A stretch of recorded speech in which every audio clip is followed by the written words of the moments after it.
Chapter 605 Legend of the Moon and Sunday. Chapter 605 Legend of the Moon and Sunday. Although the red-headed ghost was very knowledgeable, he had not taken the initiative to impart anything to Suzimo during their 5 years of interaction. His sudden mention had Suzimo intrigued. Right from the beginning, the red-headed ghost had not mentioned anything about his background.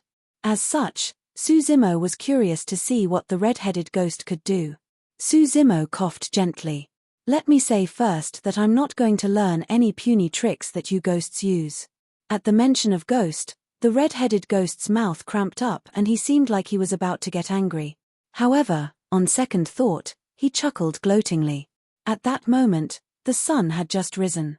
A sliver of light spilled onto the cemetery and purged away the darkness and spookiness.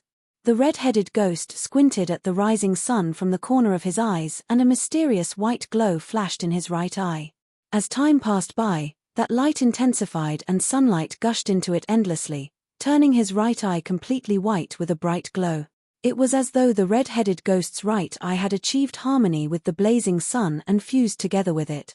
Suzimo glanced casually and was blinded with 2 streams of tears rolling down his face instantly. Alarmed, he closed his eyes immediately and did not dare to look anymore. How scary. His eyes were extremely strong after he cultivated the mystic classic of the 12 demon kings of the great wilderness and cleared both orifices. Back in the ancient battlefield, even when the paragon of Diamond Monastery released his sect's secret skill, Enraged Diamond Gaze, Suzimo was not affected mentally. But now, his eyes were already dealt with such a blow from a side glance. If he had looked on directly, his eyes would have most likely gone blind. The most frightening thing was that even with his eyes closed, Suzimo could still sense the power that was given off by the red-headed ghost's right eye. It was extremely tough and radiant. His right eye seemed to have turned into a blazing sun. Beside the red-headed ghost, Suzimo felt like he could melt and dissipate at any moment. How could this be? A question popped into his mind. An intense scorching yang energy as such was the most effective at countering ghosts and they would want nothing more than to avoid it. How could the red-headed ghost possess such a method? Could it be that he was not a ghost? Suddenly, Suzimo felt a sharp pain in his right eye. It was as though something was going to fall from his socket. He could not stop it even with his eyes closed. Ah! Suzimo yelped in pain as his right eye swelled uncontrollably as though it was about to explode. His body shuddered and finally, he opened his eyes, unable to hold on any longer. His right eye had turned a sinister shade of white as well. It was completely white. It was as though something was floating within and was fused with his right eye. The glow in the red-headed ghost's right eye dissipated as he glared at Suzimo's right eye intently while nodding. Indeed. The red-headed ghost curled his finger. A jade-white cobblestone that sparkled and glowed fell out from Suzimo's right eye and hovered in midair. The swelling sensation vanished completely. As though a weight was lifted off his shoulders, Suzimo fell to the ground and sat limply while panting heavily. This stone. Frowning, Suzimo recalled something. Back in the cold cesspool of Kanglang mountain range, he encountered Tao Lord Extreme Fire with his dying breath. At that time, this stone was placed right beside Tao Lord Extreme Fire. According to Tao Lord Extreme Fire, this white stone was retrieved from a ruin but it could not be stored in a storage bag and he did not know what purpose it served either. When Suzimo picked it up, the stone vanished bizarrely. Immediately after, he felt a sharp pain in his mind and almost fainted. Thereafter, a secret skill appeared in his mind, the illumination sword formation. At that time, he had a hunch. It seemed like that stone had burrowed into his body. To think that it would fall out from his right eye now. The red-headed ghost held the white stone with his fingertips and rubbed it gently with a forlorn look, as though he had picked up a treasure. What's that? Suzimo could not help but ask. Legend has it that in the depths of the universe's void currents, before life was born, everything was chaos. As time passed by, yin and yang were created from the chaos. At their extremities, the powers of extreme yang and extreme yin gathered endlessly, forming 2 terrifying existences known as the extreme yang illumination and extreme yin nether glow. The red-headed ghost's voice sounded, as though he had passed through time and was describing obscure secrets. The powers of the illumination and nether glow were so frightening that they shrouded the universe and extended through the Trichilia chasm. The sun and moon of Tianhuang mainland are created from a trickle of power from the illumination and nether glow. A trickle of power? Su Zimo was shocked. Be it the sun or the moon, the power they contained was something that Su Zimo would never be able to reach given his current cultivation realm. The only way he could cultivate with the essence of the sun and moon was after he cultivated an essence spirit and turned into a fiend demon. The power of the sun and moon was extremely massive and endless. But now, the red-headed ghost was actually saying that the sun and moon above them was merely created by a trickle of power from two frightening entities. The red-headed ghost laughed. The universe void currents are so great that you can't possibly imagine them. There are 1 trillion other entities like Tianhuang mainland. In other words, there's also 1 trillion more of the sun and moon that you're seeing right now. Su Zimo was dumbfounded. Everything that the red-headed ghost said had completely unearthed all his knowledge. After pondering, the red-headed ghost continued, of course, those are only mystical legends that no one can verify. Or rather, those that can verify them are not in Tianhuang mainland and have already ascended to the upper world. After pausing for a moment, the red-headed ghost looked at Su Zimo deeply. That red-robed woman definitely knows about these things. Su Zimo remained silent. After looking at Su Zimo for a long time, the red-headed ghost closed in. His eyes blazed with the flames of gossip as he asked curiously, "Little monk, what's your relationship with the woman? Why did she help you so much?" After holding it in for 5 years, the red-headed ghost finally popped the question. Su Zimo was stunned. Master and disciple? On the surface, the both of them were like master and disciple. However, Su Zimo had never been taken in as her disciple officially. In the depths of his heart, he did not want to acknowledge them as master and disciple either. Friends? They couldn't be considered as that. Benefactor? Sort of. That question stumped Su Zimo for a moment. Hurry and tell me. You're killing me. The red-headed ghost scratched his ears and cheeks impatiently.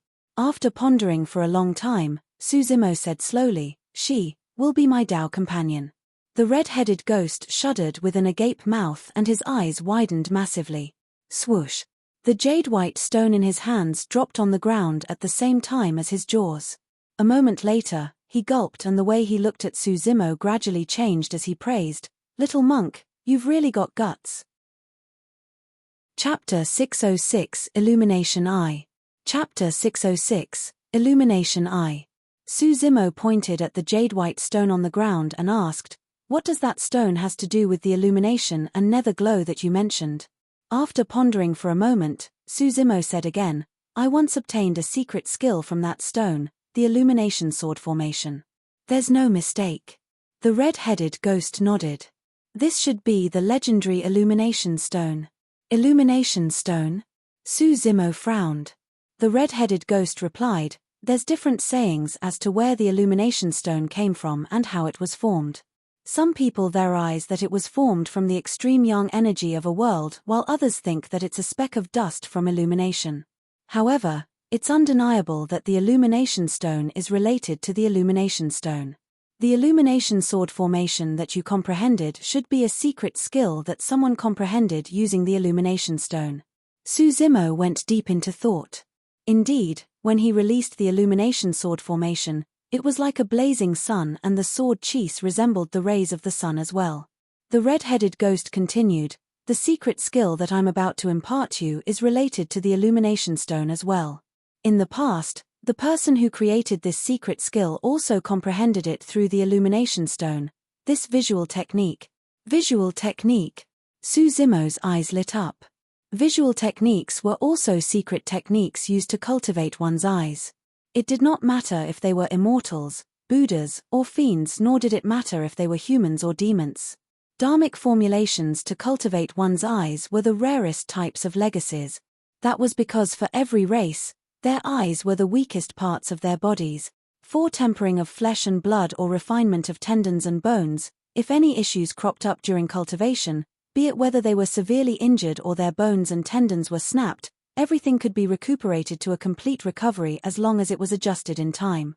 However, A mistake in the cultivation of one's eyes would lead to a huge problem: blindness. The eyes were simply way too fragile. For mortals, a single breeze was enough to cause them to close their eyes instinctively. Their eyes would feel discomfort even with a grain of sand inside, let alone endure cultivation. The reason why visual techniques were so rare and precious were because few people would dare to risk their eyes to try and create a secret skill. If any mishaps happened, they would go blind before their secret skills were even created. Although the mystic classic of the 12 demon kings of the great wilderness was powerful, there was no legacy of a dharmic formulation for eye cultivation. The visual techniques spread in the cultivation world had varying strengths, and their directions were different as well. The more famous ones were those such as the bewitching eye, enraged diamond gaze, and flaming golden eyes. Cultivators versed in visual techniques were definitely stronger than anyone else of the same cultivation realm in terms of combat strength. That was because visual techniques were instantaneous and were the most difficult to defend against. Although it was a good thing to be able to cultivate a visual technique, there was no joy in Suzimo's eyes. Red-headed ghost, my golden core is already crippled and I can't store any spirit energy in my body. How do I cultivate a visual technique? Suzimo asked with a frown. The red-headed ghost waved it off casually. It's fine, you don't need spirit energy to cultivate this visual technique. There was no need for spirit energy. Suzimo froze for a moment. At nascent soul realm, cultivators cultivated their essence spirits and could make use of dharmic powers to cultivate.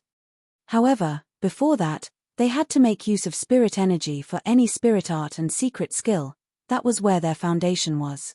How could there be a secret skill that did not require spirit energy to cultivate? Unless, it wasn't a secret skill for humans. For his demonic cultivation, Suzimo did not require spirit energy as a foundation.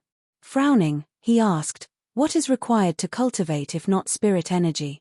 No matter the type of cultivation, energy would not appear out of thin air. Demonic cultivation required the consumption of flesh. Immortality cultivation required the absorption of spirit chi into one's body.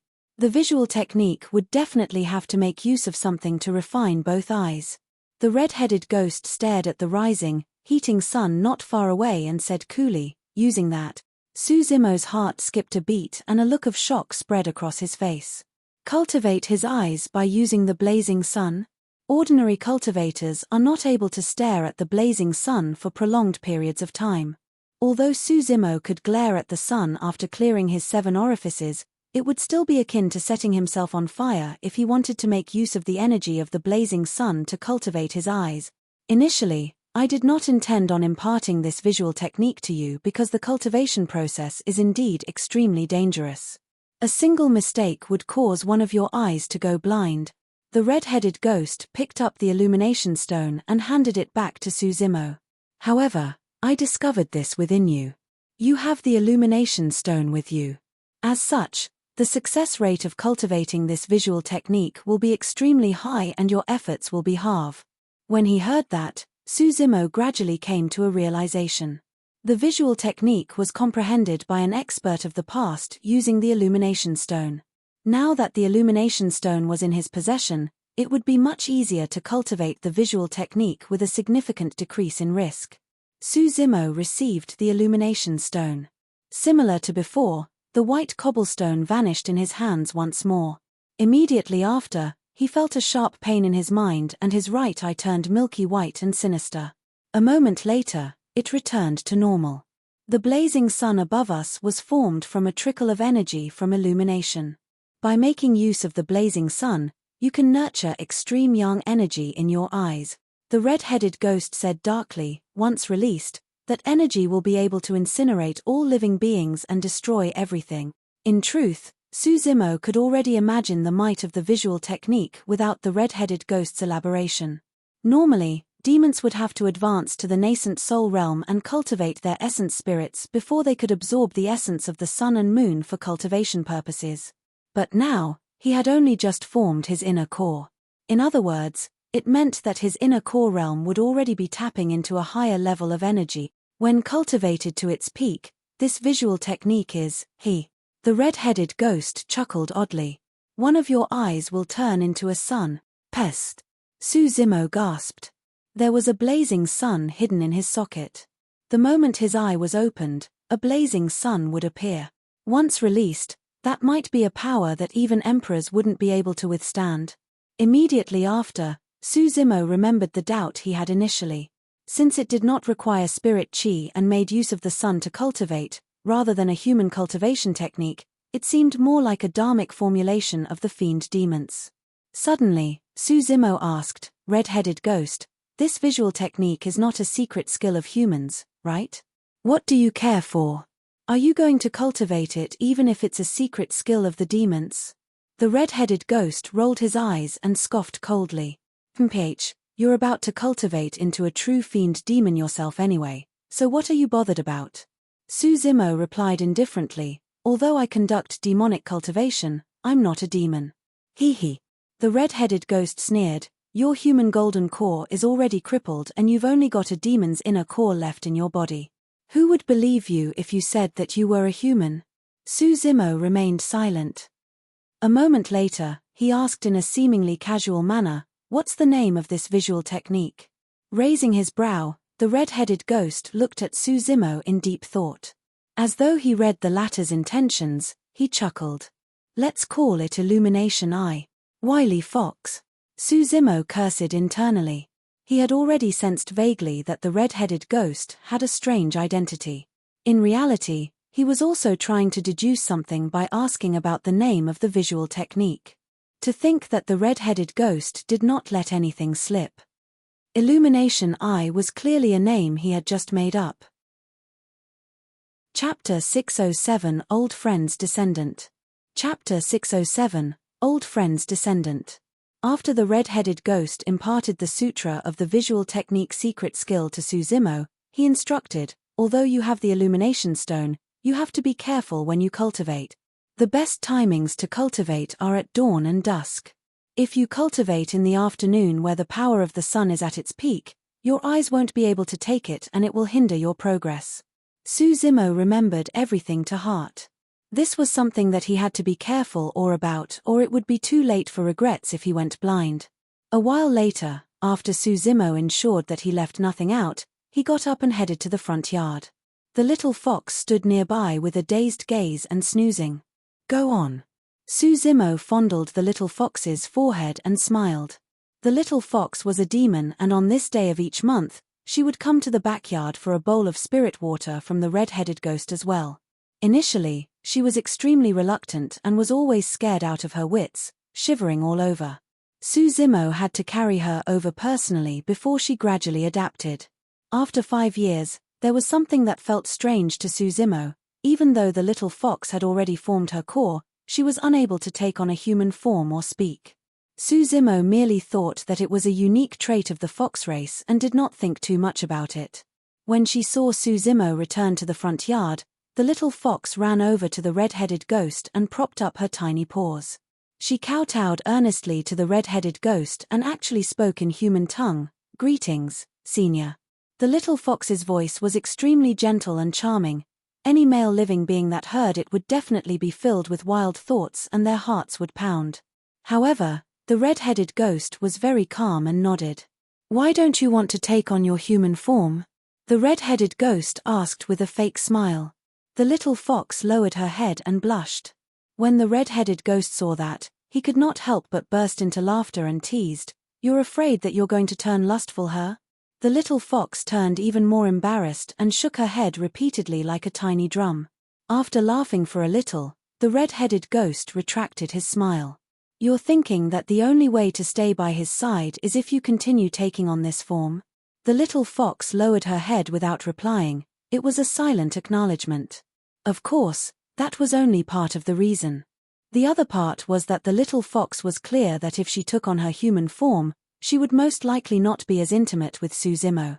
Humans were particular about chastity and there would always be a barrier between them. Right now, she could burrow into his embrace and do whatever she wanted, be it snooze or be bashful with him. The red-headed ghost pouted his lips and grumbled, "Even after that lad joined the Buddhist sect and shaved to become a monk, he's still enjoying such a flourishing love life. I didn't even get to enjoy such treatment in the past." After returning to the courtyard, Suzimo sat down and gazed at the gradually rising sun far away. At that moment, the sun had just risen and wasn't too blinding. He had to make use of this time to cultivate. He took a deep breath of air and recited the Sutra of Illumination Eye in his mind while gazing at the sun with his right eye. As time passed by, it seemed like a trickle of light was entering his right eye. His right eye gradually turned while. The white pupil looked sinister and emitted a faint glow as it absorbed the sunlight continuously to refine. The temperature of his right eye was steadily climbing. Although it was a little painful, it was still endurable. Suzimo could clearly feel his right eye fusing into one with the illumination stone. As sunlight entered the illumination stone, the extremely tough energy softened significantly. The damage to his right eye was also reduced to a minimum. From this day forth, apart from his mystic classic of the 12 demon kings of the great wilderness cultivation at night, Suzimo would also cultivate this visual technique every dawn and dusk. There was still no activity in his dantian. However, Suzimo did not give up and spent most of his daytime in the sutra chamber, browsing through the ancient books left behind by the two great ancient Buddhist monasteries. There were way too many ancient and precious books in the sutra chamber. How frightening was the foundation of two super sects. There were not only secret skills, but also weapon, elixir, talisman, and formation techniques, as well as many other things that were long lost. For example, in an ancient formation secret technique, there was something known as the spirit lock ancient formation. It was said that when set up, even the essence spirits of nascent souls would be restricted and they wouldn't be able to use their dharmic powers. There were many other secret skills similar to it. However, Suzimo was unable to comprehend them because his cultivation realm was not high enough. Days passed by one after another. In the blink of an eye, another 5 years passed. Suzimo had already spent 10 years at the bottom of Dragon Burial Valley. Evening. He sat on the ground and gazed at the direction of the sunset with the Mingwang prayer beads in his hands. An evening glow shrouded his body and his aura was dignified, like a magnificent Buddha. His right eye shone with a brilliance that could not be ignored. After 10 years, Suzimo's dantian was still empty like a black hole without a trickle of spirit chi. However, there was no sign of disappointment on his eyes and face. After chanting sutras and paying respect to Buddha for 10 years, Suzimo gained a tranquil aura. He was neither happy nor sad, unaffected by affection and humiliation, and was almost in a Zen state. This was a sign of someone that was deep in the wisdom of Buddhism. The Saraka flower was akin to a wisdom root. Suzimo's attainment in Buddhism deepened by the day. Backyard of the old temple. The old monk sat on a stone step and faced the red-headed ghost in the cemetery. Old monk, there's still no activity in that lad's dantian. I think that there's probability no more hope for him to restart with his immortality cultivation, the red-headed ghost said. How difficult is it for someone to rebuild their foundation after it's destroyed with their dantian crushed? Throughout history, there had been countless paragons and monster incarnates, but none of them succeeded. The old monk sighed gently. However, the lad's comprehension of Buddhism is deepening. If he's able to restart his cultivation, he will be able to attain the true legacy of the Buddhist sects. What nonsense legacy! The red-headed ghost pouted his lips in disdain. Without spirit energy, he won't be able to release the methods of the Buddhist sects even if he knows them. What's the use? If it was up to me, I'd ask him to forget all about recovering his golden core and focus wholeheartedly on his demonic cultivation. Can't you see that even without his golden core, his actual strength now is only stronger than he was 10 years ago? The old monk shook his head. If he gives up on recovering his golden core and continues on his demonic cultivation, the moment he advances to nascent soul realm would be the moment he turns into a fiend demon completely. Isn't that good? The red-headed ghost mumbled. Right then, a spirit light descended outside the old temple. The old monk slanted his head and beckoned, causing a spirit crane to land on his palm. Frowning, he opened the spirit crane and took a look. With a conflicted expression, he sighed gently. The descendant of our old friend is here. I hate the aura on this spirit crane. The red-headed ghost squinted at the spirit crane and barked coldly. Is it him? His descendant? The old monk nodded. The red-headed ghost bolted upright and the chains on his body rattled. Instantly, he turned murderous. The old monk looked at the red-headed ghost. Calm down. No matter what, Daming and Fahua monasteries are indebted to him. Furthermore, it's just a junior that has arrived. What are you getting worked up for? Upon hearing that, the red-headed ghost calmed down temporarily and sat down once more with a terrible expression. Chapter 608, Don't Go Overboard. Chapter 608, Don't Go Overboard. It was late at night. The red-headed ghost asked with a frown, what's his descendant here for? To borrow and browse through the mystic Dharmic Lotus Sutra, the old monk replied. Sneering, the red-headed ghost said, so, he's got his eyes on this #1 secret skill of the Golden Core. It's no wonder why he made the long journey here. The old monk continued, it's just a sutra. If his descendant wants to take a look, he's free to go through all the sutras in the sutra chamber. Aren't you generous? The red-headed ghost pouted and grumbled. Right then, Suzimo arrived in the backyard, ready to obtain a bowl of spirit water from the red-headed ghost. The old monk put away the spirit crane and turned to leave expressionlessly. The red-headed ghost placed the spirit water in front of him. Thereafter, he laid down with his back facing Suzimo in silence and brooded. Suzimo was confused and did not know what tantrum the red-headed ghost was throwing. He did not ask or think more about it. After 10 years, he had some understanding towards the red-headed ghost. There were things that the red-headed ghost would take the initiative to say even if he did not ask. There were also things that the red-headed ghost would not say anything about no matter how he pressed on. Suzimo reared his head and drank the spirit water before taking a seat to cultivate. Not long after the old monk left the old temple, he returned. There were 2 more people around him. To be precise, one of them was human and the other was a demon. The cultivator at the front looked young and was at Golden Core realm. He wore purple robes with sharp brows and a defined set of features.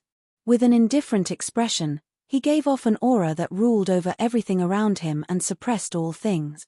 The purple-robed cultivator's eyes flickered and everything he passed by turned still, even the air. His mere presence was enough for someone to want to give up entirely. Behind the purple-robed cultivator was a burly man that was more than 2 meters tall and filled with hair from head to toe. His chest was bare, his bones were huge and his eyes gleamed with a scarlet glow. Anyone with a sharp eye would be able to tell that although the burly man had taken on human form, he was still a demon beast. The demonic chi shrouding the burly man was extremely thick and his eyes shimmered constantly. He was definitely not a kind soul. The old temple said, "There's not much rules to this old temple. Other than the backyard where you must not step foot in, you are free to explore the other parts. You can retrieve any sutra that you wish to read as well." The purple-robed cultivator nodded and turned his gaze towards Ming Zhen. At that moment, Ming Zhen had just closed the sutra in his hands and was rising. Just as he was about to bow and greet the purple-robed cultivator, the cold voice of the latter sounded. "Hand over that sutra in your hands. Because I want to read." Ming Zhen froze momentarily. It was rare that there was someone else in the old temple. Even if this person did not say it, Ming Zhen would pass it to him automatically. But now, the tone of the purple-robed cultivator was truly detestable. It was more like an order. He stood on no courtesy at all. Ming Zhen could clearly feel that to the purple-robed cultivator, he was just ordering a servant about. Instinctively, Ming Zhen turned towards the old monk. The old monk sighed internally.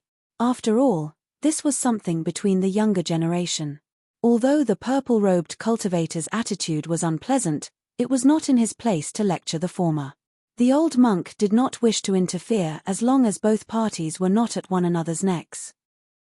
The old monk returned to the majestic grand hall and closed his doors after leading the purple-robed cultivator into the old temple. "Monk, are you deaf?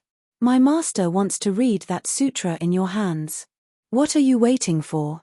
The hairy burly man behind the purple-robed cultivator hollered. Ming Zhen frowned. After a moment of hesitation, he handed the mystic Dharmic Lotus Sutra in his hands over.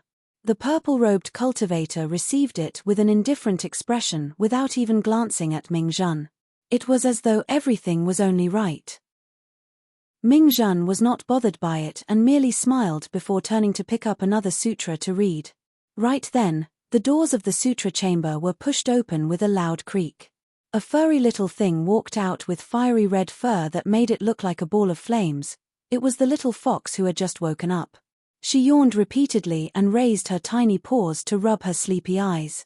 With a charmingly naive look, she nearly stumbled over the step of the sutra chamber entrance. Ming-Zhen smiled. The purple-robed cultivator seemed oblivious to it as his attention was focused entirely on the mystic Dharmic Lotus Sutra in his hands. The more he read, the brighter his eyes lit up. When the hairy burly man behind him caught sight of the little fox, his eyes widened. The little fox shuddered and woke up. Grinning, the hairy burly man said, "Master, there's a fox chick here. I'm going to take her with me." "Yes." The purple-robed cultivator replied. "Ha ha ha ha." The hairy burly man's eyes lit up with a vile glint as he closed in on the little fox while smirking. "Little thing, where are you trying to hide?" He got even more excited when he looked at the little fox who was retreating continuously with a frightful expression. Swash! Suddenly, the hairy burly man felt his vision blur and another person appeared. Ming-Zhen's palms were clasped together as he said with a deep voice, "Patron, please stop." The hairy burly man was overwhelmed by lust when his path forward was obstructed. Instantly, his expression turned extremely nasty and his eyes were filled with anger. "This fox chick is your Dao companion?" "No," Ming-Zhen shook his head. "She's your spirit beast?" The hairy burly man asked again. "No," Ming-Zhen shook his head. The hairy burly man straightened himself like a rod and glared down at Ming-Zhen with a domineering aura, sneering, "Then why aren't you getting lost?" "No." This time round, Ming-Zhen did not step back and his tone was resolute and unquestionable. "Monk, how strong are you to want to stand in my way?" The hairy burly man extended his palm and his fingernails shone with a cold gleam as he reached for Ming-Zhen's head. If his attack landed, 5 bloody holes would appear on Ming-Zhen's head immediately. OM. Without retreating or dodging, Ming-Zhen chanted Sanskrit. Roar. The moment Ming-Zhen recited his Sanskrit, the hairy burly man roared as well. In that instant, the entire world shook and the weather changed. That single roar disrupted Ming-Zhen's damning mantra right away. The hairy burly man was frighteningly strong. With nowhere to retreat against the hairy burly man's descending palm, spirit energy surged out from Ming-Zhen's fingernails and formed a lotus to receive the attack. Boom! The hairy burly man's palm collided against the lotus flower. There was a momentary pause. Instantly, the lotus flower shattered. Ming-Zhen grunted dully and staggered 3 steps in retreat. Boom! Before he could react, the hairy burly man's fist descended once more like a gigantic hammer, pummeling so violent that the void exploded. A hesitant look flashed through Ming-Zhen's eyes. Right now, the most effective method would be to release a golden core phenomenon. However, the release of a golden core phenomenon was also a message to fight to the death. At the end of the day, these 2 people were brought to the monastery by his master personally. Was he really going to fight them to the death with a golden core phenomenon? In that delay, the fist of the hairy burly man had already arrived before him. Ming-Zhen could only channel his bloodline and prop up both arms to defend hastily as his golden core circulated with its full might. Bang! Sent flying by the hairy burly man's fist, Ming-Zhen rolled a couple of times on the ground in a wretched manner. Hee hee! The hairy burly man charged forward with a ferocious glint in his eyes, barking coldly, "How dare you stand in my way with such puny strength? Don't go overboard." Suddenly, another voice sounded from the courtyard. It was calm and tranquil, as though it had a mysterious magic that could make anyone lay down their weapons. Chapter 609, I'll discipline it for you. Chapter 609, I'll discipline it for you.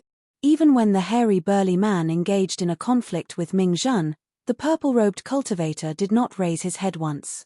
He had a calm expression and stayed out of things completely. It was as though everything was not important for him. In the eyes of the purple-robed cultivator, there was only the mystic Dharmic Lotus Sutra in his hands. However, the instant the voice rang, he frowned. This was the first time he had expressed emotions ever since he entered the old temple. After a moment of delay, the purple-robed cultivator raised his head slowly towards the voice. Unknowingly, another monk had appeared in the courtyard. Dressed in grey monk robes, he had refined features and a calm expression. His eyes shone with a clear glow, as though he could peer through all the wisdom in the universe. The moment the purple-robed cultivator caught sight of the grey-robed monk, he frowned again. His pupils constricted sinisterly. The grey-robed monk looked at him as well. Both their gazes met in midair. The purple-robed cultivator's lips curled with a playful look in his eyes. With an unchanged expression, the grey-robed monk walked to Ming-Zhen and helped the latter up, patting away the dust on his body gently. Ming-Zhen wiped away fresh blood from the corner of his lips and whispered, "Be careful, junior brother. This demon beast is extremely strong." The grey-robed monk was Su Zimo, who had arrived from the backyard. The instant he stepped foot into the courtyard, he saw the purple-robed cultivator. Or rather, this purple-robed cultivator would have been the first person he saw even if there were 10,000 people around. Nobody could ignore him at all. Su Zimo sensed an extreme sense of danger from the purple-robed cultivator. The instant he caught sight of this man, he felt his hairs stand on end. The only reason why he did not reveal any openings was because he had cultivated Zen and Buddhism for 10 years and had a firm mental state. Although they had not fought, Su Zimo was certain that this was the strongest golden core he ever encountered. This man was much scarier compared to Shi Wuya, whom he met 10 years ago. In fact, Su Zimo had a feeling that he would have definitely been defeated if he met this person 10 years ago. He would not be a match for this man even if he used all his trump cards and turned into his demon form. The purple-robed cultivator merely glanced once indifferently at Su Zimo before lowering his head to continue browsing the mystic Dharmic Lotus Sutra. That single glance was a clear warning. The hairy burly man beside him shrugged. The voice of the grey-robed monk before him seemed to have a mysterious energy that could purge away the hate in his heart, allowing him to calm down subconsciously. Uncanny. The hairy burly man roared from the depths of his throat. "Monk, you want to interfere as well?" The hairy burly man glared at Su Zimo fiercely and twisted his muscular neck with crackling sounds. Su Zimo did not even look at him. His gaze was still locked on the purple-robed cultivator as he smiled and asked, "Patron, your pet spirit beast is hurting others and throwing a tantrum here. Aren't you going to discipline it?" The purple-robed cultivator continued reading the sutra in his hands obliviously without even looking up. "Ha ha ha ha." The hairy burly man roared in wild laughter. "Stinky monk, you're trying to provoke my master? You really don't know what's good for you." When Su Zimo saw the purple-robed cultivator's nonchalance, he stopped smiling and said calmly, "Patron, since you choose to remain silent, I'm sorry." Instantly, the old temple went silent. It was as though air had gone stale. "I'll discipline it for you." By the time the first word, "I'll," was said, Su Zimo had already vanished from the spot. At the second word, "discipline," Su Zimo had already arrived in front of the hairy burly man and stomped furiously on the ground, causing the world to quake with a boom. Even Ming-Zhen, who was not directly involved, felt his legs wobble and shuddered for a brief moment uncontrollably, let alone the hairy burly man who was facing it directly. It was even worse for the little fox whose fragile and weak body bounced from the ground instantly.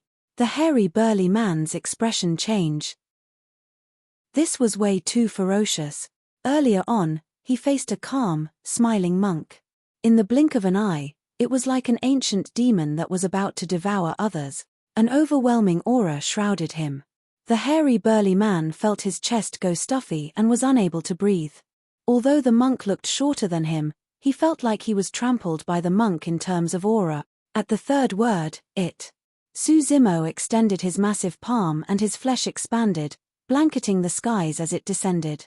There was a terrifying aura as though all living beings were about to be suppressed by his palm. Although there was no spirit energy, that hand seal was the first form of the demon-subduing seal. It was an innate counter to demon beast. "Ah!" The hairy burly man roared in rage and the blood chi in his body rumbled. Baring his menacing fangs, he crossed his muscular arms and propped it upwards in defense. Boom! There was a deafening sound. The aura between the two of them was chaotic. The moment they made contact, the expression of the hairy burly man changed and he felt a terrible pain in his arms, as though they were about to snap. Although Suzimo was only using one hand, the hairy burly man felt an apocalyptic power surging through like the crush of a tidal wave. It was unstoppable. 4. At that moment, Suzimo had just said the fourth word. The hairy burly man's inner core circulated wildly and his demonic chi burst forth. All his tendons and bones rang and his fur and flesh expanded rapidly. His body was transforming swiftly as he revealed a menacing expression. Unable to withstand it, the hairy burly man's reaction was extremely fast and he revealed his true form immediately. Although demon beasts could take on human form after they formed a core, they could only release their true strength upon returning to their true form. The rise in combat strength would be at least 30%. It's a Dao Wu. Mingzhen could not help but exclaim softly in surprise when he saw the hairy burly man's true form. The Dao Wu was one of the primordial ferocious beasts. There were many types of demon beasts and their strength was mostly determined by their bloodlines. Among them, pure-blooded ferocious beasts were the strongest. However, even among pure-blooded ferocious beasts, there were stronger and weaker ones. The Dao Wu was among the strongest and most terrifying of the pure-blooded ferocious beasts with immense strength. In the primordial era, they reigned domineeringly in Tianhuang mainland and were extremely violent. At this phase, the true form of a Dao Wu was at least 100 feet tall. But now, against Suzimo's blanketing palm, the Dao Wu's body looked like it was suppressed by a gigantic mountain and could not grow more than 10 feet. Finally, the Dao Wu panicked. It realized that the difference in strength between the two of them was too great. Even with his true form, he could not fight this monk before him head-on. Suzimo's final word was spoken. Snap. Against the suppression of the terrifying strength, the Dao Wu's arms were crushed by Suzimo's palm. Suzimo's palm descended upon the Dao Wu's head and pushed down fiercely. Boom. Suzimo pushed against the Dao Wu's head and thrust it into the ground. Instantly, a big hole caved into the ground with fresh blood splattering everywhere. The Dao Wu's face was messed up with flesh and blood. I'll discipline it for you. Although the entire process seemed slow right from the moment Suzimo moved till the Dao Wu's head was buried, in reality, all it took was a single sentence. By the time Suzimo's final word was spoken, the Dao Wu was already unconscious. 10 years of dormancy. Suzimo had focused wholeheartedly on Buddhism and his violent streak had diminished significantly while his mental state had turned much calmer. That was the reason why he did not strike directly even after witnessing the Dao Wu bully the little fox and injure Mingzhen. However, he was Suzimo after all. Decisive to kill. Since he was going to attack, he was definitely not going to hesitate. He suppressed with a thunderous might that could not be resisted. He was an unparalleled saber with extreme edge. The moment he was unsheathed, a hole would be punctured through the firmament. Chapter 610 Might of the Visual Technique. Chapter 610 Might of the Visual Technique. He's not dead yet. Suzimo frowned when he sensed life from within the Dao Wu's body after thrusting the latter's head into the ground. This ferocious beast was truly frightening. Notwithstanding its tremendous strength, even its body was extremely tough. Despite the impact where even its face was contorted, it was still not dead. Suzimo remained silent and exerted strength in his fingers with the intention of crushing the Dao Wu's head. All of a sudden, a sense of danger rang in Suzimo's mind. He felt an extremely dangerous aura. Suzimo turned around instinctively. Not far away, the purple-robed cultivator had already raised his head and was glaring at him intently. The purple-robed cultivator's expression was cold and there was an icy intent in his gaze. The purple-robed cultivator had not moved at all. With one hand behind his back, he held up the mystic Dharmic Lotus Sutra with his other hand and did not seem like he intended to attack. However, Suzimo felt chills run down his spine. The purple-robed cultivator's pupils were constricting. Initially, the constriction of one's pupils was a natural instinct. No matter the race, when one was agitated, terrified, or hostile, their pupils would constrict. However, A normal constriction would cause the round pupil to shrink until it became a hole the size of a needle. Yet, the purple-robed cultivator's pupils seemed like they were round moons being devoured. The entire process resembled an eclipse. Eventually, 2 crescent moons were sinisterly reflected in the purple-robed cultivator's eyes. When he saw those pupils, Ming-Zhen's expression changed starkly. 2 words flashed through Su Zimo's mind: Eclipse Eye. Eclipse Eye was one of the most notorious visual techniques of the cultivation world and had roots that traced back to the primordial era. Although this visual technique was extremely strong, its cultivation process was also extremely dangerous. Throughout history, only a rare few, less than 1 in 10,000 people, managed to cultivate it successfully. Most of the others cultivated themselves into blindness. Now, even if any cultivators came across the cultivation technique of Eclipse Eye by accident, they wouldn't dare to cultivate it either. To think that this purple-robed cultivator would have cultivated that visual technique. To begin with, there were few people who could cultivate visual techniques. There were even less that could cultivate Eclipse Eye. Not only must they be peerless paragons, they must even possess immense confidence in themselves. When he noticed the changes in the purple-robed cultivator's pupils, Su Zimo realized that this was definitely not a weakling in Tianhuang mainland. 2 cold beams of light streaked through the purple-robed cultivator's eyes. The next moment, his pupils returned to normal. However, those 2 beams of light arrived before Su Zimo swiftly and silently, like 2 extremely sharp crescent sabers. To Ming-Zhen and the little fox, it looked like the void between Su Zimo and the purple-robed cultivator was a silk cloth that was sliced by the 2 cold beams of light. The temperature of the entire courtyard dipped massively. "Watch out!" Ming-Zhen only had enough time to exclaim. All of a sudden, a change happened. A bedazzling radiance burst forth in that eerie courtyard that was shrouded by the night skies. It was as though a blazing sun had descended here with a blinding shine. Illumination Eye. Su Zimo's right eye was white as jade without any impurities. The light that was released from his right eye illuminated the old temple like daylight. Suddenly, a burning column of light burst forth from Su Zimo's right eye and collided fiercely against the 2 cold incoming beams of light. Although the 2 vastly different energies collided, it was silent. The spirit energy between the both of them evaporated into thin air completely. In Ming-Zhen and the little fox's eyes, it was as though the void between Su Zimo and the purple-robed cultivator had distorted and was collapsing. The might released by 2 top-tier visual techniques caused everyone's visions to be impacted severely. Thud, thud, thud. Su Zimo staggered 3 steps in retreat and the light in his right eye dissipated. Eventually, he was at the losing end of this visual technique fight. Even so, he was not injured. When a cold wave penetrated his right eye, it was diffused by the illumination stone right away. Su Zimo was rather calm. However, the purple-robed cultivator was shocked. He did not know what visual technique this monk had cultivated such that it could go against his Eclipse Eye.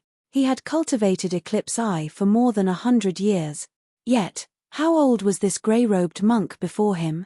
He looked to be younger than 40. Even if this person had cultivated the visual technique when he was in his mother's womb, it would only be less than 50 years at most.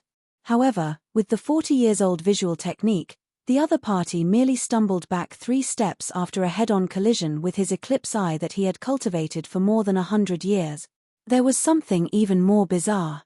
He could not sense any spirit energy within the grey-robed monk's body. What was the background of that grey-robed monk?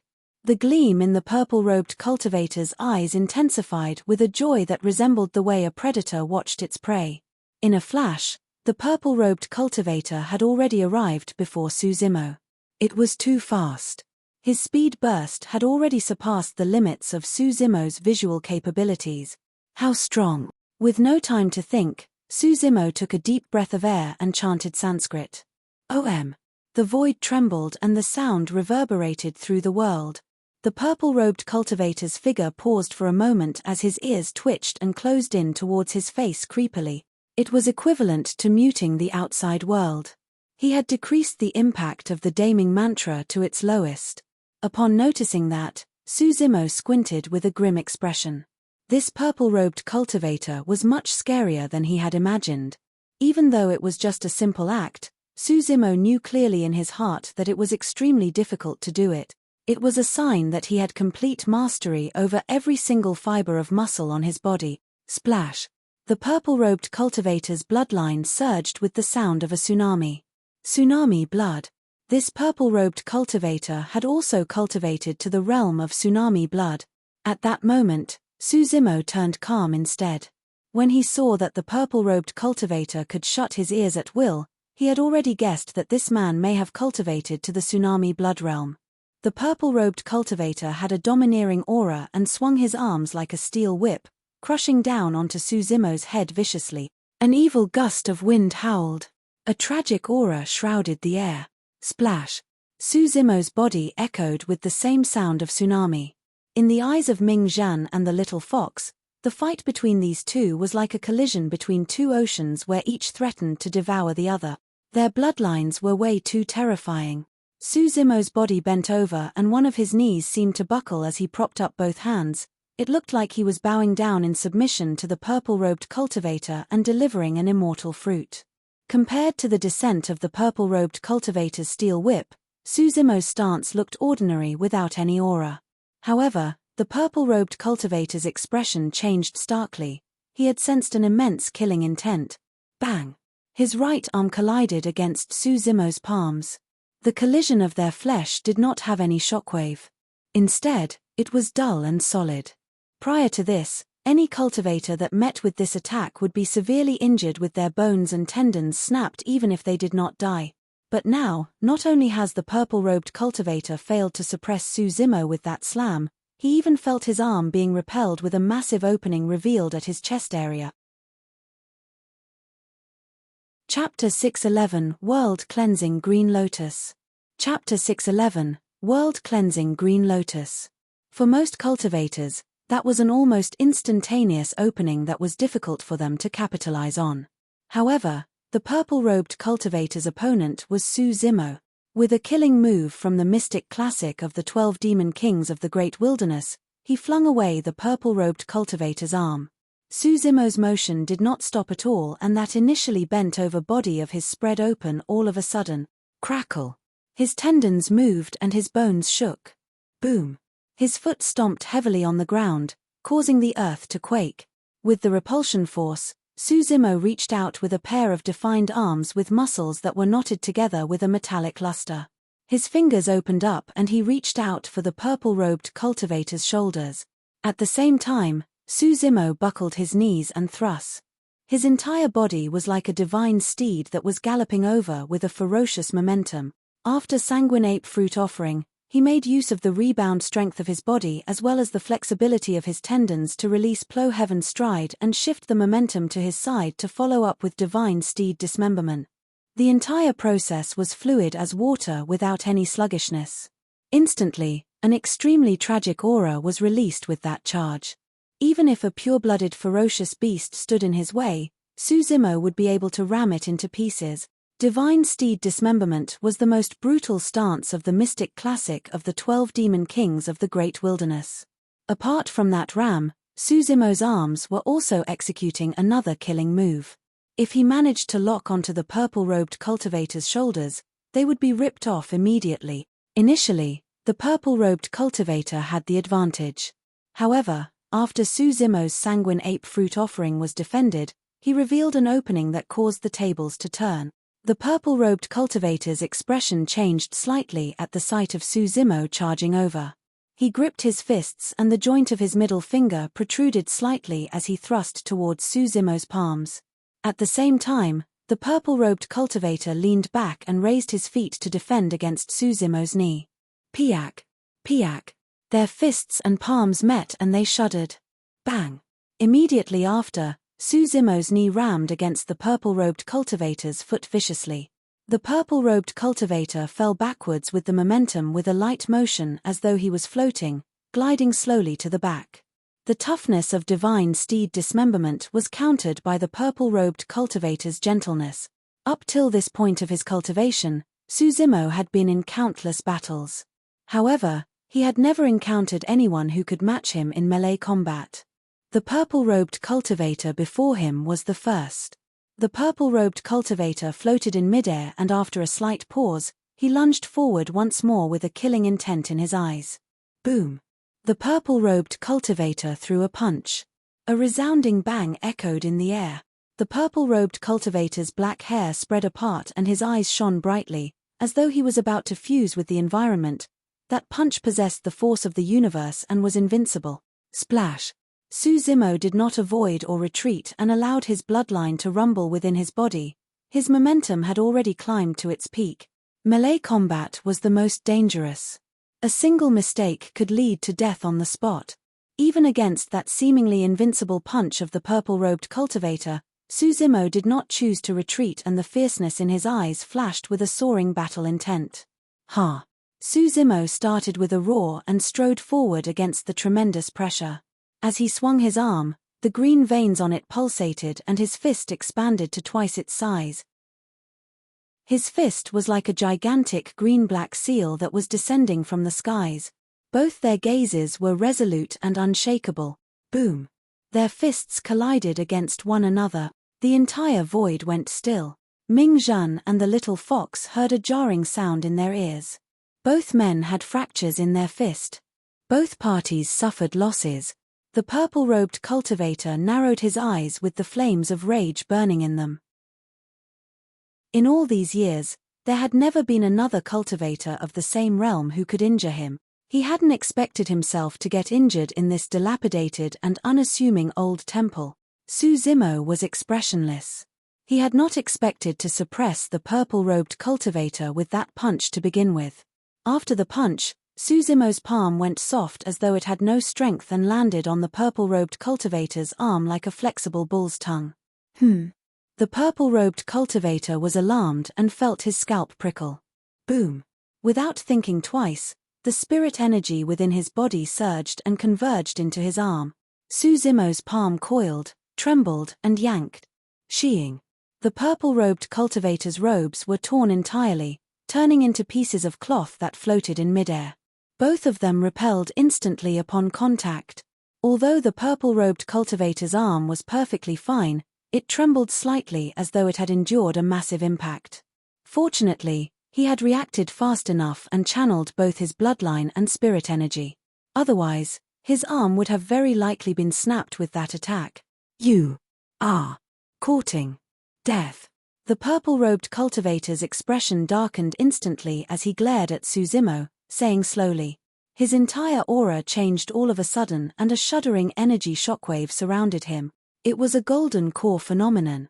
Although Suzimo had no spirit energy, he was extremely sharp towards the power of phenomenons. It was clear that the purple-robed cultivator no longer wanted to waste time with Suzimo after suffering a slight loss. He was prepared to use his golden core phenomenon to kill the latter. Suzimo had a calm expression. If the purple-robed cultivator released his golden core phenomenon, it would mean that there was no way to return and the two of them were going to fight to their death.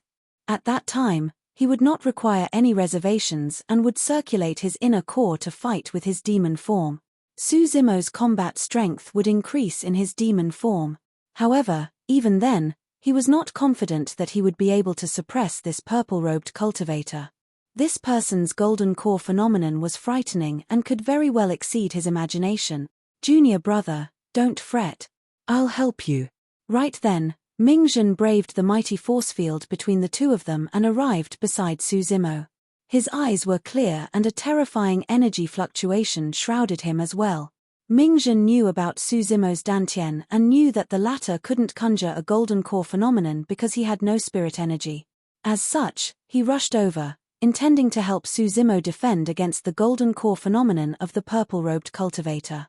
Hey! The purple-robed cultivator's gaze shone brightly as he focused his attention on Ming Zhan. Suzimo glanced slightly sideways as well. A pristine jade flower bud appeared behind Ming Zhan, pure, flawless and dotted with dew. The flower bud swayed gently with a mysterious glow that purged away the darkness as though it could cleanse every single bit of evil in this world. The green flower bud was going to blossom at any moment.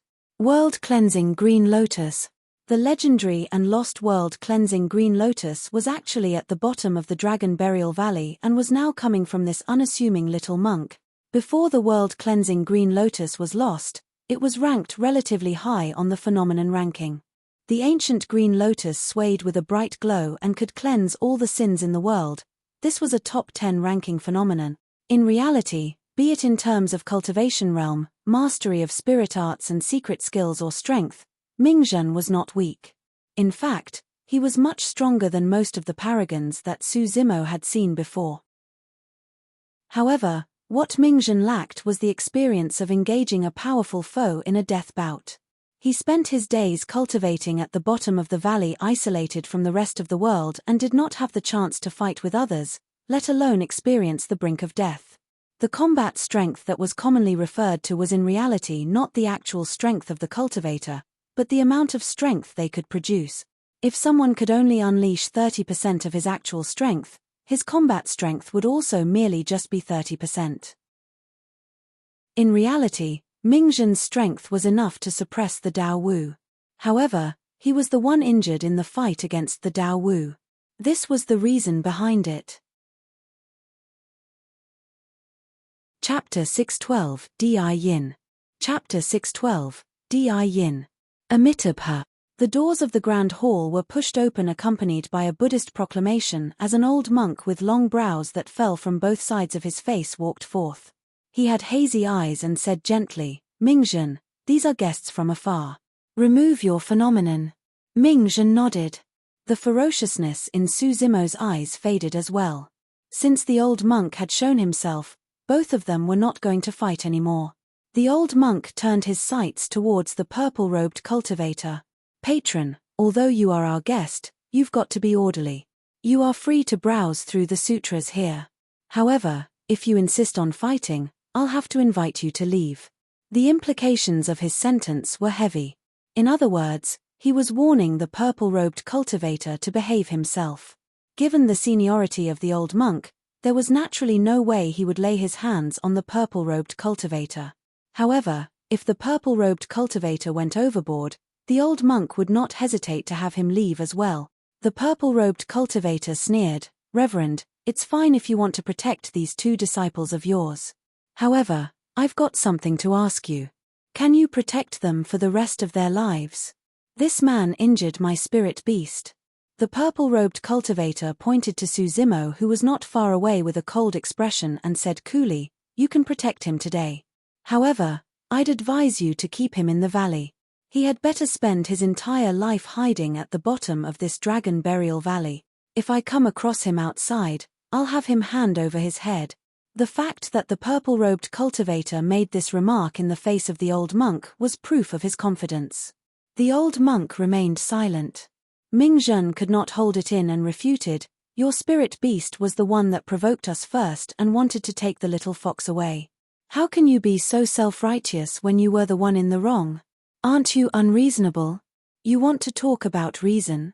The purple-robed cultivator sneered once more, "Little monk, your naive attitude is sure interesting.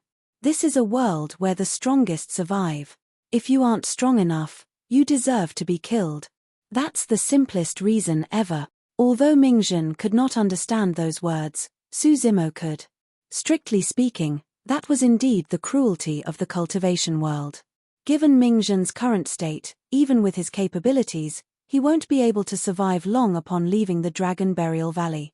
"Oh, right." As though he suddenly recalled something, the purple-robed cultivator looked at Su Zimo and smiled faintly. "The intermediate ancient battlefield is going to open up in 10 years' time. Don't ever head there, or you're going to die inside." Su Zimo's expression was indifferent.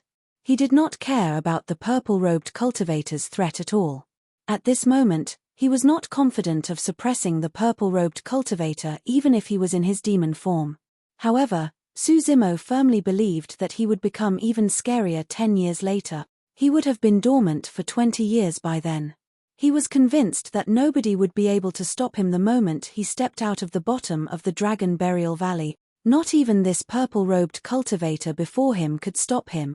Due to the appearance of the old monk, even though there was still hostility between the purple-robed cultivator and Su Zimo, there were no longer any clashes. The purple-robed cultivator had a lot of elixirs with him. Within a couple of days, he saved the Dao Wu whose life was hanging on a thread. After the Dao Wu woke up, the way it looked at Su Zimo changed. There was a hint of avoidance and fear in its eyes. For the following month, the purple-robed cultivator did not leave. He merely browsed through the mystic Dharmic Lotus Sutra day and night. After a month, he rose and brought the Dao Wu along with him to leave the old temple. At the same time, the old monk approached Su Zimo. He was direct and got straight to the point. "Are you intending to enter the ancient battlefield 10 years later?" "Yes." Su Zimo nodded and did not lie. Given his cultivation realm, and under the circumstances where he wanted to take his elder brother, Su Hong, with him to leave the North region, that was the best solution. The old monk continued, "All right, I'll make a move personally to open up a teleportation spot to the ancient battlefield 10 years later to send you and Ming Zhen in." It required the combined strength of 5 void reversions to open up a teleportation spot to the elementary ancient battlefield. The temporal space in the intermediate ancient battlefield was much stabler. To open up a connection point, the required strength would be greater and one had to be at least a Dharma characteristic. "Senior brother Ming Zhen." Su Zimo frowned and hesitated to speak.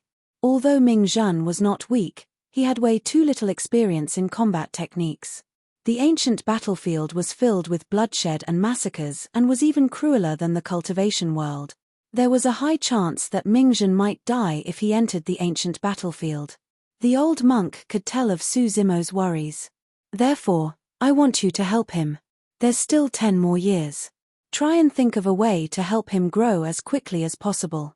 Suddenly, Su Zimo recalled how Dai Yu cast him into the Kanglang mountain range and could not help but smile. "It's simple." Su Zimo said, "We'll cast him into the depths of the palace and fight to his limits with the otherworldly soldiers under the pretext that he must not use his golden core phenomenon. A true growth will only be achieved through a life and death experience."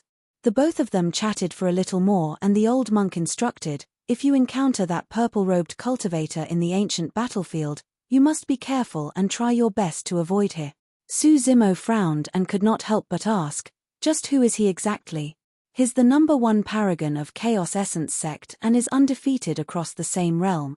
The old monk said, "It's said that he was already invincible through the Golden Core realm when he was in his 30s. If things go smoothly, he will definitely be a titular disciple once he reaches Void Reversion realm." "What's his name?" Su Zimo asked again. "Di Yin." The old monk replied. Su Zimo raised his brow. It was a strange name that he seemed to have heard before. After pondering for a moment, Su Zimo's eyes flashed as he said word by word, "The #1 perfected being of Tianhuang mainland who cultivated the Chaos Ocean." "Di Yin. That's right." The old monk nodded. 100 years ago, that lad relied on Chaos Ocean to overwhelm all his foes in the ancient battlefield and arrive at the top of the phenomenon ranking. It was no wonder. Su Zimo heaved a long sigh of relief. That was the reason why this person could fight him to such an extent in melee combat. It was because he was the #1 perfected being of Tianhuang mainland who had managed to cultivate the golden core phenomenon of the human emperor's legacy, Chaos Ocean. Curiously, Su Zimo asked again, since he's already at the top of the phenomenon ranking, why is he still going to enter the ancient battlefield 10 years later? A rough calculation would put Di Yin's age at around 130 years old. The old monk explained, against the 500 years lifespan of golden cores, he's considered young in his hundreds. As long as his lifespan allows and the timing is right, he can enter the ancient battlefield. After all, there are way too many treasures and opportunities inside which have all been passed down from the ancient era. After pondering for a moment, Su Zimo asked again, he was already the #1 of the phenomenon ranking 100 years ago. Why does he still choose to remain in the Golden Core realm? That's the frightening aspect of this lad. The old monk said, there's nothing much to continuous breakthroughs. If one can pause in their tracks at a certain juncture to consolidate their past, they will be able to truly solidify their foundation and reach the true realm of harmony by becoming one with the universe. He was already the #1 perfected being of Tianhuang mainland 100 years ago. I'm sure nobody is going to be his match 100 years later. If you encounter him once more, you must be extremely cautious. Chapter 6:13, Heartache. Chapter 6:13, Heartache.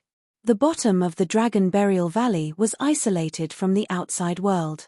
Day in and out, the old temple sat there silently, distant and dilapidated. It seemed like there was nothing different about it than before. The only difference was that there was now another young monk with refined features. There was also another quirky little fox. Each morning, the young monk would gaze at the rising sun. At dusk, he would gaze at the setting sun. It was the same every day without any breaks in between. The eyes of the young monk turned increasingly brighter. Of course, for the most part of the day, the young monk would choose to browse through sutras and comprehend Zen and the Tao in the sutra chamber. Against a green lantern and ancient Buddha statue, he sat on a praying mat with a sutra gently propped on his hand with a calm expression and in a tranquil state. Beside him, a red little fox squatted quietly without moving. At night, the young monk would head to the backyard of the old temple. In the eerie cemetery, the sounds of dragons, tigers, and endless beasts roaring would sound till daybreak before subsiding. Day after day, year after year. In the blink of an eye, 20 years passed. Time did not seem to leave any scars on the monk's face. However, his dantian was still empty without a trickle of spirit energy. After all these years, the young monk no longer tried to cultivate intentionally. Instead, he recited sutras and strolled every day in a leisurely manner. As time passed by, he gained a unique aura around him. It was indescribable. It was as though the young monk had reached the realm of fusing with nature. He looked like an extremely ordinary monk at a single glance. However, upon closer inspection, he was like an unsolvable mystery. Yet another night passed. Cemetery in the backyard of the old temple. At dawn, the young monk opened his eyes slowly and tidied his attire. Bowing to a red-headed burly man not far before him, he said, "Thank you for your care for more than 20 years. Naturally, the young monk was Suzimo. In all these years, this was the first time Suzimo had spoken to the red-headed ghost in such a proper manner as well as thanked the latter with such courtesy. Sensing something, the red-headed ghost raised his brow and asked, "You're going to leave?" "Yes." Suzimo nodded. "Yes." The red-headed ghost replied distractedly. When Suzimo's figure was about to vanish from the backyard, the voice of the red-headed ghost sounded once more. "Be careful out there." Touched, Suzimo nodded his head. It was still early. Mingzhen was still asleep. The doors of the grand hall were tightly shut and the old monk was not out. Suzimo intended to wait a little more outside. Suddenly, his ears twitched and he heard intermittent calls. "Great! Great, monk!" The voice came from outside the old temple above the Dragon Burial Valley. The only person who would call him that was Demonis G. For some reason, Suzimo felt his heart palpitate, as though he could sense that something big was about to happen. In his past 20 years of studying Buddhism and Zen, he had never experienced such emotional fluctuation. Suzimo pushed the doors open and meandered forward with the valley. Before long, Demonis G's voice sounded once more. "Great monk, where are you? Hurry and come out. Mister. Su's not going to make it." Suzimo's footsteps came to a gradual stop. He froze on the spot with a lost gaze as his mouth dropped agape slightly. There was only a single sentence repeating itself in his mind. "Mister. Su's not going to make it. Brother." Suzimo murmured. His first reaction was disbelief. How was that possible? Even after 20 years, Su Hong was only now in his 60s. How was this possible? However, the next moment, Suzimo realized that even though Demonis G loved to joke, there was no way she would lie about something like this. His elder brother was truly not going to make it. More than 10 years ago, Ji Yaoshua had already mentioned that Su Hong was not in a good condition. That was the reason why Suzimo decided that he was going to take Su Hong with him to leave the North region after the intermediate ancient battlefield opened up. To think that, after 20 years of studying the Tao of Buddhism and Zen, Suzimo had initially thought that he had already let go of many things including life and death. To think that the instant he heard this piece of news, his heart felt a piercing pain. It was extremely, extremely painful. At the bottom of the Dragon Burial Valley, Susimo leaned against the ice-cold wall of the cliff and slid down weakly to the ground. There was an indescribable misery flooding in the depths of his eyes. In a flash, Susimo recalled many things. He recalled the rivers of blood and mountains of corpses on that night dozens of years ago in the house of Lord Wuding in Yang country. A young man less than 20 years old protected two young children and escaped from the capital with all his might, relying only on his guts. Although there was a savage slash on his face that nearly cut his head into two, the young man did not care at all. After dozens of years, the two young children had already grown up. As for that young man of the past, he gradually turned old instead. He had already gained a lot of white hair by the time he was in his 30s. That initially upright body of his had curved significantly as well. With his firm shoulders, that young man carried the burden of everything and protected the two young children, allowing them to enjoy a peaceful and beautiful life. It was the same way he had charged out of the capital with them under his lead more than 10 years ago. He feared nothing. The young man of the past reigned the world with his sword. More than 10 years later, his sword no longer had that edge and he was much more restrained and mature. The only thing that did not change was his heart that cared for the world and worried for his citizens. That was the reason why he could stand forth and lead 5,000 black armored cavalry to hold off Luo Tianwu and gang who were massacring the citizens of Yang country outside Jianan city even when he had not recovered fully from his injury. That was the reason why he could make that shocking statement. The Su family may have a family feud with the king of Yang. But your army raids the land of the country of Yang, intruding our borders and territory, slaughtering our people. This is national enmity. Family feud and national enmity are different. Susimo's sight gradually turned blurry. However, all those scenes flashed through his mind clear as day. Highs. A tragic sigh sounded from above the Dragon Burial Valley. 20 years ago, Glass Palace massacred 13 cities of Yang country just to vent their frustrations. The blow of that was way too great for Mr. Su. For the past 20 years, although he had been in the capital, Mr. Su's mind has always been worrying about the citizens of Yang country. Truly a great ruler. His worries had turned into illness. Even cultivators would suffer a reduced lifespan and enter chi deviation if they spent dozens of years worrying, let alone ordinary mortals. Great monk, I don't know if you're listening. Demonis G's voice sounded once more. For the past few years, my sister and I have searched for many spirit herbs in the cultivation world but none of them worked. Mr. Su's health continued declining. For the past few months, Mr. Su would always talk in his sleep and call out for you and Xiaoning. When I hear them, I truly, truly feel. Demonis G choked and could not continue. Susimo covered his head with his arms and curled up.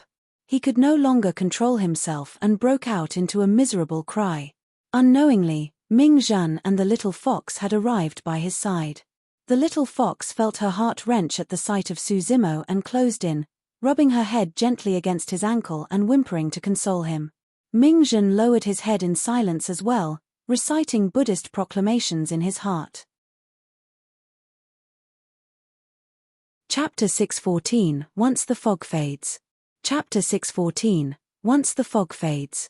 Backyard of the Old Temple. The old monk and red-headed ghost gazed into the distance, as though their gazes could pass through the voids and look at the young monk who was bawling his heart out. The both of them exchanged glances. Highs. The old monk sighed. The red-headed ghost remarked sorrowfully, this was a day that he was going to have to face sooner or later. It's for the best. Who is the judge as to whether or not it's for the best? The old monk shook his head. Old monk, what do you mean? The red-headed ghost could tell that the old monk was implying something. The old monk replied, this lad is sentimental and for him, Mr. Su is an anchor. This was the anchor that caused him to shave to become a monk, to clear his mind and to stay here quietly at the bottom of the Dragon Burial Valley for a full 20 years. The red-headed ghost nodded. The old monk was not wrong. Given Susimo's character, there was no way he was going to endure things even if he had offended Glass Palace and the factions of the entire North region. Did he really not have any other method of leaving the North region? If Su Zimo wasn't waiting for an opportunity to leave the North region with Su Hong, given his character, he would have killed his way out more than 10 years ago the moment his inner core had recovered. The old monk sighed.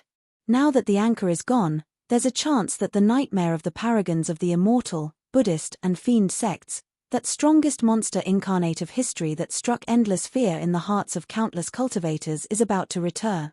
The red-headed ghost squinted and asked, "Have you noticed something?" "I don't know." The old monk shook his head. The red-headed ghost asked again, "More than 20 years have passed and there's still no feedback from his golden core. Is there any chance of recovery at all?" "I don't know." The old monk shook his head still. After pausing briefly, he said slowly, "Perhaps he's already found a method of recovering his golden core, perhaps not. I don't know. I can no longer read him." The red-headed ghost's expression changed.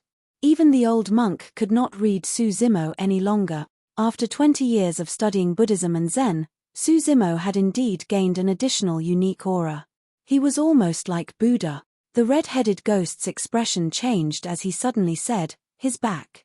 I guess he's here to bid you farewell. Also, you're his master at the end of the day.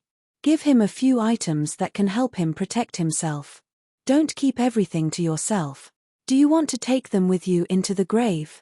The red-headed ghost mumbled, but the old monk had already turned to leave.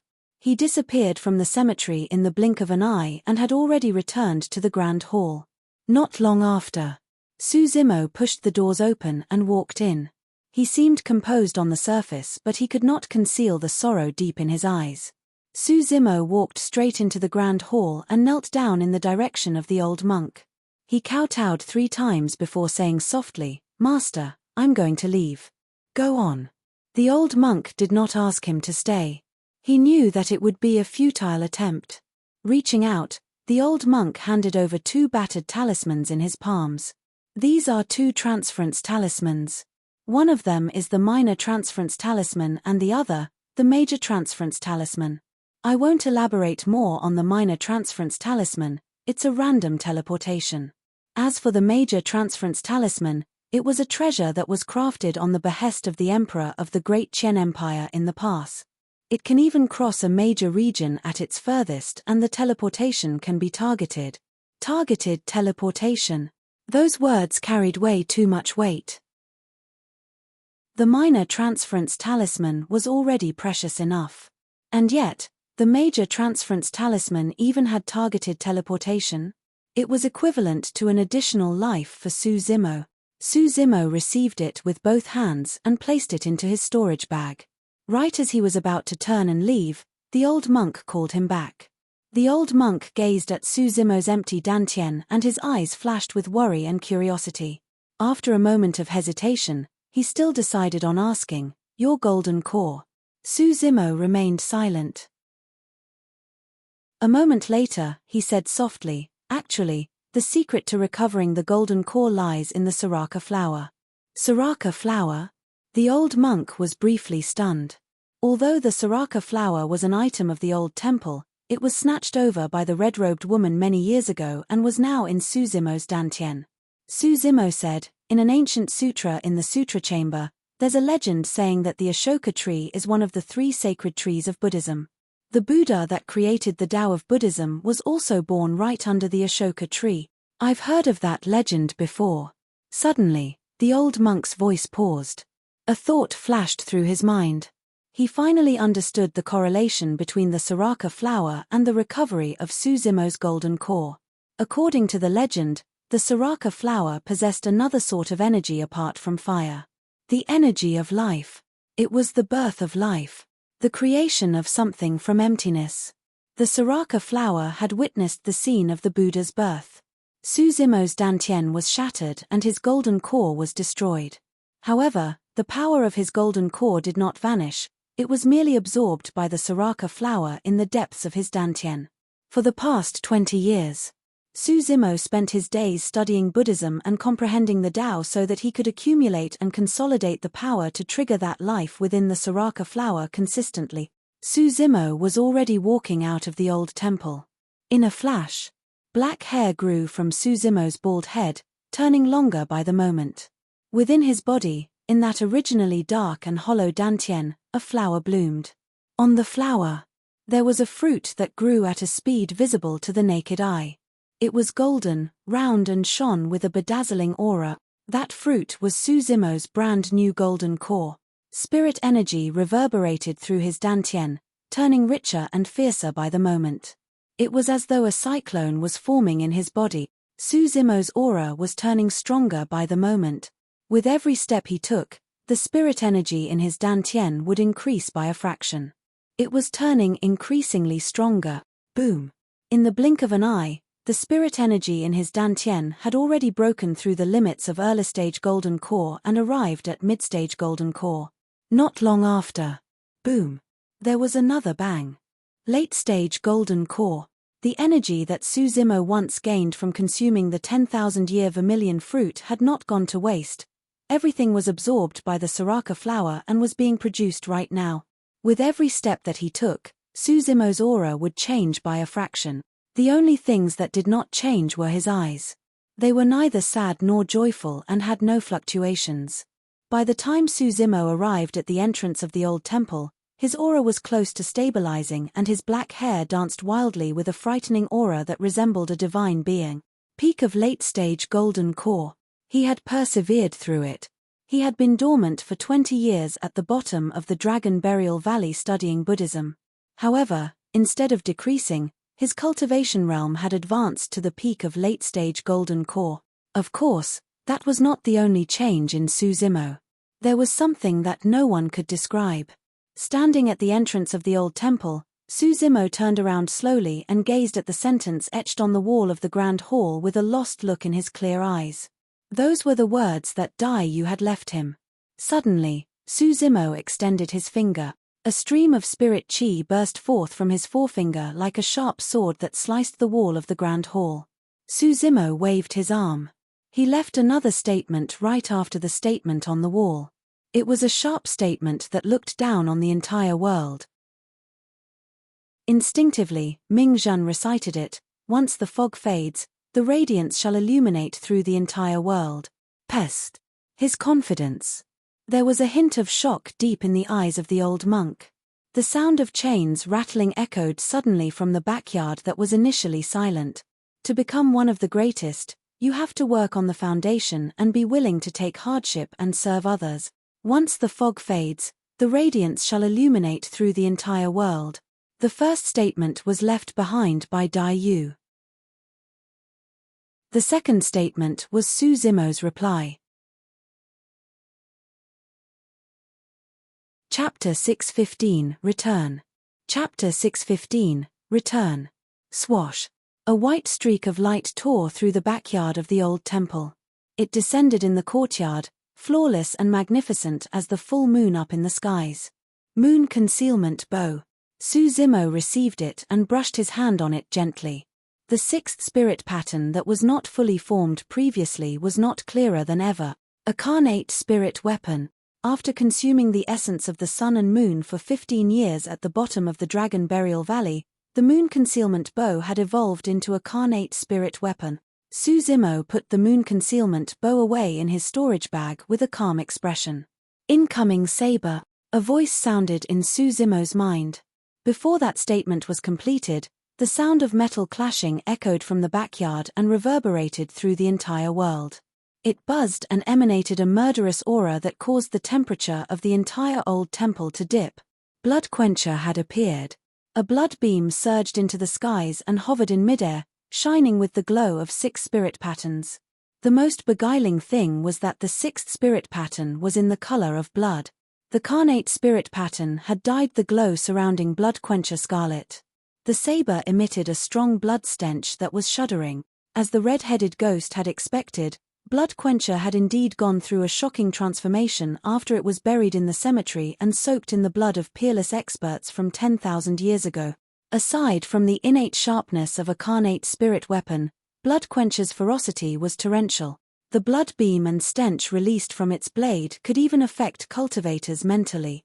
Because the little fox's cultivation realm was inadequate, she felt chills run down her spine just glancing at it. It was as though a grisly hell sprawled with corpses and soaked with blood had appeared before her. Shuddering, she closed her eyes hurriedly. Ming Xin's expression changed slightly as well as he chanted Buddhist proclamations softly to compose himself. Oh, oh.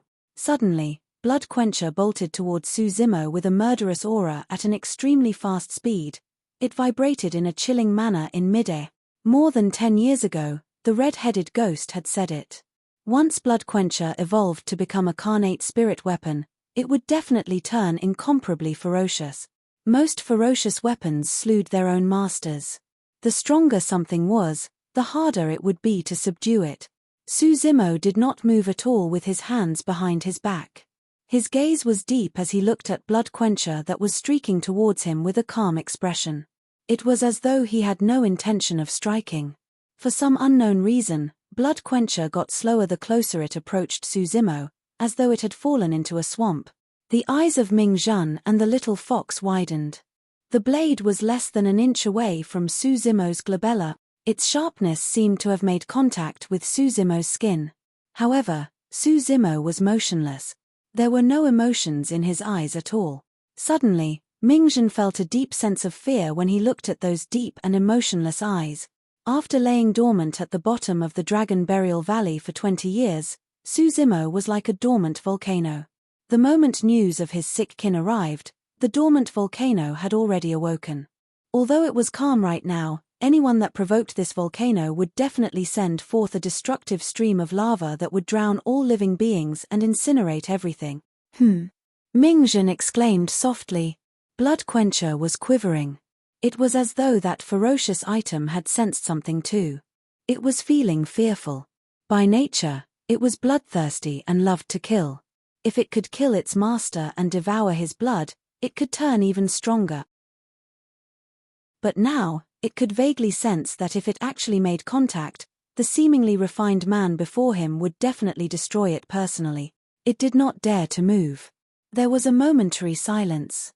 Gradually, Blood Quencher lowered its tip and lowered itself horizontally before Su Zimo. Its sharpness faced outwards and its handle pointed to Su Zimo and was within reach. It had submitted. The ferocious item had just been born and yet, it was shocked into submission immediately. Right from the beginning, Su Zimo had not moved at all. He did not even bat his eyelid. Su Zimo received Blood Quencher and put it away in his storage bag. Including his coiling dragon seal and black gold arrows from before, together with moon concealment bow and Blood Quencher, he now had 4 carnate spirit weapons in his possession. When the little fox saw that Su Zimo was about to leave, she moved and wanted to follow him. Wait here for me. Su Zimo glanced at the little fox and said calmly. Before his sentence was even complete, he had already pushed the doors open and left. The little fox's eyes dimmed with a disappointed look. Ming Zhan said softly, "Don't worry, little fox. Since junior brother said that, he'll definitely return." The little fox nodded, but there was still a deep hint of worry in her eyes. In the grand hall, the old monk gazed at the sentences on the wall for a long time in silence. It's rare, truly rare. A long while later, he finally heaved out a deep breath and lamented. To begin with, that red-robed woman was an existence who could look down on the entire Tianhuang mainland. It's only logical that she would leave such daring and bold words.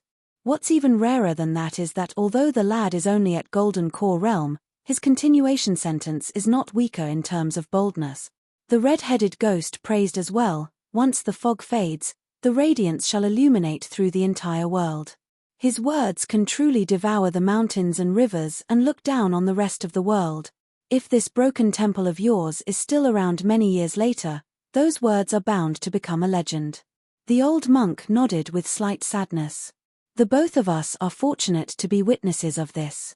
Suddenly, the red-headed ghost gave an odd chuckle. This is good. The ancient battlefield is about to open up soon. That descendant of Chaos Essence sect that was known to be invincible throughout the Golden Core realm more than 10 years ago is about to meet a match. It's hard to tell. The old monk shook his head. Do you think that Di Yin left this place without obtaining anything? In addition, he was already the number 1 of the phenomenon ranking 100 years ago. Nobody knows how much he has grown since then. The chaos ocean of the human emperor is not to be underestimated. He is a scary person. The old monk had an extremely high evaluation of Di Yin. The red-headed ghost said, no matter what, the both of them are born in the same era and are bound to be mortal foes. The only other way out is for one to die or submit. That's for the future. We've still got to wait for the ancient battlefield to open up, the old monk said. After a while, the red-headed ghost suddenly laughed in a gloating manner. That lad has been dormant at the bottom of the Dragon Burial Valley for 20 years. Now that he's going to reappear after news of his kin in illness, he must definitely be holding in a belly full of rage.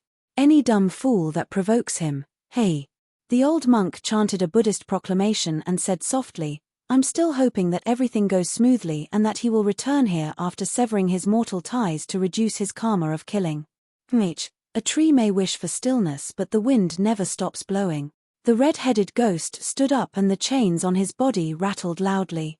He's not going to take the initiative to provoke anybody, but I'm sure 20 years is more than enough to make many things fade into the background. I'm sure many cultivators of the North region have already forgotten about him. The red-headed ghost reared his head in loud laughter. That's for the best. Shiver, cultivators of the North region, that strongest monster incarnate of history whom you guys had ganged up on and bullied back in the past and was cast into the depths of the Dragon Burial Valley has now returned. Ha ha ha. Chapter 616, 3 Dynasties Allied Army. Chapter 616, 3 Dynasties Allied Army. Dragon Burial Valley. Demonis G had been standing at the edge of the cliff for a long time with furrowed brows. The cold wind had crumpled the hem of her dress and she frowned with troubles. Just as she was about to give up and leave, a figure appeared not far away. It was getting closer and closer. The green robes were ever so familiar.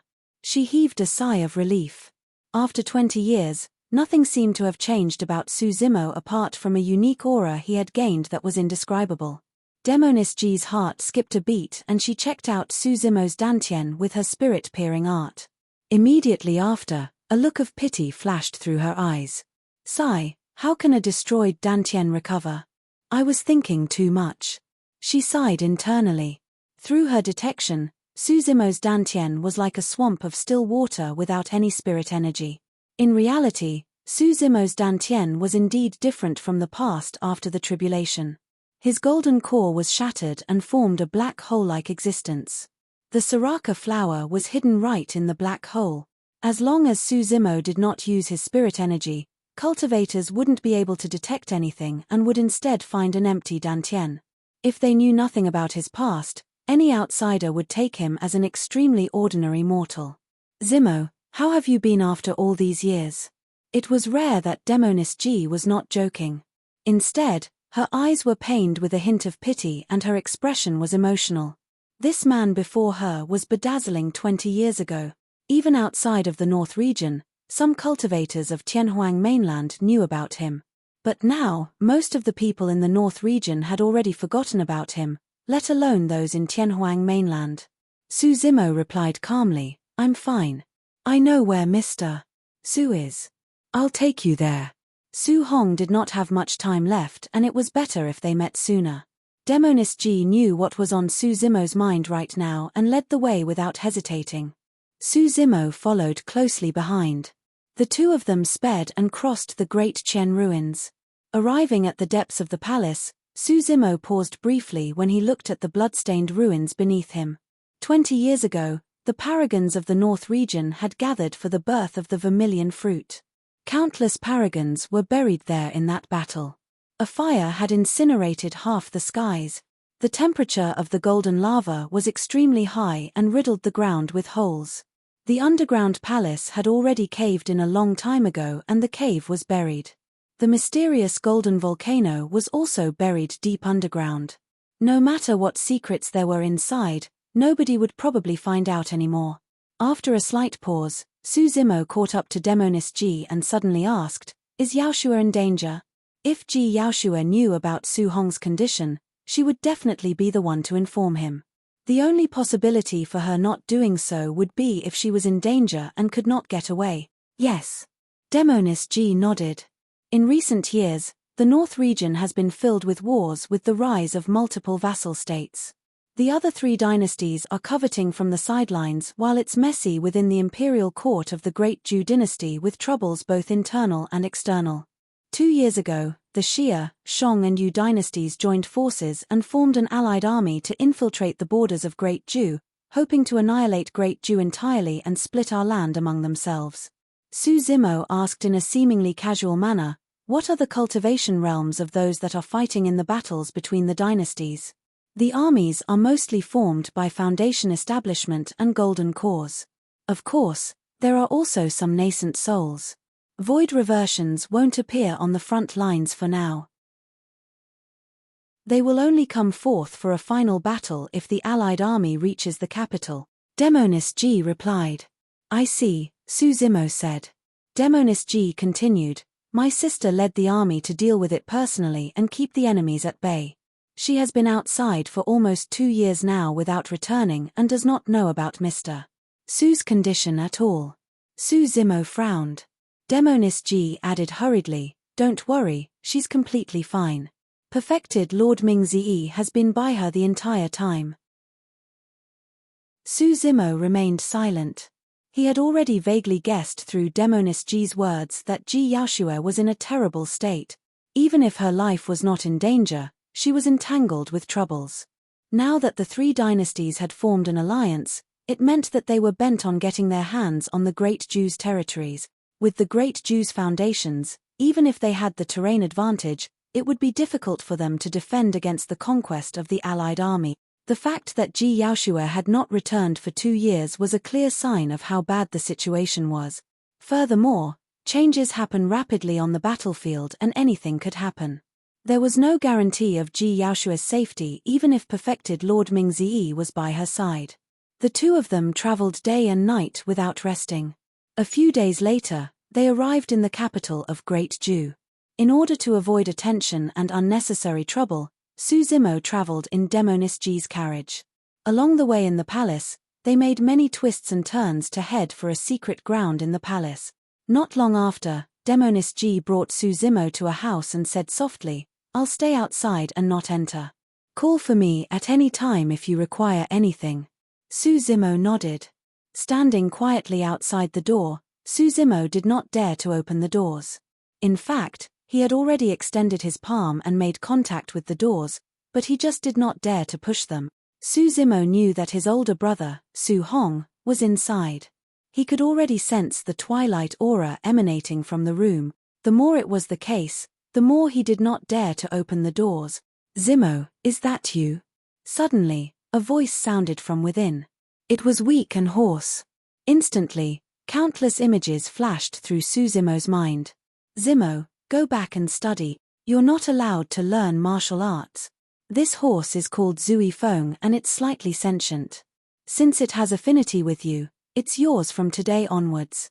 Zimo, as long as you can pass the college examination, I'll reward you with a mansion." This voice was no longer as robust and firm as in the past. However, it awakened countless memories in Su Zimo.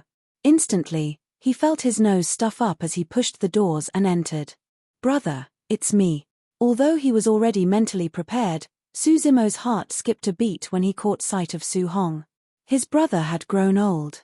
Age was like a merciless blade that sliced and left scars on Su Hong's face. If he had not seen it himself, it would have been difficult for Su Zimo to imagine this frail old person before him wielding an iron spear to lead heavy armored troops through the battlefield and dominate the world. How awesome was he back then? Dozens of years had passed. In his 60s, Su Hong looked like someone in his hundreds. He was filled with white hair and had a pair of hazy eyes. However, the way he looked at Su Zimo was still as comforting and benevolent as ever. Su Zimo strode quickly forward and knelt before Su Hong, holding the latter's wrists gently. Su Zimo's hands trembled. He could clearly feel Su Hong's life diminishing bit by bit from his body. His organs had already begun to deteriorate. At the end of his lifespan, Su Hong did not have much time left and even deities won't be able to save him at this point. "I'm late." Su Zimo slumped his head and said with a quivering tone. "It's not late, it's not." Su Hong patted Su Zimo gently on the palm and consoled the latter. I don't have any regrets now that I'm able to see you fine and well before my passing. Highs. Immediately after, Su Hong sighed. It's just a pity I can't get to see Xiaoning in the end. I wonder how that lass is. I wonder if she suffered outside. You know that she has a weak personality. What is she going to do if she gets bullied without us around? Chapter 617 I am Su Zimo. Chapter 617 I am Su Zimo. Su Zimo said, Xiaoning joined a major sect in order to refine an elixir that can increase one's lifespan. She won't suffer. She even said that you'll be the first one to take the elixir once she succeeds in refining it. That lass. Su Hong smiled. Su Zimo's heart clenched at the sight of Su Hong's smile. There was still slightly more than a month to go before the opening of the ancient battlefield. He knew very well that given his brother's current condition, there was no way the latter could hold out until then. This meant that Su Hong would never ever be able to meet Xiaoning again. A moment later, Su Hong patted the back of Su Zimo's palm and said softly, "Send me back." Su Zimo understood where Su Hong meant by back. It was most likely something that Su Hong was thinking about incessantly for the past 20 years. A fox dies in its hole and a leaf lands at its roots. More than longing, Su Hong felt a deep guilt towards that piece of land and its inhabitants. He had to return. All right. Su Zimo nodded and carried Su Hong in his arms before walking to the entrance. Demoness Ji was waiting not far away and she hurried over, asking softly, "Where are you headed for?" Su Zimo replied, "Let's leave the capital first." There were many people in the capital of Great Ju and it would be easy for him to be exposed carrying Su Hong with him. If anyone discovered Su Hong's presence in the capital of Great Ju, the Great Ju dynasty would be annihilated even before the allied army of the three dynasties struck. Su Zimo supported Su Hong into Demoness Ji's carriage. The carriage was adorned with jewels and jade majestically and glowed with a bright spirit light. It rose slowly into the air and headed out of the capital. The journey within the capital was mostly smooth when people saw that it was a carriage of the princess. Before long, the three of them had already left the capital. Su Zimo checked his surroundings and upon seeing that nobody was around, he said, "Thank you for your help, Demoness Ji. I'll take my brother away from here. You can head on back. I don't have anything on. I'll send you guys wherever you want to go," Demoness Ji said hurriedly. Just as Su Zimo was about to decline, he frowned and his ears twitched. Someone's approaching. Su Zimo's expression turned cold. The person chased after them at an extremely fast speed. It was clear that the intruder was not friendly. Soon, the sound of clothes fluttering could be heard in the air. 10 figures descended and surrounded Demoness Ji's carriage. The leader was a bald man clad in armor. His eyes were sharp as a vulture's. This was the commander of the Great Ju dynasty's Scarlet Vulture Guards, Bald Vulture.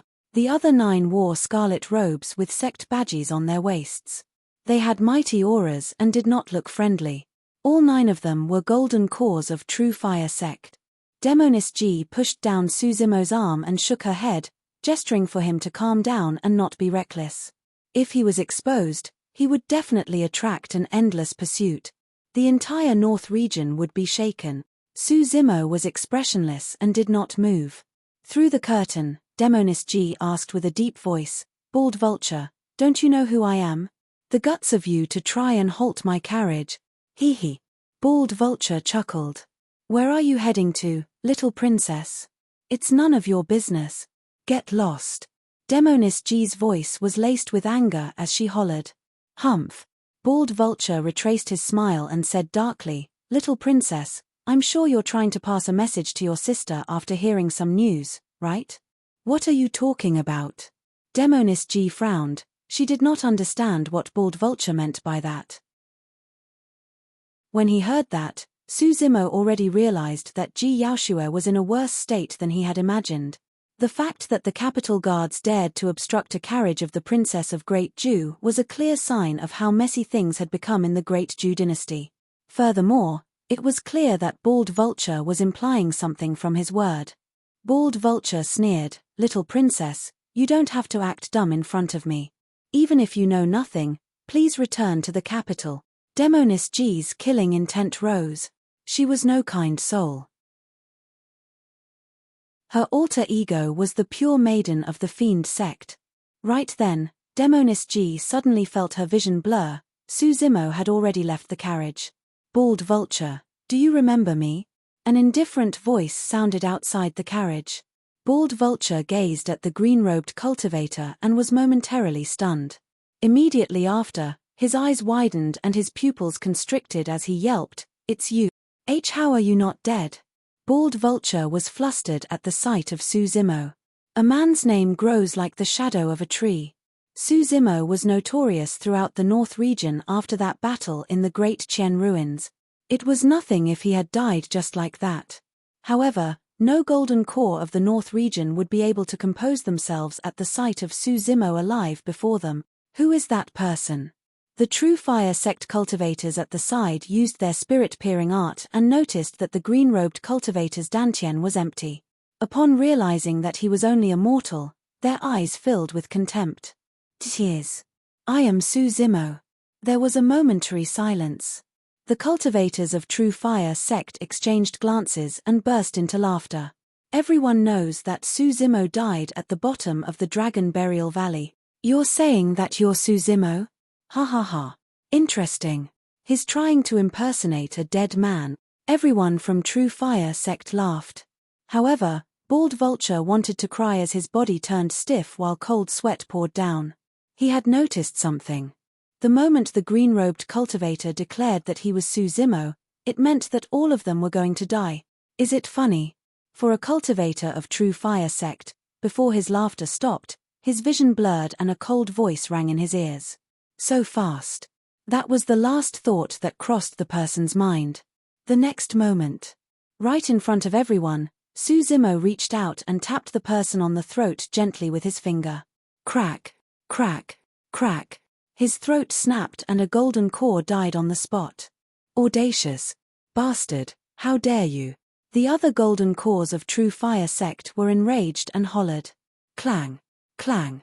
8 golden cores summoned their flying swords one after another. The swords quivered and shone with bright spirit lights.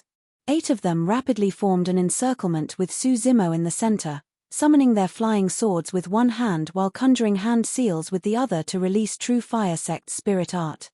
The attacks surged forth instantly. Suzimo's expression did not change as he opened his mouth. "Om." He chanted in Sanskrit. It was the first of 6 words of Daming mantra. Instantly, it reverberated endlessly like thunder. The void was filled with a shuddering power.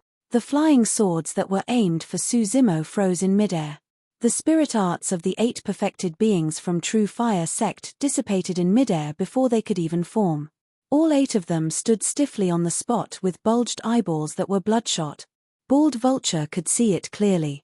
Blood was already oozing from the ears, eyes, nose, and mouth of the 8 people. They were bleeding from all orifices. "Ma."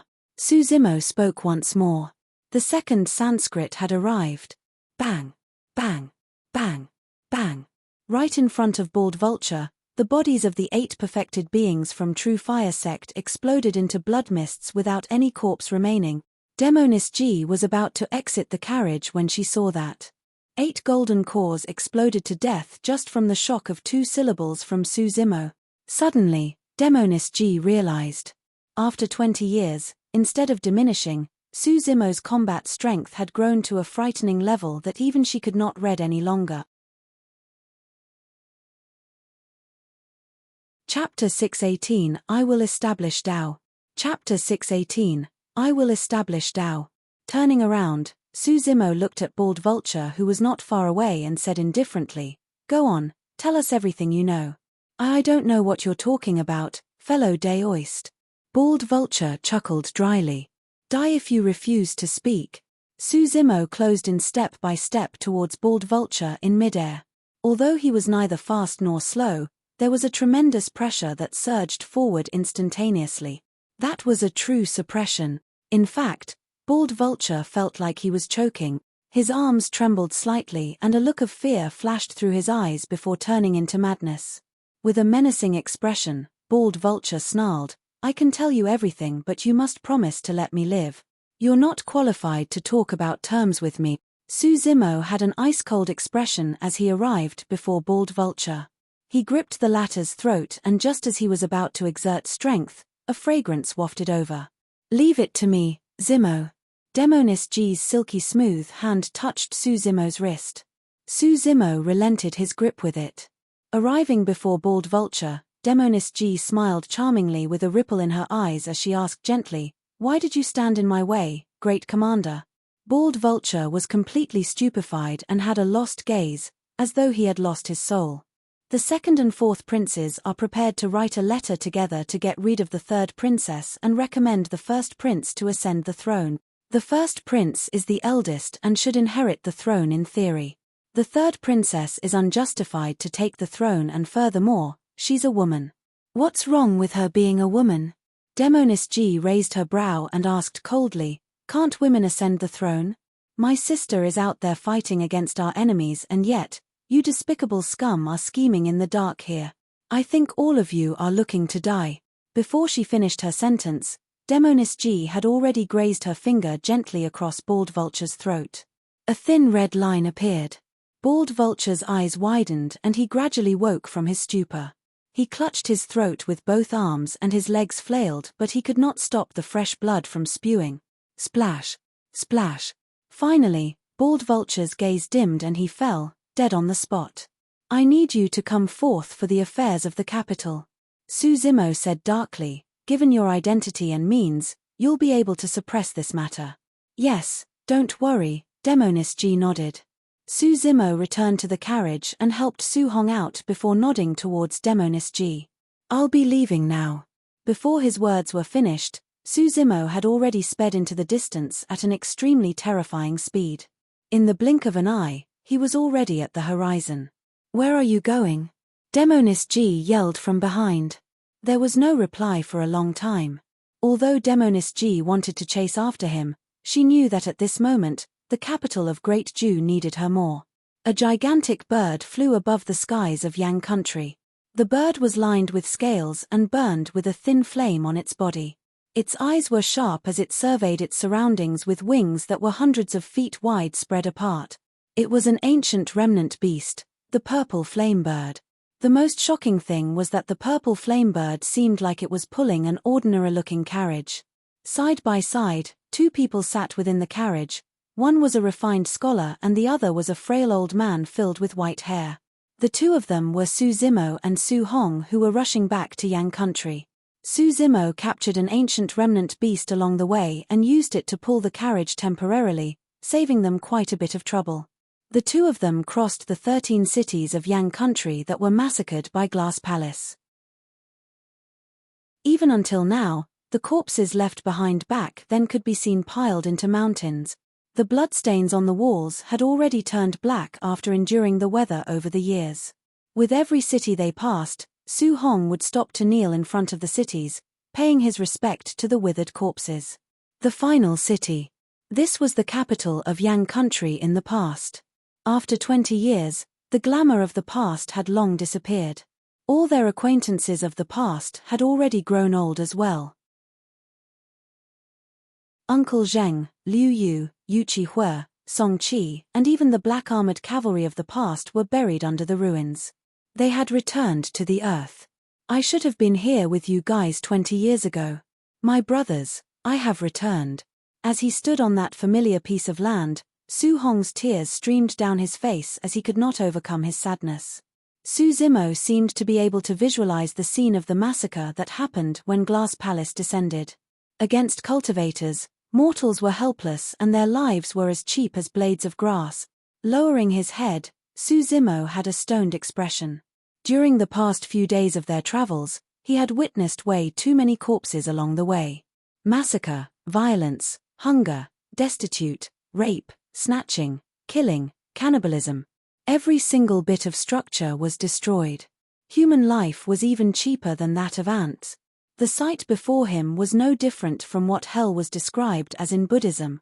As the flames of wars raged, the most helpless and pathetic ones were the mortals of the world who had no spirit roots and could not cultivate.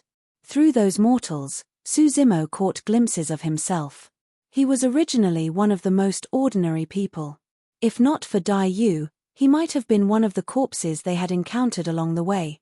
If Suzimo had intervened, he might have been able to save 1, 2, or even 100 people, but he wouldn't have been able to save everybody. In fact, he could not even save his own kin. He could only watch as Su Hong approached the end of his lifespan. Along the way, Suzimo had been contemplating a single question. Even if he was able to come out 10 years ago, what difference would it have made? Would he have been able to save Su Hong? After all, Su Hong was a mortal whose lifespan would be exhausted 20, 30, or even 40 years later. The two of them were going to have to face an eternal farewell no matter what. Even if he had not offended Glass Palace, would the masses have escaped from a calamity as such? The mortals were still the first to suffer from the flames of war. Against cultivators, mortals had no control over their own fates. Cultivators could trample on the dignity of mortals as they pleased. No matter how the mortals struggled, nothing would change. If not for Dai Yu, Suzimo might have been killed by Zhu Dingyun when he returned from cultivation in the past. He was a fortunate person. Dai Yu had altered his fate for him. However, who could change Su Hong's fate? Who could change the fate of all the living beings in the world? Were mortals that had no spirit roots and were unable to cultivate condemned to be sacrifices of war? Were they meant to be the food of demon beasts and corpses to be trampled on by cultivators? Suzimo was not a saint. He had never thought of bringing salvation for the living beings of the world single-handedly. He merely wanted to help his kin survive. All he wanted, or perhaps, all mortals in the world, should have a chance of fighting against their fate. I want to establish the Tao. All of a sudden, Suzimo raised his head and gripped his fists. An unprecedented light shone in his eyes as he said slowly with an unyielding and resolute tone, I want to break free the shackles of fate that bind every single living being in the world. So what if one has no spirit root? I'm going to change the fate of all living beings. I'm going to allow all lives in this world the ability to cultivate and become immortals. His voice reverberated through the heavens and echoed with a deafening vibration. Boom. Right after he spoke, the initially clear skies boomed with thunder. A shuddering aura blanketed downwards with an unstoppable divine might, as though he had offended the deities above. At the same time, all the patriarchs that were in seclusion in various secret grounds across Tianhuang mainland jolted awake, looking at the firmaments with shock on their faces. Enigma Palace. An old man wearing a Confucian crown sensed something and divined with his fingers. He was startled and remarked, someone has just laid down a great vow that has shocked even the firmament. Chapter 619, Complete Silence. Chapter 619, Complete Silence. How difficult would it be for someone to establish the Tao? Throughout history, there have been countless storms and yet, the only Taos that were passed down in the human race were the Immortal, Buddhist and Fiend Taos. How difficult would it be for someone to alter the fate of all living beings? Even with Dai Yu's means, she could only change the fate of Suzimo alone with the help of a sacred item like the Saraka flower. Anyone else wouldn't even dare to dream of something as such.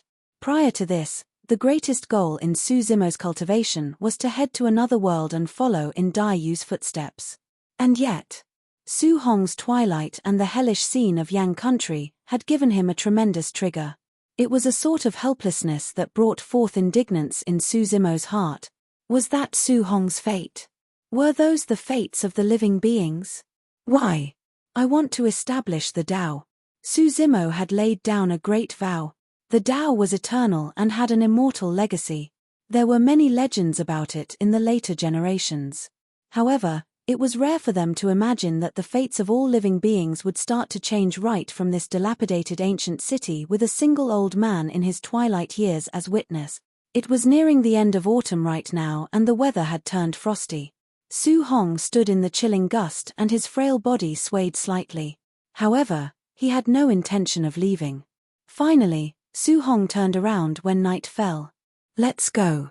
The moment Su Hong turned around, Suzimo discovered that his elder brother seemed to have aged considerably overnight. Those hazy eyes no longer had any fluctuation within them. They were still as an ancient well. For the past 20 years, the old man had been waiting every single moment for this day to arrive. Right now, he no longer had any regrets. Su Zimo supported Su Hong to the carriage and they continued ahead. They were headed for Pingyang town.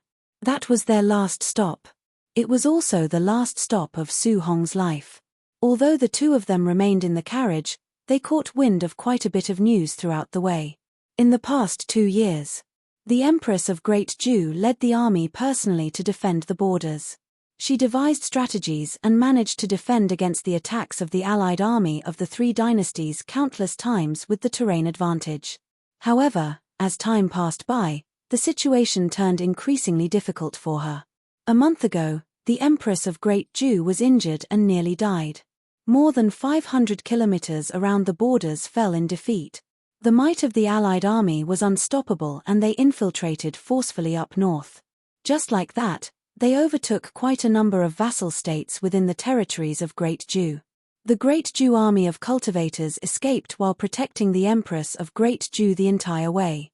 They were forced back to the north of Kanglang mountain range and Kanglang city, almost forced to give up the Yang country as well. The situation of Great Ju was extremely treacherous right now. Pingyang town. Upon returning, Su Zimo released the purple flame bird. He put away the carriage and supported Su Hong to the ground. The leaves of autumn fell and the place was in chaos. The streets of Pingyang town were desolate. Although it was daytime, there were not many people on the streets and doors on either side were tightly shut as well. Before long, the allied army of the 3 dynasties would cross Kanglang mountain range and invade this place. There were not many people remaining in Pingyang town by now. They were mostly old, weak, women, children or people who were extremely sentimental to the place. Su Zimo supported Su Hong back to his mansion. Pushing the door open to enter, the peach blossom tree was still present. Everything was the same as before.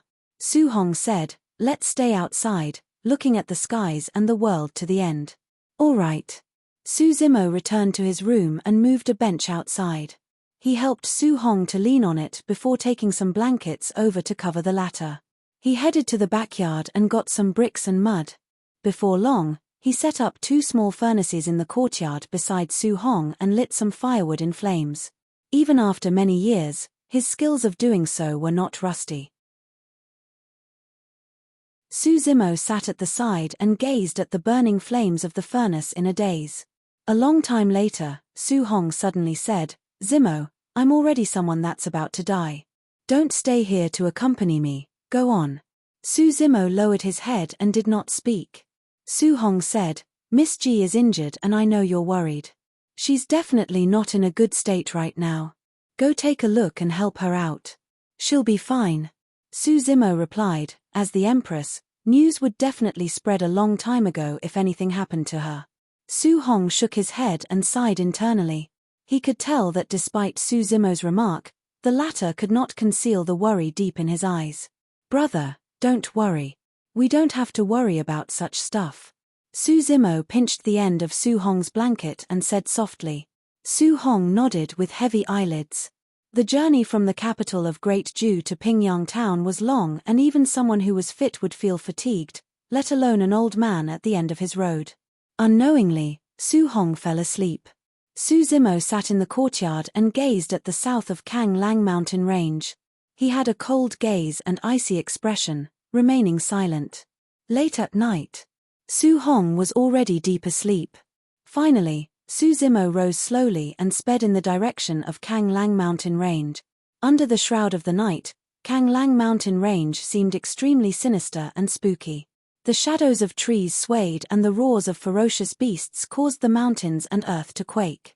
From time to time, ferocious birds would glide through the air. All of a sudden, a green-robed figure arrived in the skies above Kanglang mountain range. Under the cold moonlight, demonic chi shrouded that person and conjured a series of menacing ancient demons one after another. Su Zimo stood in the air with his mighty figure. His black hair danced and his eyes were bloodshot, resembling a peerless demon king. Instantly, all the demon beasts in Kanglang mountain range caught sight of that figure. Roar. Su Zimo opened his mouth and let out a deafening roar into the valley beneath him. The weather changed. From Su Zimo, all the demon beasts sensed a trepidating aura. It was a fear that stemmed from deep in their bloodline. A new king was born in Kanglang mountain range. All the spirit beasts and most of the spirit demons knelt on the ground in dead silence. However, there were still some demon beasts that glared menacingly with malevolent auras. Howl. The overlord of Kanglang mountain range, the alpha grey wolf, reared its head into the skies and howled. The wolves got up one after another and responded in kind. Their howls spread through the entire place. Su Zimo flew through the air silently and arrived before the alpha. Reaching out, he pushed down against the head of the alpha with his massive palm. The alpha opened its blood-filled mouth and chomped down savagely on Su Zimo's wrist. The flesh on Su Zimo's arm expanded and his tendons pulsated. His entire arm seemed to be made of steel. The alpha not only failed to bite completely, he nearly broke his own fangs. Bang! A single round. The alpha was murdered by Su Zimo in a single round and its body split into pieces. At the same time, a golden core realm silver moon lion lunged over from behind. With the cover of the moonlight, the silver moon lion's body was almost invisible. As though he had eyes behind his back, Su Zimo threw a punch in reverse without even turning back. Boom! The silver moon lion was killed by Su Zimo with a punch as well. Fresh blood splattered. Two ancient remnant beasts could not even withstand a single punch from Su Zimo. Roar. Drenched in blood, Su Zimo looked down at the entire valley and howled once more. No other demon beast dared to make a sound. Complete silence blanketed the mountain ranges and swamps. Chapter 620, A Farewell with Warm Wine on a Snowy Night. Chapter 620, A Farewell with Warm Wine on a Snowy Night. For the next period of time, Su Zimo behaved like a mortal, accompanying Su Hong daily, spending his days chopping firewood for fire, cooking, and chatting. He was going to accompany Su Hong to the end of the road. Su Zimo recounted his experiences in the years. He started from over 20 years ago, the night when he started cultivating beneath this peach blossom tree. He spoke about Dai Yu, Xiaoning, Ji Yaoshue, Ethereal Peak. He recounted every single bit in detail without hiding anything. Su Hong had never heard of anything as such and everything was extremely fresh for him. When he was excited, his energy level would rise as well. Of course, as time passed by and the weather turned colder, Su Hong's health declined and the time he spent awake diminished as well. Instead, he slept for increased periods of time. In fact, he even told Su Zimo in a seemingly joking manner, "Who knows if I might just fall asleep as such one day and never wake up again." Su Zimo did not reply as his heart soured in pain. When Su Hong was awake, Su Zimo could not bear to leave. He knew that every single minute spent between them was a minute less left. Every single sentence he said was a sentence less for them remaining. He would only leave after Su Hong was asleep. After leaving the mansion, Su Zimo would move around Pingyang town in an indeterminate direction, pausing occasionally to mull for a prolonged period of time. He walked extremely slowly, as though he was strolling casually. However, if any sharp cultivator were to pass by, they would be able to notice that there was a trickle of spirit chi leaking from Su Zimo's fingertip. It was like a sharp dagger that was carving something on the ground. Mysterious scars would appear on the ground behind him one after another, looking like runic patterns. A single breeze from the cold wind was all it took to cover the scars with dust. When he sensed that Su Hong was awake, Su Zimo would return to the mansion to continue chatting with his brother. Only when Su Hong was asleep, he would leave again. Day after day, he repeated the cycle. Nothing seemed to have changed. However, Su Zimo could clearly sense Su Hong's deteriorating health. His lifespan was ending and he was already nearing its limit. This day, after Su Hong entered slumber once more, Su Zimo left the mansion and pulled out a series of old flags from his storage bag. There were a total of 49. The flagpoles were made of wood but there were no signs of corrosion. The flags were made from unknown beast skins and had mysterious, complicated patterns on them. A single glance was enough to confuse anyone, as though their souls were drawn in. Su Zimo flew through the air. Everywhere he passed, he would examine for a long time before tossing down a flag. The flagpole would slide right into the ground before vanishing after a mysterious glow. One after another. By the time he cast all 49 flags into the ground, he had already gone one round around Pingyang town and was visibly fatigued with sweat on his forehead. His act of tossing the flags looked simple, but it took a huge toll on him mentally. Suddenly, Su Zimo's heart skipped a beat and he returned to the mansion immediately. Su Hong had already awoken by now.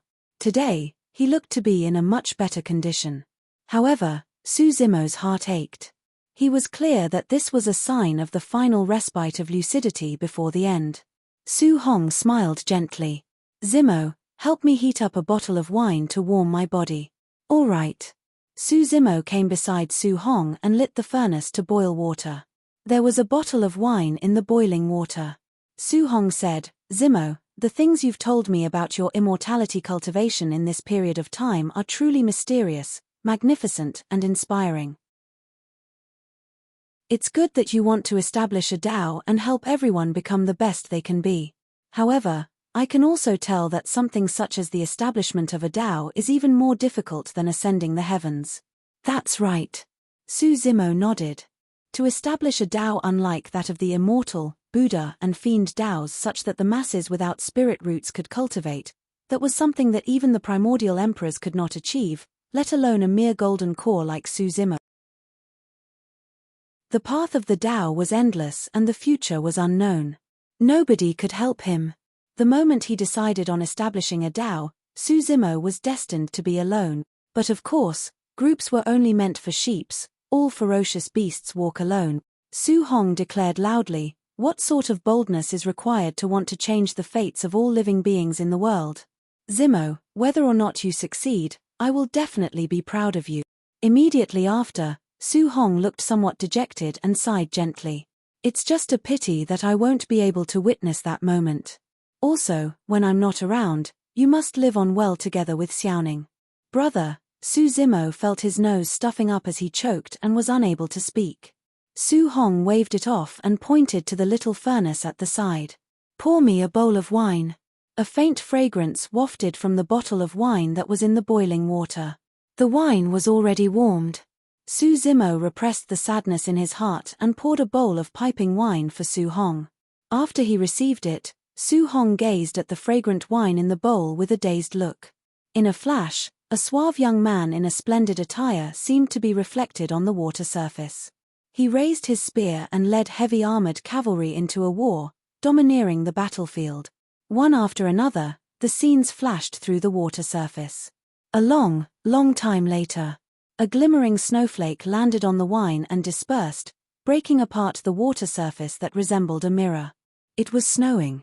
This was the first snow of winter. The end of autumn and the arrival of winter seemed to imply something. The scenes from earlier had already vanished. The only thing left on the water surface was an old face. Su Hong smiled suavely and raised his bowl of wine, downing it in a single mouthful. It was as though he had consumed his entire life with that mouthful of wine. "Good wine." With a loud laugh, Su Hong passed on. Su Zimo collapsed and knelt with a thud. He gazed at the old man before him and could not hold back any longer as tears streamed like a fountain. This day had eventually arrived. Although he was prepared for it, Su Zimo still felt a heartbreaking sadness at the actual departure of Su Hong. The deeper one was invested in secular affairs, the harder it was for them to sever them. The deeper one was invested, the more painful it would be. The skies gradually darkened. The snow was getting heavier. Su Zimo knelt before Su Hong motionlessly with a dazed expression.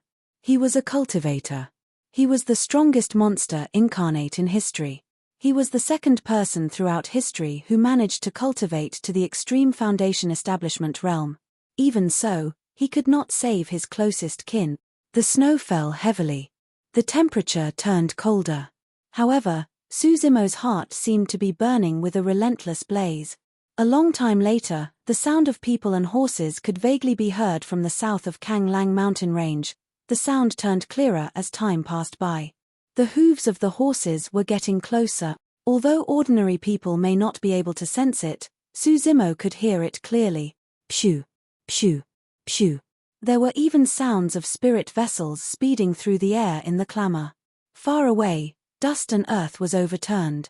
With a cold expression, Suzimo rose and his eyes surged with a torrential killing intent. Soaring into the air, he sped towards Kang Lang mountain range. Chapter 621, Sinister Forest. Chapter 621. Sinister Forest. Dust billowed, the earth shook and the light of armors shone. Far away, a black army was approaching slowly with a steely killing intent. A single look at the dense crowd would reveal that there were millions of people. What was even more frightening was that the army was made up of a few million cultivators. Those marching on the ground were Qi refinement warriors. Those riding on mounts were Foundation establishment cultivators. Above the army, there were even spirit vessels traveling through the air. A few cultivators stood on the deck and looked down at the masses against the winds. Those that could board the spirit vessels were all golden cores. This was the allied army of the three dynasties. Led by the princes of the three dynasties, this was an army that consisted fully of cultivators. No vassal state they passed could defend against them. Moreover, there were even a number of nascent souls that held the fort within the allied army. It was just that they rarely showed themselves. Right at the very end of the allied army, a dilapidated city that was bloodstained and billowed with smoke could be vaguely seen. Jian'an city of Yang country was already reduced to ruins. Corpses were strewn all over the city and there were rivers of blood. The city lord of Jian'an city did not surrender and stood to fight. As such, when the city was beached, the prince of the great Xia dynasty ordered to slaughter every single last person in the city with no survivors. The cities would be slaughtered if they did not surrender. Along the way, the allied army trampled over countless cities, leaving nothing but mountains of corpses and rivers of blood. This was an apocalyptic disaster for the citizens and living beings of the world. Even if there were mortals that were indignant and struggled or grumbled, nothing changed. Some of them chose to escape. However, how difficult was it to escape? How could mortals escape the pursuit of cultivators with their fragile bodies? Even if they were lucky enough to escape the hunt of the cultivators, how long could those mortals survive in this chaotic era where there were bandits and hoodlums all around? If they hid in the forests, even beasts that were not sentient would most likely be able to kill them, let alone spirit beasts and demons. Their fates were sealed. The allied army crossed Kang Lang mountain range that was not far away, and soon, the same fate would befall Pingyang town. The princes of the Great Shang, Xia, and Yu dynasties were gathered on the largest and most majestic spirit vessel, surrounded by golden core guards. The defense was tight. The three of them were in a leisure chat with their wine glasses raised merrily. The prince of Great Xia was fat, and when he smiled, his eyes narrowed into a thin slit. They shone with a gold glint as he said lustfully, "I heard from a secret report that Ji Yaoshua's in Kanglang City right now. As long as we cross that valley in front and another few small towns, we'll arrive at Kanglang City." "Fufu, you're moved, brother Sai?" The prince of Great Shang was a refined man who asked with a fake smile. "Heh." The prince of Great Xia laughed. Ji Yaoshua can be considered as a peerless beauty, and it won't be too much to say that she's the number one beauty of our 4 dynasties of the North region. Who wouldn't want a taste of that? What's even rarer is that she's the Empress of Great Ju. If I can make her submit, the feeling would be. The Prince of Great Ju's body was robust and he sneered and smacked his lips. The Prince of Great Shang smiled gently. "I'm not going to fight with you too. However, I heard that Ji Yaoshua has a younger sister who is also a beauty. She does interest me instead." Ha ha ha ha. The three of them exchanged glances and laughed merrily. Although, Ji Yaoshua might not stay in Kanglang City. If she continues retreating, we'll still have to chase her for quite a bit. The Prince of Great Xia said darkly. "No." The Prince of Great Shang said calmly, "She is stubborn by nature. If not for the fact that she was injured previously and chose to retreat because the eldest Prince of Great Ju took control temporarily, there is no way the Great Ju dynasty would choose to give up on so much of their territory. But now, I heard that she's already awake. Given her character, she will definitely stand by Kanglang City and defend it steadfastly. That's for the best." The Prince of Great Jew clapped and laughed. The Prince of Great Jew remarked with a smile, "In my opinion, the imperial court of Great Jew is already in a mess. Even if Ji Yaoshua is awake, the eldest Prince of Great Jew will not want to relinquish his position so easily. There's no guarantee that they won't end up in internal strife. At that time, we'll be able to reap the rewards without even interfering. We'll capture the Empress of Great Jew alive and continue heading north to charge right into their nest." "Awesome. Let's drink." The three princes sat on the deck under the starry night and chatted with vigor. Suddenly, the troops at the front slowed down. The Prince of Great Jew frowned gently.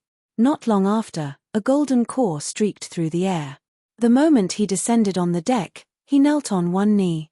"Princes, we have already arrived at Kang Lang mountain range. It's late at night now and beasts wander the valley dangerously. Should we proceed and cross it or make a detour?" The Prince of Great Jew rose and shouted, "Of course we cross it. Our allied army is mighty and invincible. How can a mere Kang Lang mountain range stand in our way? Go on." The Prince of Great Shia waved his arm. "This mountain range isn't some ancient forest. At the most, there are only some golden core spirit demons. There aren't even any fiend demons. What are you afraid of?" The Prince of Great Shong chuckled as well. "General Sun, you are indeed a little too cautious. If we cross a mountain range as such alone in the night, there's a chance we might get ambushed by the demons. However, given our mighty force, the demon beasts will want nothing more than to hide far away. What threat can there be?" "Understood." General Sun nodded and turned to leave. He floated in midair and bellowed, "Continue forward." Bang! Boom! Boom! The army moved together with a terrifying might. Although the Allied army had a few million troops, it was also nothing compared to the Kang Lang mountain range which spanned hundreds of kilometers. Not far behind the three princes, a skinny old man opened his eyes and gazed at the dark forest before them. It was as though there was an ancient ferocious beast laying in ambush with its mouth wide open awaiting the group of them to send themselves to him. The feeling arrived and disappeared almost instantaneously, like an impulse. The skinny old man frowned slightly and shrugged it off. He then closed his eyes and returned to meditation. The valley meandered around with ancient trees. Due to the low visibility, the army proceeded at a slow speed. However, the Allied army did not encounter any danger along the way. The surroundings were quiet. Everything went silent. Not long after, the Allied army had already crossed more than half of the Kang Lang mountain range. All the troops let down their guard. The Prince of Great Jew burst into laughter. "Indeed, it's as you had expected. All the beasts in this mountain range are too afraid to even appear. Ha ha ha. Something isn't right." Suddenly, a voice sounded not far away. The skinny old man had a grim expression and his glabella flashed, spreading his spirit consciousness slowly. "It's way too quiet. It's so quiet that it's sinister." Even if the demon beasts of the Kang Lang mountain range were frightened into hiding, there was no way they wouldn't have encountered a single demon beast the entire way. It was as though all the creatures had hid themselves a long time ago. The surrounding air suddenly turned stale. There was a deep killing intent shrouding the dark, sinister forest. Phew!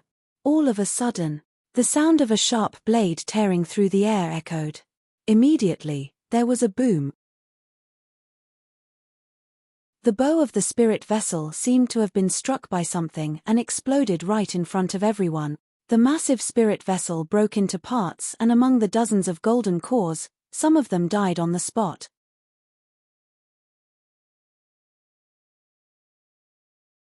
Chapter 622. Chapter 622, Endless Hell. Swoosh, swoosh, swoosh. Cold lights flashed. Sharp arrows burst forth from the dark forest before them one after another, arriving instantly and striking the spirit vessels in midair. Bang, bang, bang. The spirit vessels exploded one after another. Splintered limbs flew all over and the skies were stained red. Some of the golden cores on the spirit vessels had not even managed to react before they were turned into blood mists by a tremendous power. Debris of the vessels flew everywhere and when they landed in the crowd, Some of the chi condensation and foundation establishment cultivators who were not prepared were crushed to death. The arrows were extremely fast, and some of the cultivators present had already let their guard down a long time ago and could not react to it. The allied army fell into chaos. Although the remaining spirit vessels were not struck by the arrows, many golden cores were already frightened and abandoned the vessels to soar into the skies. Roar, howl, screech. All of a sudden, a series of shuddering cries of beasts sounded from the depths of the forest. An evil gust of wind blew over and the ancient trees swayed. The leaves rustled.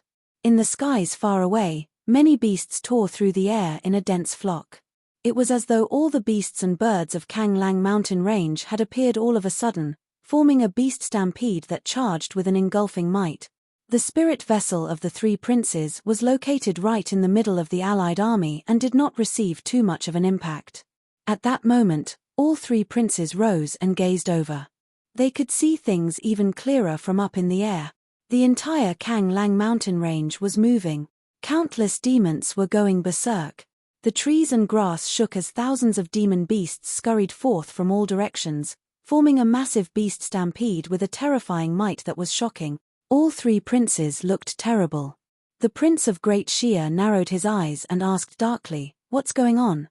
Compared to the true massive forests, major regions of demons, or even the realms of the 8 demon races in Tianhuang mainland, Kang Lang mountain range was nothing much. After all, there had never been a fiend demon born in the valley after all these years. But now, it was definitely unusual for a beast stampede to burst forth from the mountain range to attack the allied army. The skinny old man was a nascent soul and was the personal guard of the Prince of Great Shia. At that moment, he knitted his brows and gazed at the dark forest before them in silence. Not far away, the personal guards of the princes of the Great Shang and Yu dynasties, 2 other nascent souls, rose as well. One of them was a bald burly man in heavy armor. He strode over in huge steps and said darkly, "A new demon king must have been born in this mountain range." "That's right. The demon beasts of the mountain range will only gather under the command of a demon king to form a beast stampede of such a scale." The other nascent soul was a white-bloused woman. "Princes, don't worry. We have 100 nascent souls accompanying this army. Even if this demon king is a pure-blooded ferocious beast, it will have to die," the bald burly man said. The Prince of Great Shang had an uneasy expression and suddenly asked, "Where's the demon king?" "This." The bald burly man and white-bloused woman exchanged glances. Neither of them was certain. Searching for a single demon beast in a beast stampede was equivalent to searching for a pin in a haystack. It was indeed difficult. The skinny old man gazed ahead and suddenly said, "The beast stampede came from all directions except for one. Right ahead." The group around the princes on the spirit vessel was not the only people to sense something. The golden cores at the front did as well. Everyone gazed at the sinisterly dark forest before them with grim expressions. The arrows came from that direction. Light was blurry in the forest. The golden cores could vaguely see a blurry shadow in the forest up ahead, resembling a tiny mountain peak. "Who is there?" someone shouted. The moment he said that, the mountain peak moved. It grew endlessly. The ancient trees around them shook. In the blink of an eye, that mountain peak had already exceeded the height of the ancient trees and was more than 100 feet tall. Everyone in the allied army turned their heads over instinctively. A gigantic shadow covered them from above the skies. That was no mountain peak. It was clearly a humanoid ferocious beast that had just risen. Standing at the front with its majestic body, it was like an unshakable tower. Instantly, the entire Kang Lang mountain range seemed like it was part of the backdrop. The massive ferocious beast's black hair danced wildly and it was surrounded by demonic chi, resembling a fiend celestial. A pair of bloodshot eyes looked down at the allied army as it breathed out air currents through its nose. It was as though those bloodshot eyes could spew flames. Pest! Many cultivators were scared out of their wits and gasped. Countless horses neighed in fright and fell to the ground, peeing and shitting themselves helplessly. Even beasts had to bow down to this humanoid ferocious beast, let alone mere horses. Countless foundation establishment cultivators fell from their mounts and the army was in chaos. Even the nascent souls who were present were shocked at the sight of this, let alone the low-leveled cultivators. This was way too ferocious. They could sense an immense killing intent from the humanoid ferocious beast, an apocalyptic malevolent chi that threatened to devour everything in its path. Up till this point of their cultivation, they had come across many pure-blooded ferocious beasts. However, even the fiercest pure-blooded ferocious beasts looked like kittens compared to this ferocious beast before them. The person blocking their way was none other than Su Zimo, who had just experienced the pain of losing a kin in his demon form. Roar! Su Zimo took a deep breath of air and his chest puffed. Opening his mouth, he took on the stance of thunderclap kill and released a deafening howl. The weather changed. Boom! It was as though thunder had struck. Against the mighty howl, the beasts cried and the birds screeched. The sound of the beasts trampling endlessly seemed to have vanished. Countless ancient trees were uprooted. The minds of the golden cores right at the front went blank as they stood motionlessly in midair with frozen looks on their faces. There was a brief pause. Poof, poof, poof. Blood mists appeared one after another. It was like a tragic burst of fireworks. Against the horrifying sound wave, dozens of golden cores exploded from the shock, turning into blood mists without corpses.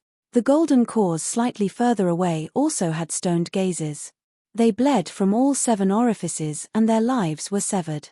One after another, figures fell from midair.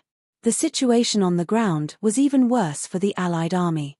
There were countless chi condensation and foundation establishment cultivators that were ruptured to death. The beast stampede had already closed in together with the howl, charging into the Allied army with a wild massacre. Spirit lights filled the skies and spirit energy surged. Fresh blood splattered all over the forest. Cultivators were weak physically and the greatest taboo for them in a fight against demon beasts was being closed in. And now, demon beasts were charging into the crowd endlessly, gnawing and swiping their claws at everything before them. This was something that chi condensation and foundation establishment cultivators could not defend against at all. Furthermore, there were tens of millions of demon beasts in Kanglang mountain range, a few times more than the number of troops in the Allied army, up in the skies, down on the ground, deep underground. Demon beasts were everywhere. The gathering of countless demon beasts formed a massive force. Even golden cores would most likely die if they were closed in by spirit demons of golden core realm. Only a few perfected beings with golden core phenomenons managed to hold out in midair. However, the true terror had only just begun. The moment Su Zimo returned from the bottom of the Dragon Burial Valley and decided to attack, it was already decided that Kanglang mountain range would turn into an endless hell for the Allied army.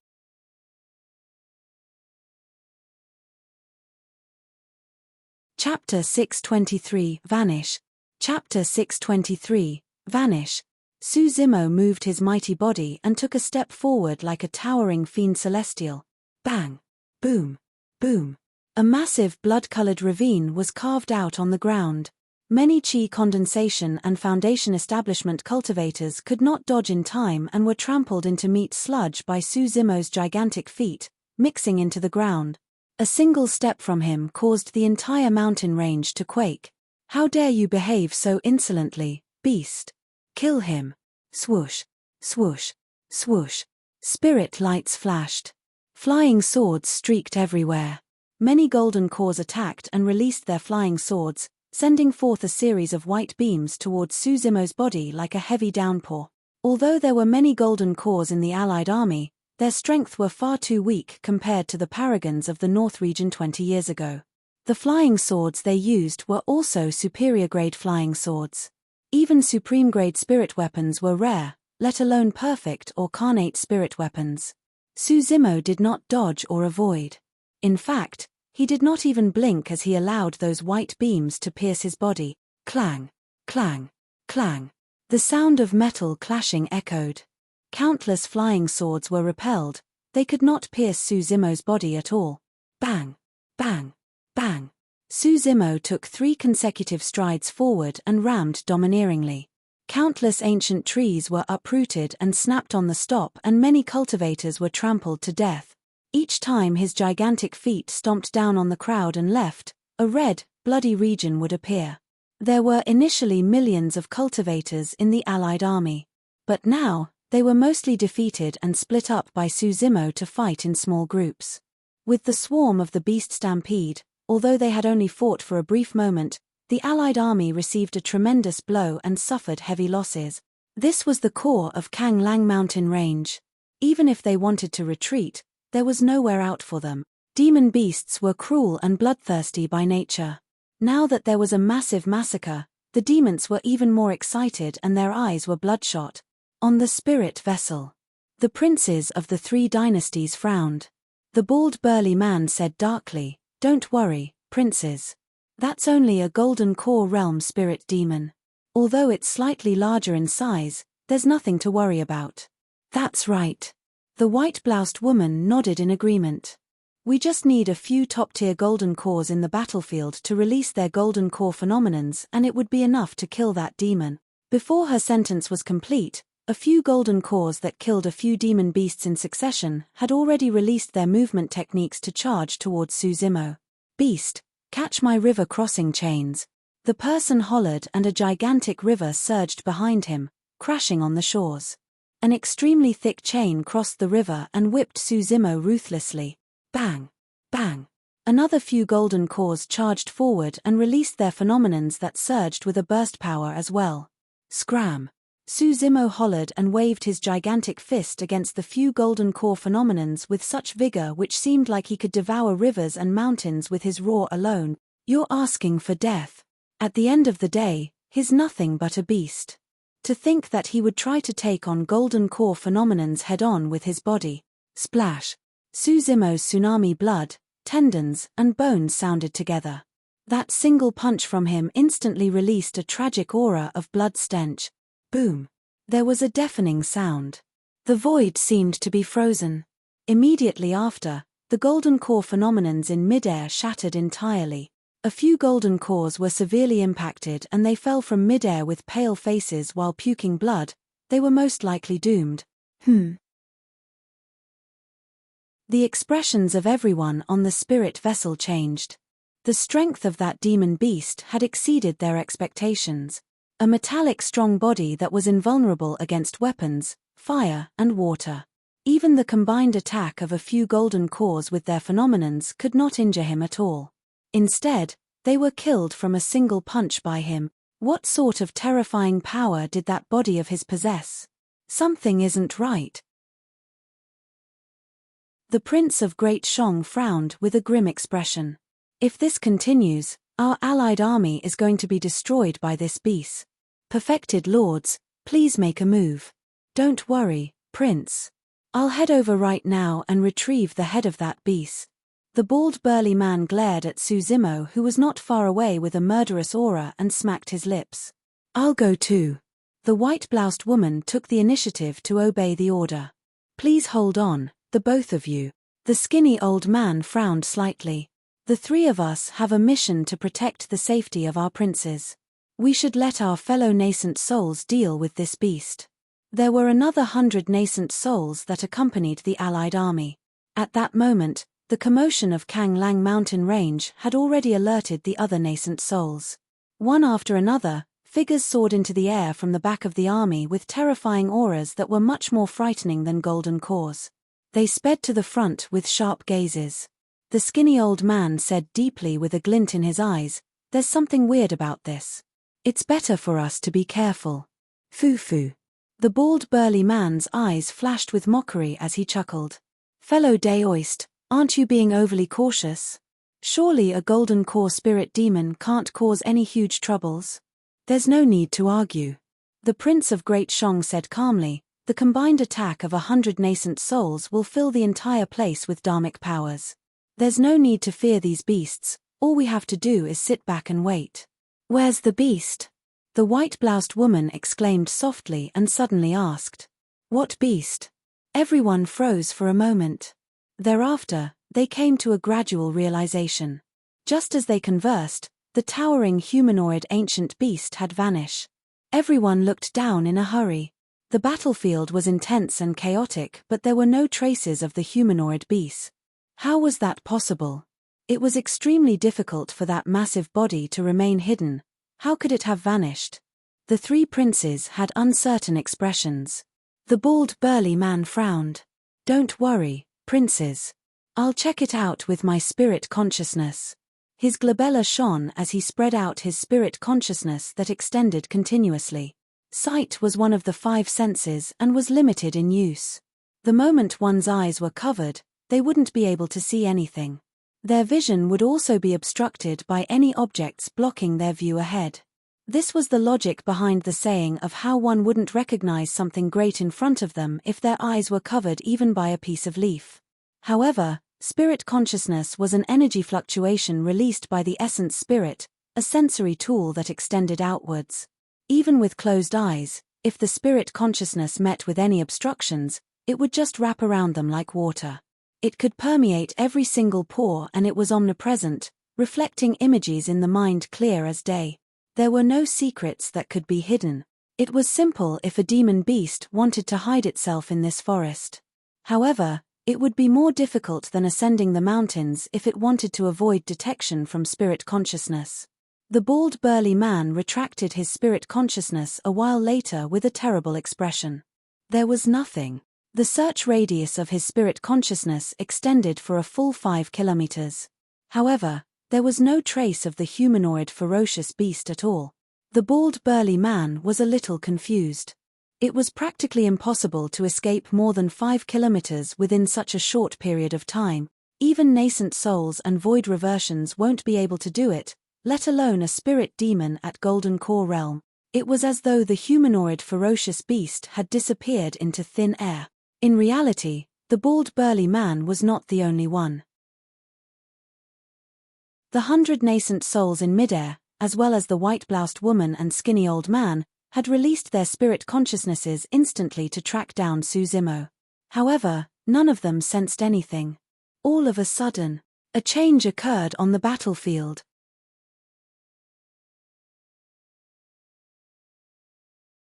Chapter 624, Night Assault. Chapter 624, Night Assault. The 100 nascent souls in midair were descending onto the battlefield, releasing their spirit consciousnesses to check. A nascent soul had just passed by an ancient tree when unexpectedly, a thick arm reached out from the darkness. The arm was thick like an anaconda and wrapped itself around the nascent soul, pulling him behind the ancient tree. Ah!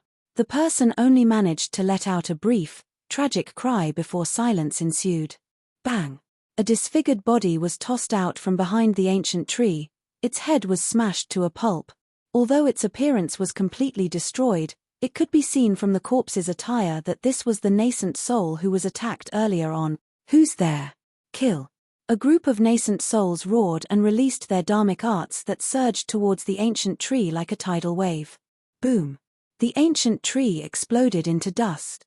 In the darkness, a figure could be seen sliding off the ancient tree long ago. With nimble moves, it tunneled into the forest in a flash and disappeared. It's him. That's the humanoid beast. Although they could not catch sight of the figure's face, everyone could clearly tell that the aura it emanated was exactly the same as the humanoid beast. Where can you run to? Many nascent souls hollered and gave chase. However, limited vision was already an issue to begin with in the forest. Coupled with the dark night skies, the group of them lost sight of the humanoid ferocious beast once again after a short chase. What is that demon beast? I've got no idea. I tried using my spirit consciousness to check it out earlier, but I couldn't see its true form, as though something was blocking me. How could this be? A few nascent souls frowned and discussed in hushed voices. If a demon took on human form, its true form could be revealed easily with the use of spirit consciousness as long as the difference between their cultivation realms wasn't too great. For example, if an anaconda took on human form, the image that appeared in the cultivator's mind after a check with spirit consciousness would be an anaconda. The effect was even more obvious with the use of the demon revealing mirror. After forming a core, demons could take on human form and speak in human tongue. If they advanced further and cultivated an essence spirit, they could even hide their demonic chi, and at that point, even cultivators would be hard-pressed to differentiate them. Because of that, in the ancient era, an emperor created a weapon targeted at demons called the Demon Revealing Mirror. Later on, It became common and widespread in the cultivation world. High-grade demon-revealing mirrors could even revert the demon beasts to their true forms with the release of dharmic powers. Even if they couldn't, the mirrors would reflect the demon beasts' true forms so that everyone could see. How strange. A black-robed, nascent soul mumbled. Suddenly, a purple-winged eagle flew towards them with a vicious gaze. It reached out with its pair of sharp talons and grabbed the black-robed cultivator. "You have a death wish, beast." The black-robed cultivator harumphed coldly and tapped his glabella to pull out a flying sword. Dharmic powers surged as he waved his robes, sending the flying sword forward. Poof! The speed of that sword was way too fast. The purple-winged eagle tried its best to dodge, but it still failed and was pierced by the sword, dying on the spot. The carcass of the purple-winged eagle fell from midair and passed by the black-robed cultivator. The black-robed cultivator did not pay any attention after slaying a golden core realm spirit demon. During his absence of mind, he felt a figure flash past the corner of his eyes. A chilling, killing intent surface. Instantly, the black-robed cultivator felt as though he had fallen into a pit of ice water. It was the humanoid ferocious beast. The ferocious beast had been hiding on the purple-winged eagle and only struck after the carcass of the eagle passed by the cultivator. The black-robed cultivator's flying sword was not by his side and he panicked. In his fluster, he conjured hand seals to release dharmic arts to repel the intruder. However, they were too close together and the figure had already leaped towards him in the blink of an eye. The intruder reached out with both arms and clutched the black-robed cultivator's shoulder blades, exerting strength in his fingers. Fingernails that were as sharp as daggers pierced the bones and flesh of the black-robed cultivator instantly. Ah! The black-robed cultivator howled in pain and cold sweat ran down his face immediately. Before he could react, the intruder's knees were already rammed forward like a sprinting stallion. Bang! The black-robed cultivator's chest caved him and his eyes bulged. With a ripping sound, his arms were torn right off him. A blood mist spewed out. Another nascent soul was dead. "How dare you, beast!" The other nascent souls realized what happened and were enraged, summoning their dharmic weapons hurriedly to turn around and give chase. Under the guise of the night, the figure did not pause at all after killing the black-robed cultivator, turning into a streak of light before bolting into another part of the forest. After turns and twists, it rushed into the beast stampede and disappeared before long again. All the nascent souls had grim expressions on their faces after chasing all the way without gaining anything in return. In their wrath, the nascent souls attacked one after another, summoning their dharmic weapons and releasing dharmic arts, almost flattening the entire forest. Countless demon beasts in the vicinity died. On the spirit vessel, the Prince of Great Shia could not help but ask uneasily, "Where has that beast gone to? We can't let him escape just like this." The white-bloused woman raised her brow and remarked in confusion, "For some unknown reason, my spirit consciousness can't lock onto that person. The moment my spirit consciousness spreads out, it's blocked." "I get the same feeling as well." The bald burly man nodded.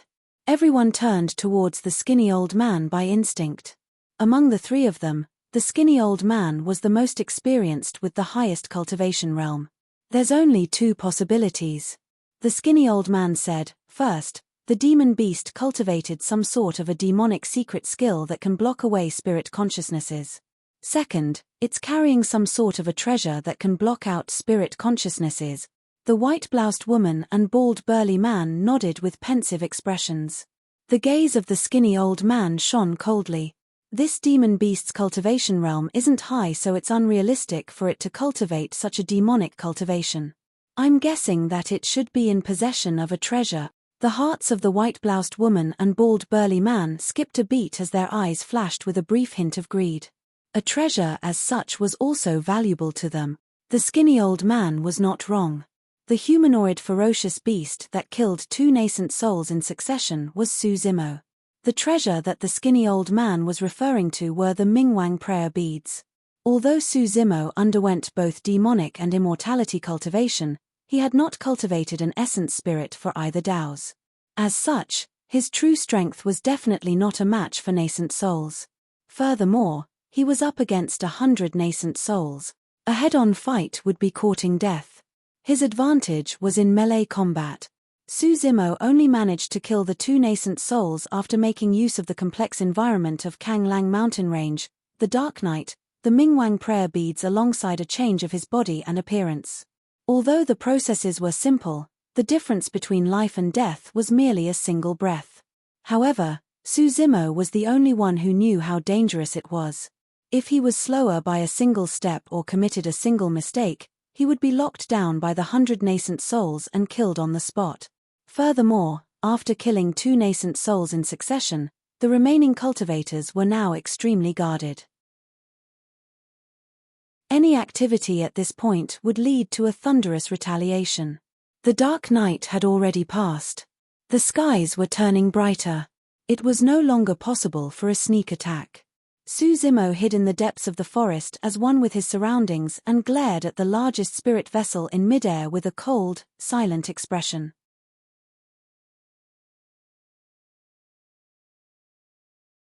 Chapter 625, Send You to Your Grave. Chapter 625, Send You to Your Grave. After the deaths of 2 nascent souls in successions, the remaining nascent souls had grim expressions as they stood tensely in midair. Any hint of danger or activity would alert everyone to attack preemptively. No matter the demon beast, anything that tried getting close would be slain mercilessly. "Where's that beast?" the Prince of Great Yu asked loudly. It had been quite some time after the 2 nascent souls were killed and Su Zimo never appeared again, as though he had already left the place. "This beast is extremely crafty," the bald burly man harumphed coldly. "If he dares to appear right now, he'll definitely be locked down and killed," the white-bloused woman said. "Demon beasts are much sharper towards danger than humans. I'm guessing that it has already escaped." After the both of them spoke, they turned and looked at the skinny old man automatically. The skinny old man shook his head. "I don't know. I'm just curious as to why that demon beast would gather a beast stampede to stand in the way of our allied army." Right then, a golden core sped towards them, drenched in blood. The armor on his body was almost torn apart completely by the demon beasts. The person descended on the deck of the spirit vessel and walked towards the 3 princes, saying hoarsely, "Princes, the beast stampede is way too ferocious and we can't defend against it. Please release the order for us to retreat, princes." "Bullshit." The Prince of Great Yu slapped the table and stood up, berating, "We've got 100 nascent souls accompanying our allied army. If they attack, we can suppress the beast stampede at any time." "Humph." The Prince of Great Shia narrowed his gaze and said coldly, "Although you're a general of the army, the way you're dropping our morale is punishable by death. That's enough." The Prince of Great Shong waved it off. "General Sun, head on down first and kill the enemies as best as you can. Victory is already decided with the nascent soul seniors around." General Sun was someone from the Great Shong dynasty after all and could not be killed with such a reason. The Prince of Great Shong had to protect him no matter what. Furthermore, the situation on the battlefield was indeed as he had described. Many nascent souls had already attacked and released dharmic arts to suppress the beast stampede.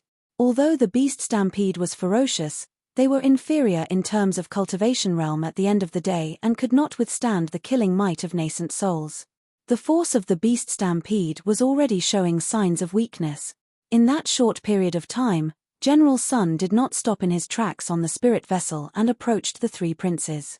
When the battle broke out, the skinny old man and the other 2 nascent souls had already closed in to the 3 princes to prevent accidents from happening. The first to notice something unusual was the bald burly man. Looking at General Sun who was walking over, the bald burly man frowned and barked, "Don't you know the rules? How dare you not kneel down in front of the princes?" At the same time, the skinny old man frowned and released his spirit consciousness across General Sunday. The skinny old man's expression changed. His spirit consciousness was blocked by a mysterious energy. It was a familiar feeling, as though, "Not good." The skinny old man gasped and his heart nearly stopped. At the same time, a voice sounded coldly, "I'm not kneeling because I'm here to send you to your graves." At that moment, General Sun had already arrived before the 3 nascent souls. Right in front of everyone, General Sun's facial muscles twitched sinisterly and he transformed into another person in the blink of an eye. It was a refined-looking scholar whose eyes were cold and murderous. The intruder was not General Sun, but a transformed Suzumo. Almost everyone was focused on what was happening outside. Nobody thought that Suzumo would dare to approach them personally. The white-bloused woman was stunned. That single lapse was the difference between life and death. In Suzumo's eyes, an opening as such was death in melee combat. Reaching out, Suzumo slapped the white-bloused woman on the head. There was a loud thud on the ground. The white-bloused woman's head exploded with brain juices splattering everywhere. Even her essence spirit was destroyed on the spot. The skinny old man and bald burly man reacted right away. The bald burly man was a body-tempered warrior and he was delighted to see Suzumo close in. His bloodline surged. The bald burly man punched at Suzumo's head fiercely. His fist was like a meteor that arrived with an unparalleled force instantly. However, the skinny old man was more experienced and retreated immediately. He would gain the advantage as long as he could increase the distance between them. At the same time, he conjured hand seals to release a dharmic art. Dharmic power churned. A thick finger that resembled a heavenly piercing pillar was conjured rapidly and thrust at Suzumo's chest viciously with a frightening might. OM. Suzumo spoke at the same time. Daming mantra was released. Sanskrit reverberated through the air endlessly, forming a noble might. The first to be implicated was the Imperial army that was nearby the deck. Cling. Clang. Many Imperial army soldiers revealed pained looks as their weapons fell to the ground one after another in loud clangs. Piak. Piak. Piak. A series of cracks appeared on the protection talismans of the three princes. They were shaken by that single Sanskrit word. As for the skinny old man, he shuddered and frowned with a hint of pain deep in his eyes. Although he was a nascent soul, he was not a body-tempered warrior and was not exactly strong enough to withstand the power of the Sanskrit sound. The dharmic power finger that was conjured in midair dissipated slightly and its power was reduced. The bald burly man was the least impacted by the Sanskrit sound. There was almost no pause in his punch. Suzumo's expression was unchanged as he spoke once more. The second Sanskrit had arrived. Bang! Bang! Bang! Most of the Imperial army soldiers on the deck collapsed stiffly with blood oozing from all orifices. They suffered miserable deaths and their brains were mostly rattled into sludge. The three princes slumped to the ground with terrible expressions on their faces as well. The dharmic power finger arriving from midair trembled and its strength was greatly diminished. The skinny old man staggered as well. However, he was fearless. He had already increased the distance between them. Moreover, Suzumo had to deal with his dharmic art and the bald burly man's melee combat. There was no chance for him to get close to the skinny old man.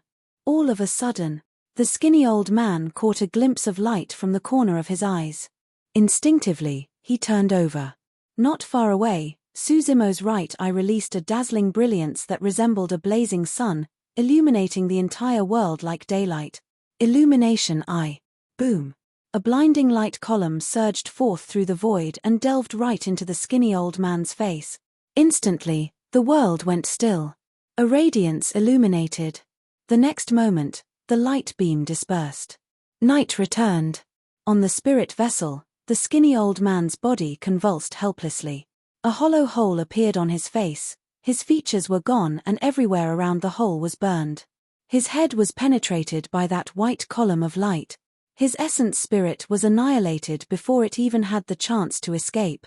In the blink of an eye, 2 nascent souls on the spirit vessel were dead.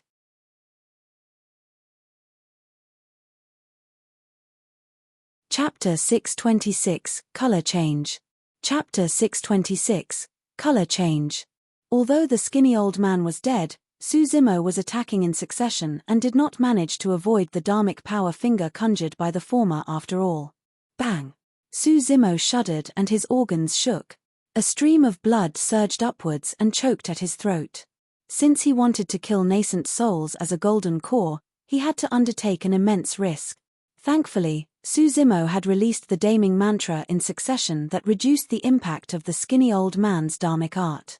Otherwise, he would have been severely injured with that attack. Dharmic power was the energy of the universe and contained its might as well. It was not something that ordinary people could defend against. Although Suzimo's organs were shaken now, he had a strong physique and frightening regeneration capabilities. This was an injury that he could still withstand. At the same time, the bald burly man's eyes shone viciously and his fist had already arrived. In his opinion, Suzimo would be killed by a single punch from him even if the latter was in peak condition, let alone now that he was injured. After all, he was a nascent soul realm body-tempered warrior. Suzimo's eyes lit up and shone viciously. His blood chi surged with the howls of dragons and roars of tigers, his tendons pulsated and his bones echoed with metallic sound. Without retreating or avoiding, Suzimo returned a punch as well. Bang! The two fists collided. A jarring and dull sound echoed with the collision of flesh and bones. The bald burly man's expression changed starkly. He could sense an unstoppable power surging through the other party's fist towards him. It was like a tsunami that threatened to devour him. This is bad. This person's physique is really strong. The bald burly man was alarmed. Although Suzimo was not at nascent soul realm, his body was extremely frightening. The power of his blood and melee combat capabilities had far surpassed ordinary nascent souls. If a nascent soul from Glass Palace that was renowned for body tempering was here, the fight between him and Suzimo might be indeterminate. However, this bald burly man was only an ordinary body-tempered warrior. In other words, this bald burly man wouldn't even have the advantage against Shiwuya who died in Suzimo's hands in melee combat, let alone Suzimo himself. If Suzimo hadn't been struck by the skinny old man's dharmic art previously, victory would have been decided by that single punch. With that single exchange, the bald burly man had already sensed something amiss. The bald burly man retreated with the momentum from Suzimo's punch, intending to increase their distance so that he could release a dharmic art to kill the latter. When Suzimo noticed the bald burly man's actions, his gaze flashed and he frowned slightly. Although he had killed two nascent souls in succession, the situation was extremely disadvantageous for him. Furthermore, things would only get more dangerous the longer the situation dragged on. The surrounding nascent souls were already starting to notice what was going on here. He had to kill this bald burly man with a definitive might. But now that the bald burly man had retreated with the momentum of their clash, Suzimo was already a little too slow. It was too late for him to give chase by now. Suddenly, Suzimo was struck by inspiration and opened his mouth. With the help of his powerful organs, tongue and mouth, Suzimo spat the blood in his throat towards the bald burly man's face like an arrow. The damning mantra's impact on the bald burly man was minimal. However, that blood arrow could not be ignored. Suzimo could shock Golden Cause to death with just the power of his voice.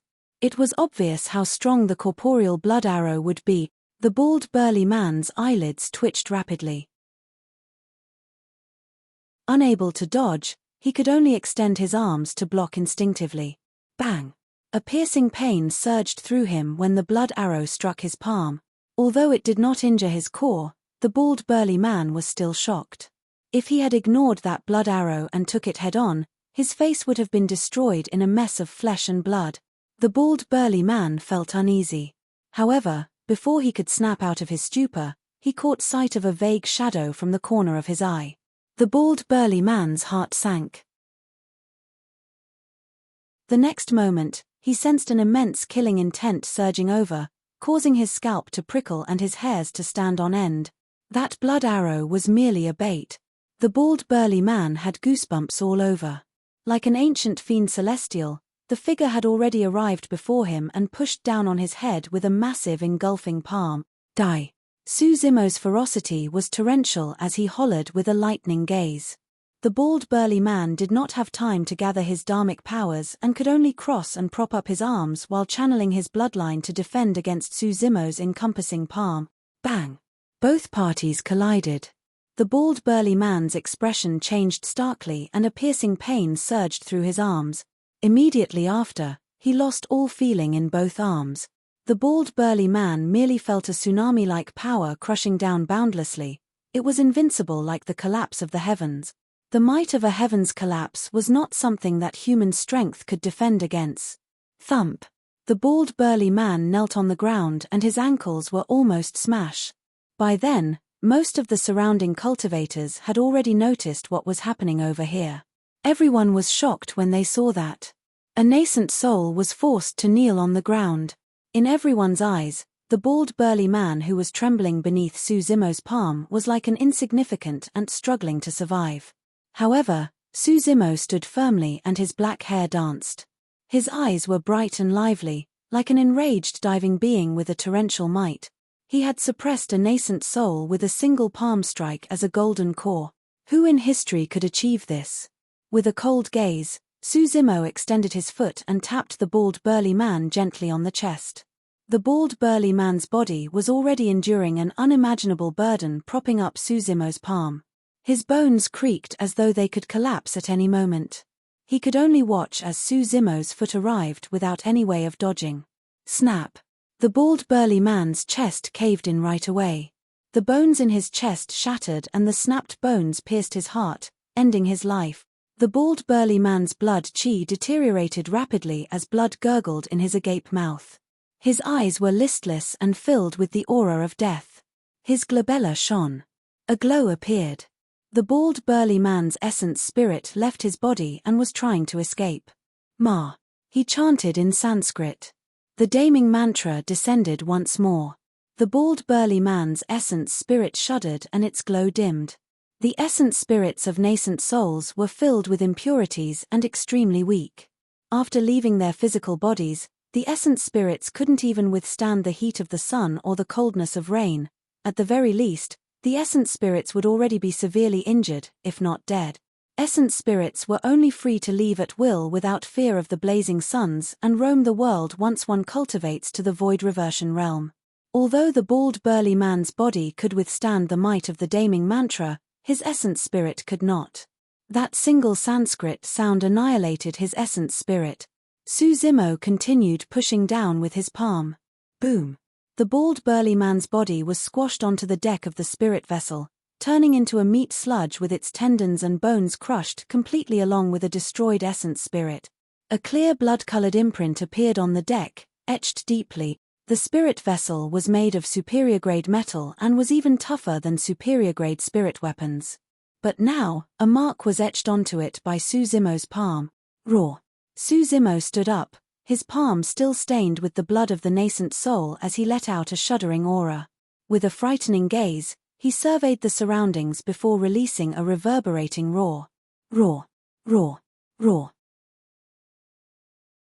Immediately after, the beasts howled in unison and all demons went wild. Instantly, demonic chi filled the air and the color of the mountains and rivers changed.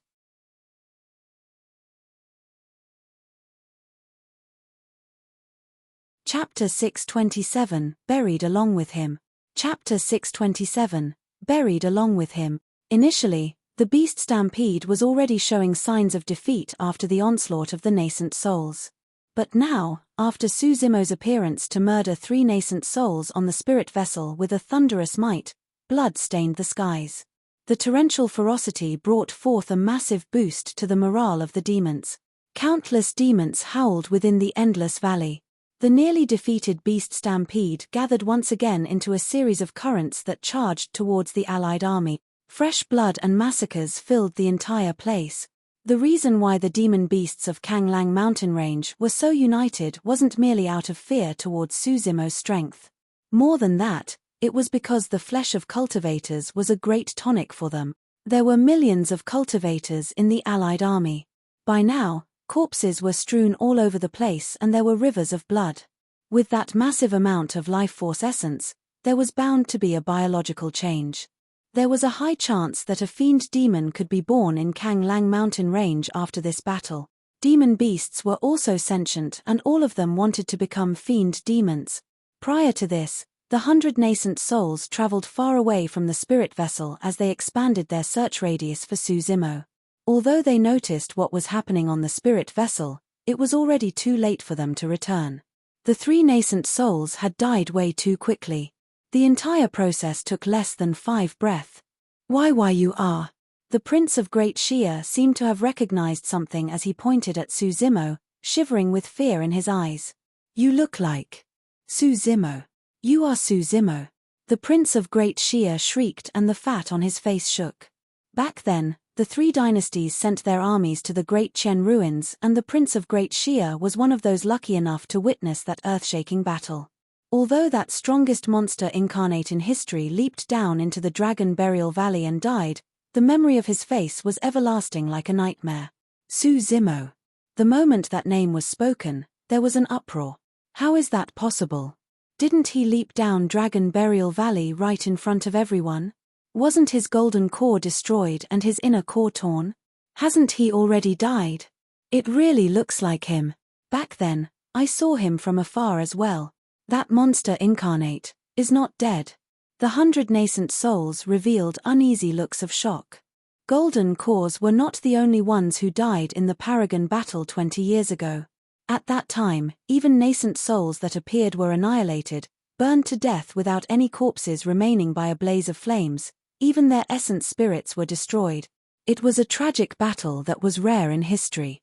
Nobody expected that this man who was thought to be dead would stand before them alive and well. All the nascent souls looked at Suzimo and none of them could sense any spirit energy fluctuation. Someone said coldly with an icy glare, well, it seems like you've turned into a demon completely. Since you're not a human, you're our common enemy. Against the threat of the nascent soul, Suzimo was fearless as he turned to look at the three princes shivering on the deck. The three princes shuddered. The Prince of Great Shia was in an even more pathetic state as his pants were wet with a stench, his pee and shit had already flowed uncontrollably. Suzimo, you will definitely die today if you dare to hurt the princes. A nascent soul hollered. The nascent souls sped over in an encirclement. However, the three princes were on the spirit vessel and nobody dared to attack recklessly. The Prince of Great You was no longer as intimidating as before. He was extremely frightful as he asked with a quivering voice, Suzimo, we've got no grudge with you. Why are you doing this? No grudge. Suzimo laughed and pointed to the land beneath him, asking, do you know where this is? This is the Kanglang mountain range, the Prince of Great Shia replied hurriedly, afraid that he would die if he took his time. Wrong. Suzimo shook his head. This is the Yang country. The allied army of the three dynasties sent forth millions of troops to invade the territory of the Yang country while massacring countless of our citizens. Yet, you say that you have no grudge with me? If you spare us, we'll withdraw our troops right away. The Prince of Great Shong was the only one who could maintain his composure right now among the three princes as he said with a dark voice. Withdraw? Ha! Suzimo laughed. Nothing in the world is that easy. The Prince of Great Shong snarled, what do you want? Suzimo gazed at Jen and city that was still billowing with smoke in the distance and said, how many people in these lands have died to the merciless iron hooves of your army? How many people have died in this chaotic era of war? He retracted his gaze and turned to the three princes, asking coldly, who is going to atone for their lives? Suzimo's tone was extremely calm. However, the more that was the case, the more afraid the three princes felt. Beneath that refined exterior was a fiend demon that could devour anyone at any moment. Fellow Daoist, you're a cultivator.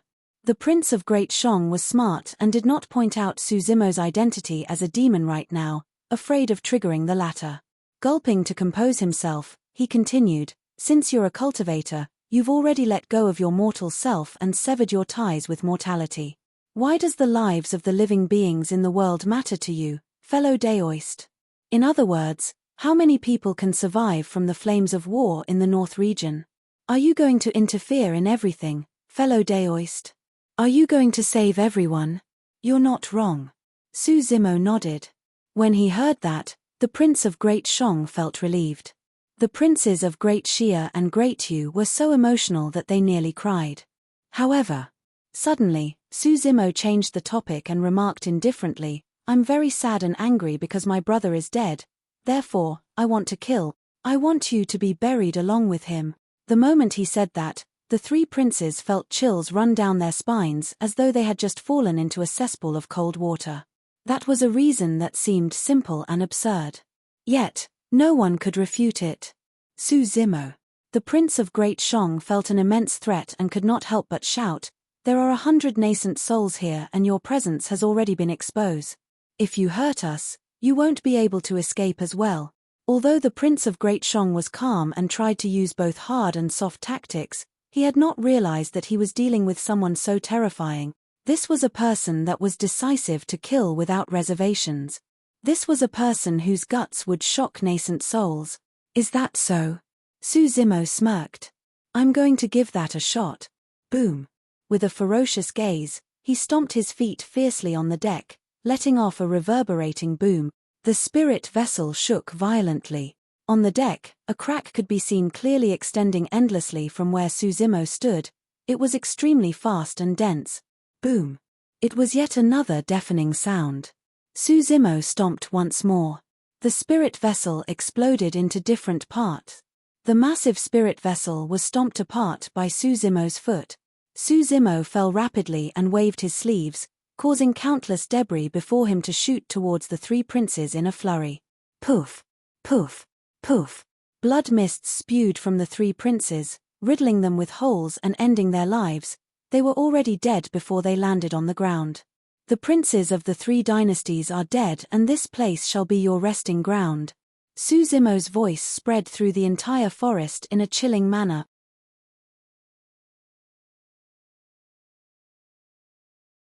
Chapter 628, Escape. Chapter 628, Escape. "Bastard, you're courting death." Many nascent souls shouted at the same time and attacked one after another. Dharmic power filled the skies as multiple dharmic arts collided to create a deafening bang. Dharmic weapons descended. The might of the universe enveloped Kanglang mountain range and the entire valley quaked violently. Mountain peaks collapsed, gravel rolled, ancient trees fell over and dust billowed. It was like an apocalypse. The nascent souls present were truly enraged. Su Zimo had murdered the three princes right in front of them. That was equivalent to a complete disregard for them. Furthermore, with the three princes dead and a heavy loss for the allied army, they could only retreat even if they survived. This conquest could only be considered as a failure. After killing the three princes, Su Zimo did not linger at all and escaped right away. His inner core churned fanatically and his blood chi surged. Descending rapidly, he stuck close to the ground like an anaconda and slithered towards the depths of the forest with extremely nimble movement technique. His frightening spirit perception was released. He was escaping with all his might. Bang! Bang! Bang! Swoosh!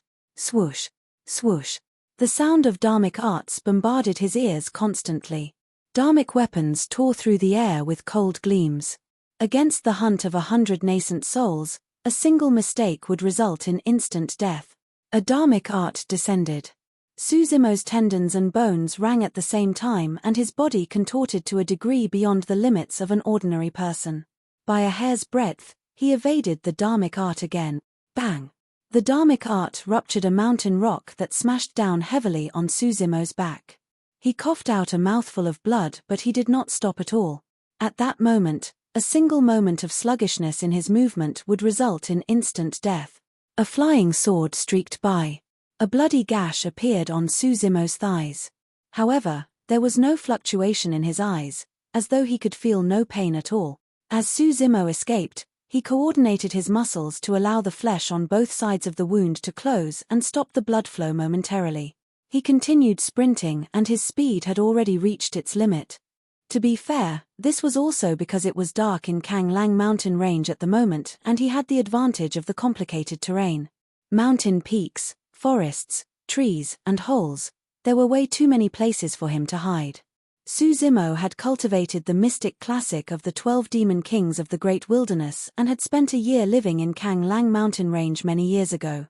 As such, he knew this place like the back of his hand.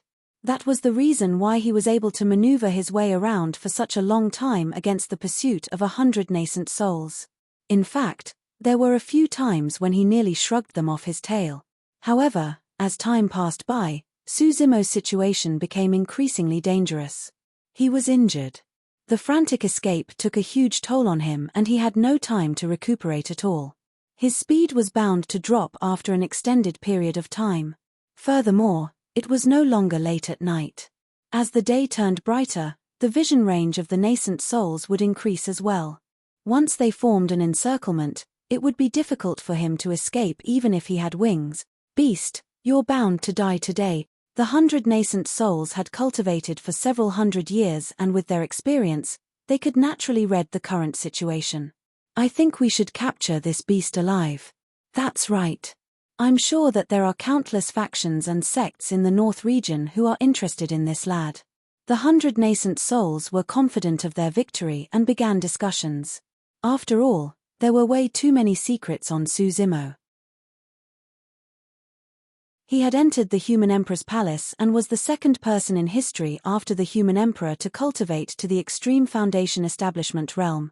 He was the only one who knew the secrets behind the Extreme Foundation Establishment realm. Furthermore, he was in possession of the legendary treasure, the divine phoenix bone. The eyes of the 100 nascent souls shone with excitement. In reality, at their cultivation realm, they were no longer really attracted towards the strife of dynasties.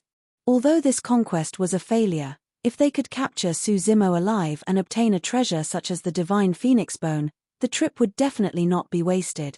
I'm extremely curious how someone in this world can fuse the cultivation techniques of demons and immortals. A nascent soul mulled deeply. The other perfected lords looked on keenly in silence. In reality, everyone had the same idea. Although Suzimo had many treasures and secrets on him, what was truly valuable was that unknown demonic cultivation technique. Everyone witnessed how Suzimo was able to kill 5 nascent souls above his level after cultivating the technique. Although they were sneak attacks that preyed on one's carelessness, it was still frightening. Furthermore, Suzimo's movement speed was not weaker than nascent souls. The strength of his body and intensity of his blood chi was shocking as well. Both sides continued with the chase and escape. A group of nascent souls discovered to their shock that the forest before them was gradually thinning. Everyone gazed into the distance. The path ahead was clear. Ha! That lad chose a wrong path in his panic and escaped out of the mountain range. The perfected lords roared in laughter and chased endlessly. If they left the forest, it would mean that Suzimo's final hope at escaping would be gone. The perfected lords witnessed Suzimo sprint furiously into a small town closest to Kanglang mountain range before entering a room in a mansion and never appearing again. Everyone, hold on. Let's not get careless. There might be some reason why that lad escaped here. Someone stopped the group with a doubtful expression. Brother Lee, you're giving too much credit to this lad. Someone at the side chuckled softly. Take a look at what's in that mansion. A corpse. Someone came to a realization. I've got it. That must be his brother's corpse. That's right. After knowing that he has nowhere to run, the lad has most likely returned to this place so that he can die with his brother. A nascent soul declared confidently, this is what it means by returning to one's roots. If I'm not mistaken, this small town should be where the lad was born. It's highly possible. Let's go. The nascent souls emanated with sharp auras as they barged into the small town. With the huge commotion, the citizens that chose to remain in the town were long awakened. Everyone had frightful expressions, hiding in their houses not daring to make any sound. Granny, what are you afraid of? In a dilapidated house, a naive sound of a child echoed. Although the voice was weak, the nascent souls in midair heard everything loud and clear. Shh. The old lady raised her finger and whispered in a hushed tone, Child, don't speak. You will die if the immortals are offended. Why? The child asked with widened eyes of curiosity, why would the immortals be offended? What did I do? Sigh, there's no need for any reason for immortals to be offended. The old lady sighed. Dozens of years ago, there was a scholar in this town who was nearly burned to death in flames because he did not kneel down to the immortals. Ah! The child exclaimed, seemingly scared. The old lady clutched the child's mouth hurriedly and broke out in cold sweat. When she released her hand slowly a while later, the child had a pensive look before whispering, Granny, there are also good and bad immortals. The immortals who kill without reason are bad immortals. There was a boom. The roof above the both of them was torn away all of a sudden. 100 mighty figures stood in midair and looked down at the both of them coldly. The old lady hugged the child tightly with frightful eyes and shivered. A nascent soul barked coldly with a menacing gaze. Talking bad about immortals behind our backs is a crime punishable by death. Suddenly, there was a creak and a door opened in a mansion not far away. A refined-looking scholar strode out with long green robes.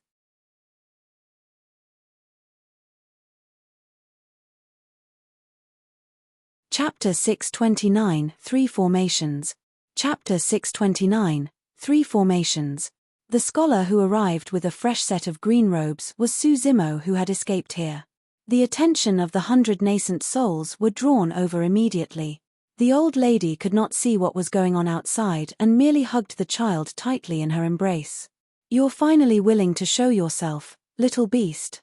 Many nascent souls stood in midair and looked down at the mansion not far away, sneering in mockery. Su Zimo had an indifferent expression and walked down the stone steps into the courtyard. He gazed silently at the old man beneath the peach blossom tree with a deep sorrow in his eyes. The old man's eyes were closed and he had a peaceful expression, as though he was in a deep sleep. The furnace made of red clay burned and flickered. There was a bowl of wine remaining above that was still warm.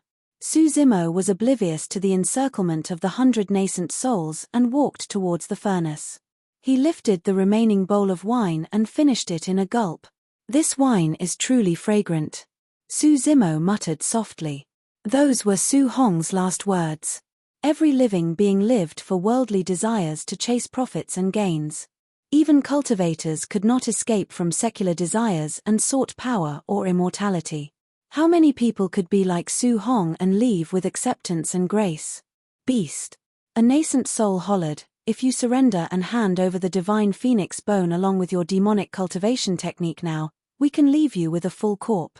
Otherwise, I'm going to burn your brother's corpse into ashes." Su Zimo remained silent as he looked at the 100 nascent souls in midair with a hint of mockery. Another nascent soul laughed sinisterly. "Also, after today, nobody here shall be spared." His voice spread through the entire Pingyang town. Exclamations sounded one after another in the houses.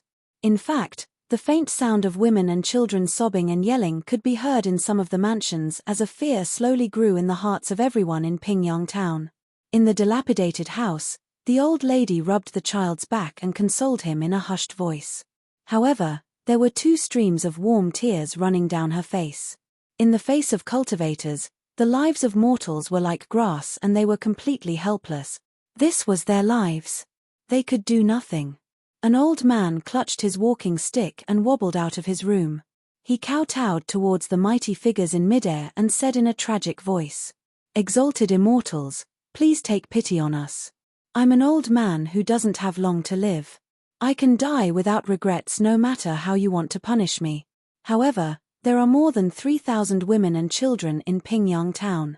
Please take pity on us and give them a chance to live." The old man had a heart-wrenching expression as he sobbed in misery. However, the 100 nascent souls in midair had cold expressions. Some of them ignored him, some of them looked at him with mockery, and there were even some that laughed coldly. "How irritating." A nascent soul hollered loudly with a look of impatience. The old man heard a boom in his ears and felt dizzy, falling head first to the ground. "Ha ha ha." The nascent soul roared in laughter. "You guys can only blame this town for giving birth to a monster incarnate, a beast. He's the one that implicated all of you. Highs." Right then, a cold sigh sounded from the courtyard. "Since you're all here, don't leave," Su Zimo said indifferently. "Activate." Buzz. Whoosh. Thud.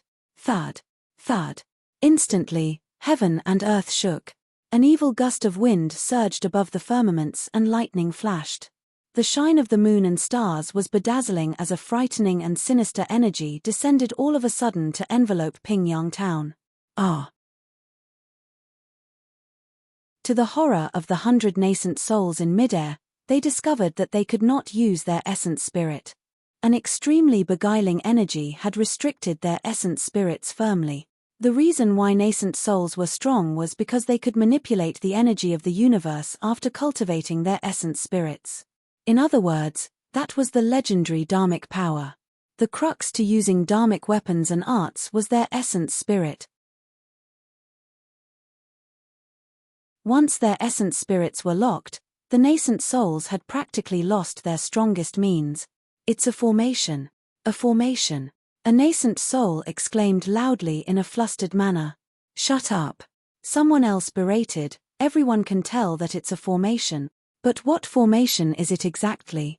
Given their experience, all of them naturally knew that they had fallen into an ambush given the situation. A nascent soul took a deep breath and tried his best to compose himself.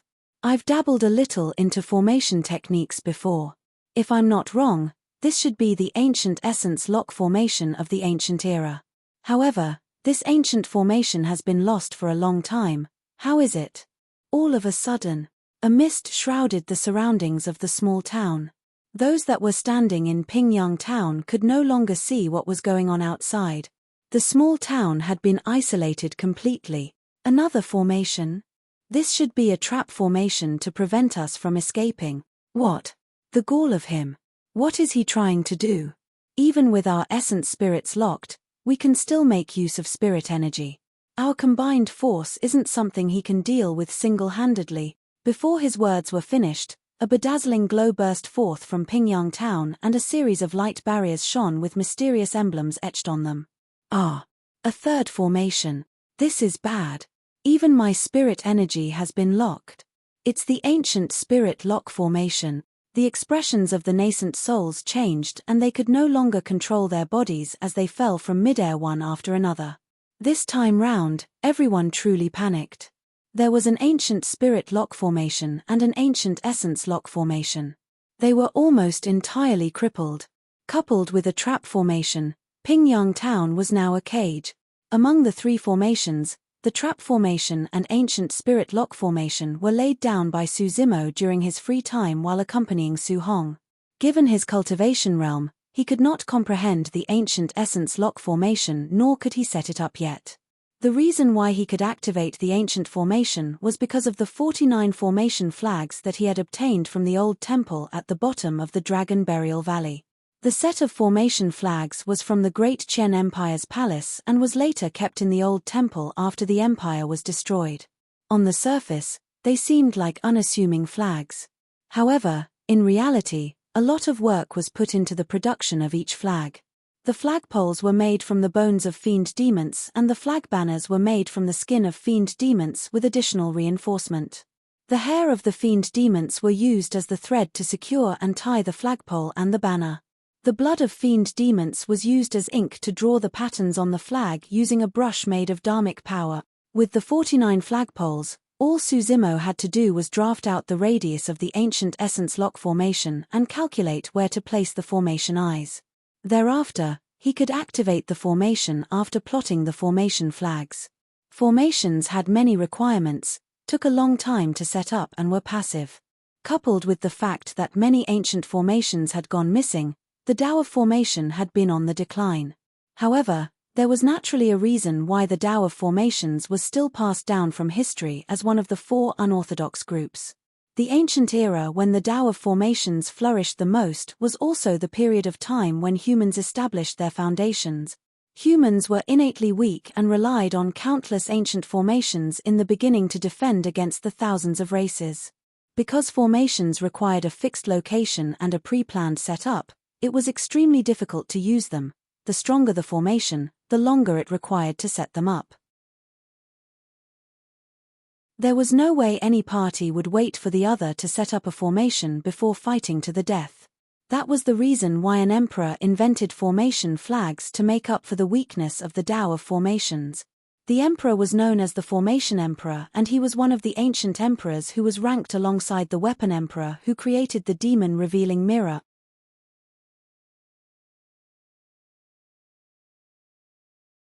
Chapter 630, Green Robes, A Blooded Path. Chapter 630, Green Robes, A Blooded Path. The bottom of the Dragon Burial Valley did not only contain the legacies of the Daming and Fa Hua monasteries, There were also old massive items of the North region from the past as well as the legacy of the Great Qian Empire. Su Zimo was dormant at the bottom of the Dragon Burial Valley for 20 years, isolated from the world. As such, his strength had already grown to a terrifying degree. His growth was not merely in terms of his comprehension of Buddhism. His understanding of formations deepened as time went by as well. The three formations were interlinked, and it would be difficult to achieve the current effect if even one of them was missing. To the many mortals, something seemed to have happened to the high and mighty immortals up in the skies as they fell one after another. How could this be? Could the heavens be serving justice? In the midst of the mortals' confusion, a figure rose slowly into the skies. The person wore a set of green robes and had refined features. His expression was cold and there was a deep murderous look in his eyes as he wielded a blood-red saber. He looks familiar. He looks like...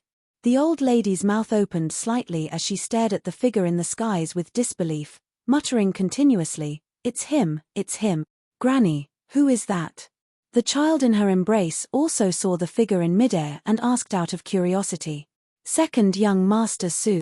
"It's second young Master Su of the Su family," the old lady said with a trembling voice. Even after dozens of years, the old lady recognized Su Zimo right away. That was because even though dozens of years had passed, age left nothing on the face of second young Master Su and he looked the same as before. Su Zimo turned sideways and glanced at the old lady and child before nodding. The murderous look in his eyes softened considerably. The old lady was stunned. It was a familiar act and she felt like she had returned to the past in the blink of an eye. Even after turning into an immortal, second young Master Su had not changed. The child's eyes widened without blinking. This was an immortal as well. However, the child did not feel any fear or pressure from Su Zimo. The initially pounding heart of the child calmed down. Wielding Blood Quencher, Su Zimo stood in midair and looked down at the nascent souls who were scurrying to escape in Pingyang Town with a mocking look in his eyes. "You're still trying to escape?" Su Zimo descended from the air with his arms raised and Blood Quencher buzzed loudly, as though it was extremely excited. He slashed down at the crowd. A blood beam burst forth. Boom! The crowd split into two and a ravine tore the ground asunder. 7 nascent souls were cleaved into two by the blood beam and their organs splattered onto the ground with a nauseating blood stench. This was the first time Blood Quencher consumed blood after its rebirth. The saber shone with a bright malevolent aura. Su Zimo moved and burst into the crowd in a flash. Blood Quencher swept horizontally. Buzz! A blood-colored ripple spread out across the air across the crowd. Poof! Poof! Poof! Enveloped by the blood-colored ripple, more than 10 nascent souls had their heads sliced off with blood spewing, as though a sharp blade had cut them off. Their essence spirits were locked and perished on the spot without a chance to even escape. "Fellow perfected lords, let's stop running. If we continue escaping, we'll definitely be killed by this beast one after another. Perfected Lord Yundu, hurry and dispel the formation while we fight against him to buy time for you." "That's right. Let's join forces." Everyone shouted and regrouped together, sending forth a burst of blood chi towards Su Zimo. The perfected lords at the front were body-tempered warriors who released their blood chi and charged forward with dancing halberds and swords. Splash! Su Zimo's blood chi surged with the sound of tsunamis as he slashed in reverse with a shocking momentum. His saber stances resembled waves crashing onto shores. Clang! Clang! Clang! Blood Quencher collided heavily against the weapons of the nascent souls and released a tremendous force that resembled an unstoppable tidal wave. Someone could not withstand it and spat out a mouthful of blood on the spot. His palm was split and his weapon was repelled as he fell over. With their essence spirits and spirit energy restricted, the perfected lords were only left with their physiques and blood chi. However, none of them could compete against Su Zimo in terms of physique and blood chi. They wielded dharmic weapons but they could not channel their dharmic powers with their essence spirits restricted. As such, they could not unleash the true power of the dharmic weapons and could not defend against the edge of Blood Quencher. Blood light flashed intermittently and the remaining nascent souls could not defend against Su Zimo's slaughter even when they grouped together. After obtaining the legacy of the Saber Emperor and this generation's Azura, Suzimo's understanding of the saber had already reached a relatively frightening degree. There was the countercurrent, raging tides, vortex and ripple of the sea calming manual. There was the ghost howl, blood flow, hell, white bones, phantom and corpse of the Azura saber. At times, it was tough and resolute, at times, it was fluid as water, at times, it was majestic and mighty, at times, it was sinister and eerie.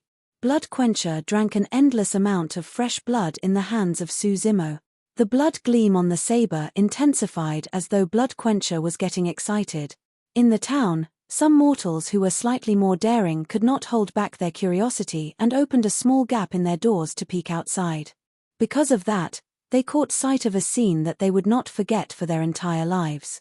The Immortal that was initially high and mighty and declared that he was going to leave no survivors in Pingyang town was now scurrying to escape in a pathetic manner without the grace of an Immortal at all.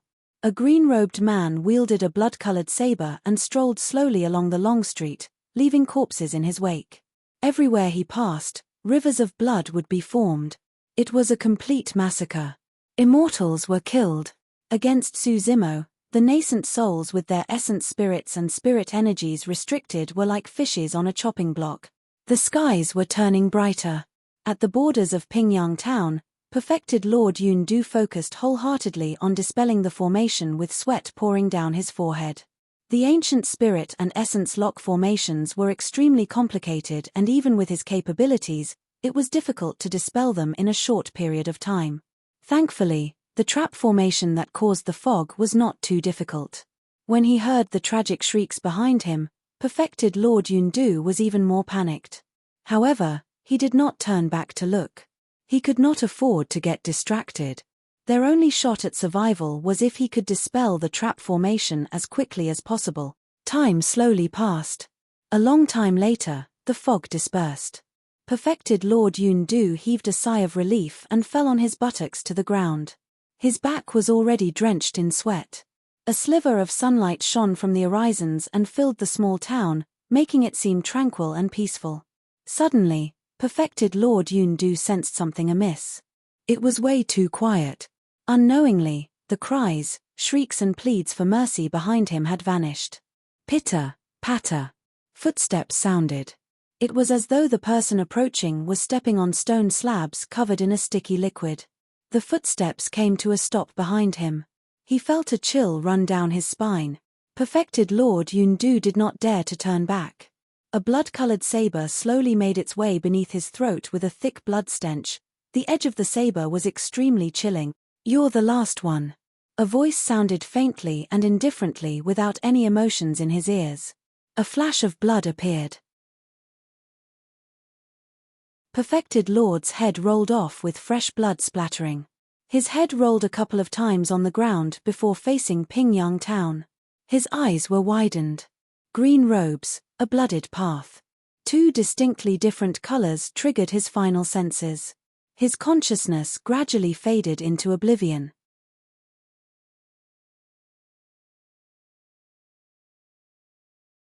Chapter 631, Sentient Peach Blossom Tree. Chapter 631, Sentient Peach Blossom Tree. Doors on both sides of the streets opened gradually with gaps. Many mortals looked out bravely but were shocked. The stone slabs were strewn with corpses. At the end of the road, a green-robed man stood in the blood with a sinister saber beside him, resembling a fiend celestial from hell. The man had a calm expression, gazing at the slowly rising sun in the east with a slightly lost expression. Sunlight spilled onto the man's face and radiated with life, giving him a saintly and tranquil look as though he was covered in a layer of gold foil. For some unknown reason, everyone suddenly calmed down from their initial panic. Engulfed in a Buddha light, the man seemed like he was a bodhisattva from hell who had arrived to purify the masses.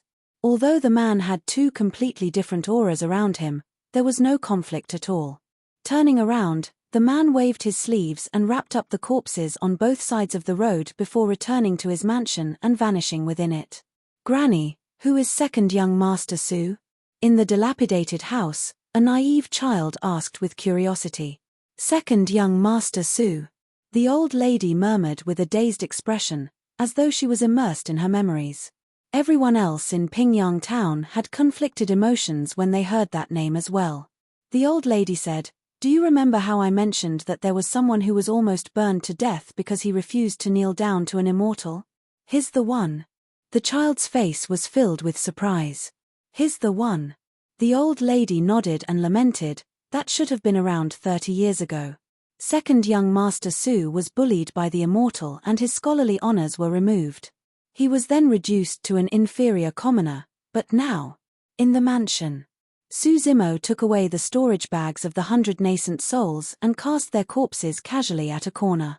He headed to the backyard and chopped a few trees to build a wooden coffin before returning to the peach blossom tree. Gazing at the old man who seemed like he was asleep beneath the tree, Su Zimo's eyes were filled with emotions and reluctance. A long time later, he took a deep breath and headed forward, carrying the old man gently.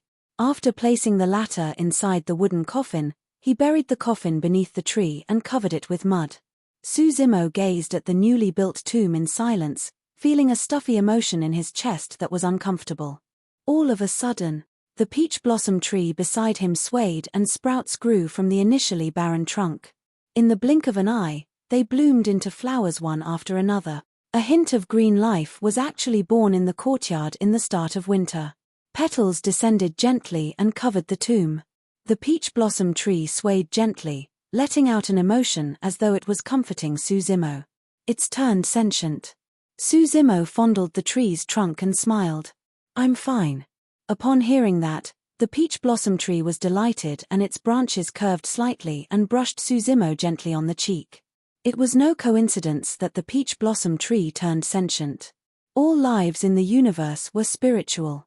Even a rock without any life could turn sentient, let alone a peach blossom tree. Legend has it that in the past, a mighty figure with powerful dharmic powers cultivated constantly on a rock.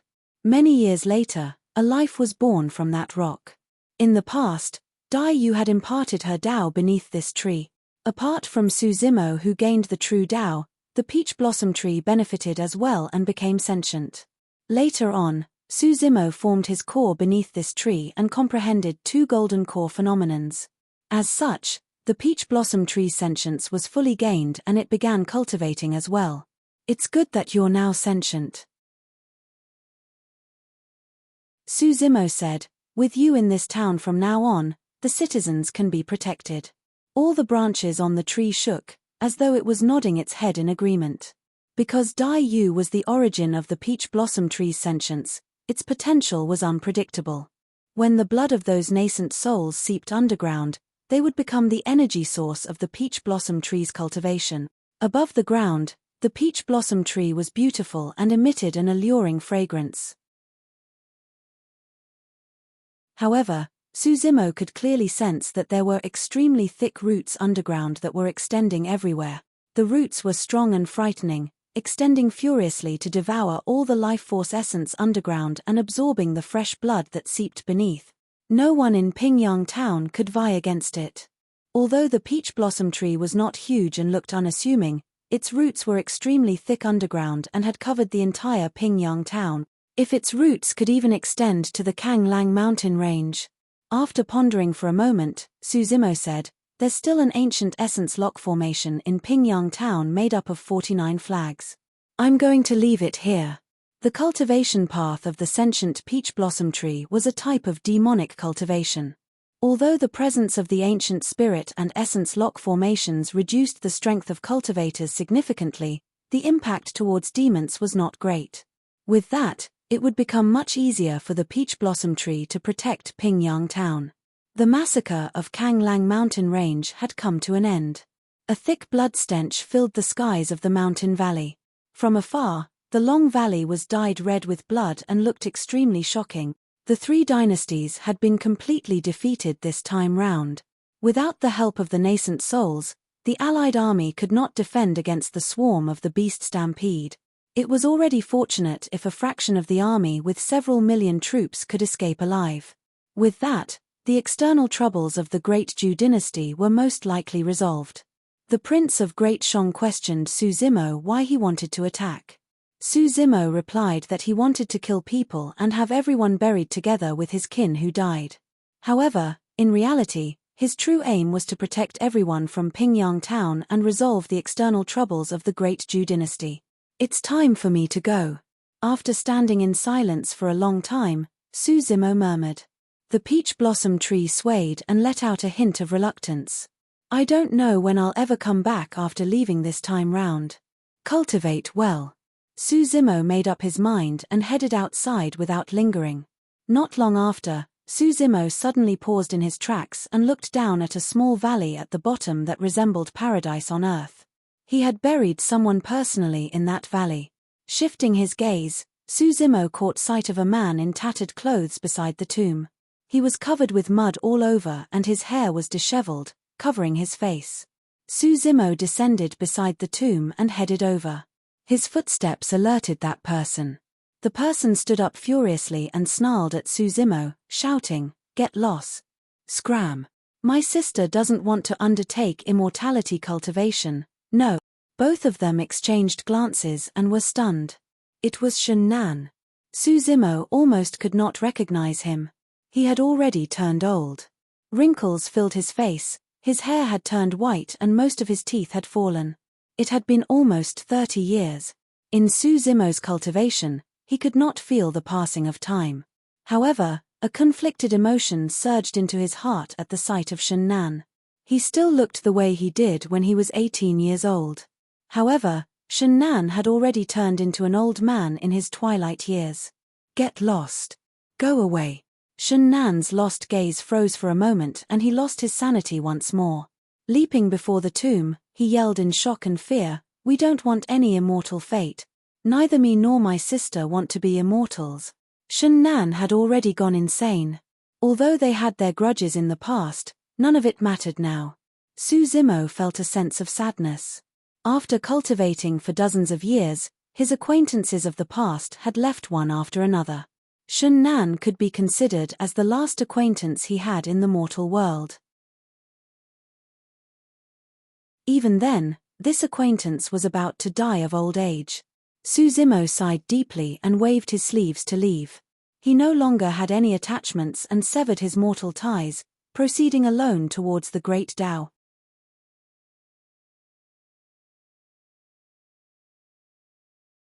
Chapter 632 Abdication. Chapter 632 Abdication. Kang Lang City. There were hundreds of thousands of Great Zhou cultivators gathered. For the past 2 years, the Empress of Great Zhou led the army to defend the borders and did not retreat. However, a month ago, she was injured and fainted, losing them territory in a radius of 5 kilometers. The eldest prince took over control of the army of cultivators and retreated the entire way, letting go of a large part of their territory. They retreated the entire way north of Kang Lang mountain range where Kang Lang City was their temporary foothold. City Lord's Mansion. The generals, commanders, and many nascent souls of the Great Zhou army gathered within the main hall of the mansion where the Empress of Great Zhou sat high and above with a frosty expression. Although she was a woman, she had a steely aura that was unyielding. Ji Yaoshue's face was a little pale, her wounds had not recovered fully. At the front of the nascent souls, a purple-robed man stood with one hand behind his back. His black hair fell like a waterfall and his eyes were deep, emanating an extraordinary bearing. Although the purple-robed man stood below, he was not weaker than Ji Yaoshue in terms of aura. The atmosphere was extremely tense in the main hall. "We can't retreat," Ji Yaoshue said word by word with a resolute expression. "It's not about losing our territory when we retreat. It's the fact that countless citizens of Great Zhou are going to be slaughtered by the Three Dynasty. As long as things are under my rule, I'll not permit something like that to happen. Yaoshue, you're injured. Don't waste your energy on something like this. Leave everything to me." The purple-robed man below smiled indifferently. Although he spoke as though he was concerned, there were no emotions in his eyes and he was unusually calm. The purple-robed man was none other than the eldest prince who had accompanied the army. Ji Yaoshue was unmoved and said deeply, "I can hand things over to you, but you must promise me that you will guard over Kang Lang City and not withdraw the troop." "Guard over Kang Lang City?" The eldest prince laughed and asked, There are millions of troops in the allied army of the three dynasties, a few times more than ours. Their force is mighty and ferocious. How should we guard against them? Yaoshue, you are still overconfident at times. The eldest prince stood on no courtesy in his words against Ji Yaoshue. Perfected Lord Mingzi stood behind Ji Yaoshue and frowned when he looked at the cultivators and generals in the main hall. The situation doesn't seem right. You must be careful, Empress. Perfected Lord Mingzi transmitted his voice stealthily. That's right. We can't defend. I heard from a secret report that the Allied army has already arrived at Kanglang mountain range. Once the night passes, they will surely cross the mountain range and push into Kanglang city. We won't get another chance if we don't retreat now. A few generals under the lead of the eldest prince discussed in hushed tones. When she heard the discussions in the main hall, Ji Yaoshue glared at the eldest prince coldly. She had an icy expression and said slowly, "Since you're unable to guard Kanglang city, retreat. I'll guard over it personally." Fu. The eldest prince laughed lazily and asked, "Yaoshue, are you truly going to be this stubborn?"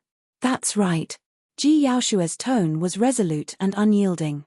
Retracting his smile, the eldest prince said coldly, "Don't blame me then." Ji Yaoshue narrowed her eyes. "What do you want?" "Nothing." The eldest prince sneered and a killing intent flashed through his eyes. "Since you insist on doing things your way stubbornly, I have no choice but to replace you." The moment he said that, the main hall went silent. Ji Yaoshue's expression changed as she bolted upright. However, her body swayed and she nearly fell over. Perfected Lord Mingzi supported her hurriedly before turning to the eldest prince to question with a sharp gaze, "Eldest prince, you're forcing the empress to abdicate?" "Abdicate?" The eldest prince reared his head in laughter and shouted with a menacing gaze, "That throne wasn't hers to begin with. I'm the eldest son and the throne should have been mine to begin with." Ji Yaoshue was worked up and her old wounds were agitated, causing her to cough out a mouthful of blood. Her face turned even paler. Clutching her chest, she smiled bitterly. "You finally said those words. Mitch, a woman really thinks she's befitting to ascend the throne? There has never been such a thing throughout history." The eldest prince sneered once more. A look of pride flashed through Ji Yaoshue's eyes. She pushed away Perfected Lord Mingzi and stood by herself. "Brother, I've never had the intention to fight with you. But since you look down on women, I'll insist on fighting. How many people are going to be on your side if you force me to abdicate?" Ji Yaoshue hollered with the wrath of an empress. She surveyed her surroundings with bright eyes and many generals and commanders lowered their heads one after another, not daring to make eye contact. The nascent souls in the main hall were naturally fearless against the wrath of the empress and looked on calmly with focused gazes. Ji Yaoshue's heart skipped a beat at the reaction in the main hall.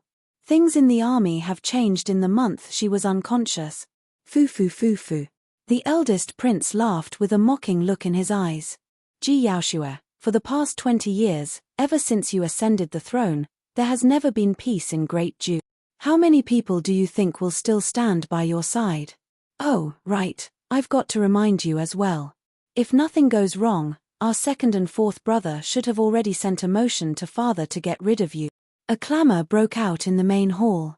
"What do you want?" Ji Yaoshue asked coldly. The Great Ju dynasty can't fight the allied force of the three dynasties head-on. Of course, we'll look to negotiate for peace. As for the condition... The eldest prince paused for a moment before looking at Ji Yaoshue with a fake smile. "Sister, we'll have to trouble you to visit the three dynasties as a guest." "How dare you?" Perfected Lord Mingzi was enraged and hollered, "You're thinking of sacrificing the empress, incorrigible. Furthermore, she's your younger sister. Don't you have any heart? There's no kinship to speak of in politics." The eldest prince said coldly with an icy expression, "I believe that as long as the allied army retreats, even father won't blame me for sacrificing you." Ji Yaoshue remained silent. More than anger, she felt sadness in her heart. She hadn't expected such words to be said from her closest kin. "Traitor, how dare you?" Perfected Lord Mingzi waved his sleeves and sent forth a flying sword that shot towards the glabella of the eldest prince. The eldest prince was unmoved and expressionless. Clang! Another flying sword flew through the air and struck away Perfected Lord Mingzi's flying sword. Two nascent souls stood out in front of the eldest prince and glared at Perfected Lord Mingzi coldly. Yong Yang, Jing Shan. The both of you. Perfected Lord Mingzi stared at the two of them in disbelief. Mingzi, a wise person, makes a discerning choice. Handing over Ji Yaoshua might be the only way to hold back the allied army, Perfected Lord Yongyang said. Ridiculous. Perfected Lord Mingzi snarled. That is a method that will bring shame upon the great Zhou dynasty. There's no way the allied army is going to retreat with their forceful march. You guys. Perfected Lord Jingshan interrupted him. The wise recognize their circumstances. Mingzi, we don't wish to fight against you, you won't stand a chance. Step back. Are you guys going to stand by idly when the Empress is in a plight? Perfected Lord Mingzi turned to look at the other nascent souls in the main hall. Most people avoided his gaze. A small portion of them even chose to move and stand behind the eldest prince directly. Senior Mingzi, you don't have to care about me now that things have come to this. Ji Yaoshua was devastated and whispered, all you have to do is head back and tell father that even if I die, I won't fall into the hands of the three dynasties and allow them to humiliate me. Ha ha ha ha. When he saw that the outcome was already set, the eldest prince could not help but break into laughter. Sister, don't blame me for being ruthless. You can only blame yourself for being born in the royal family. You should have never fought me for the throne. Before his laughter was over, a change happened.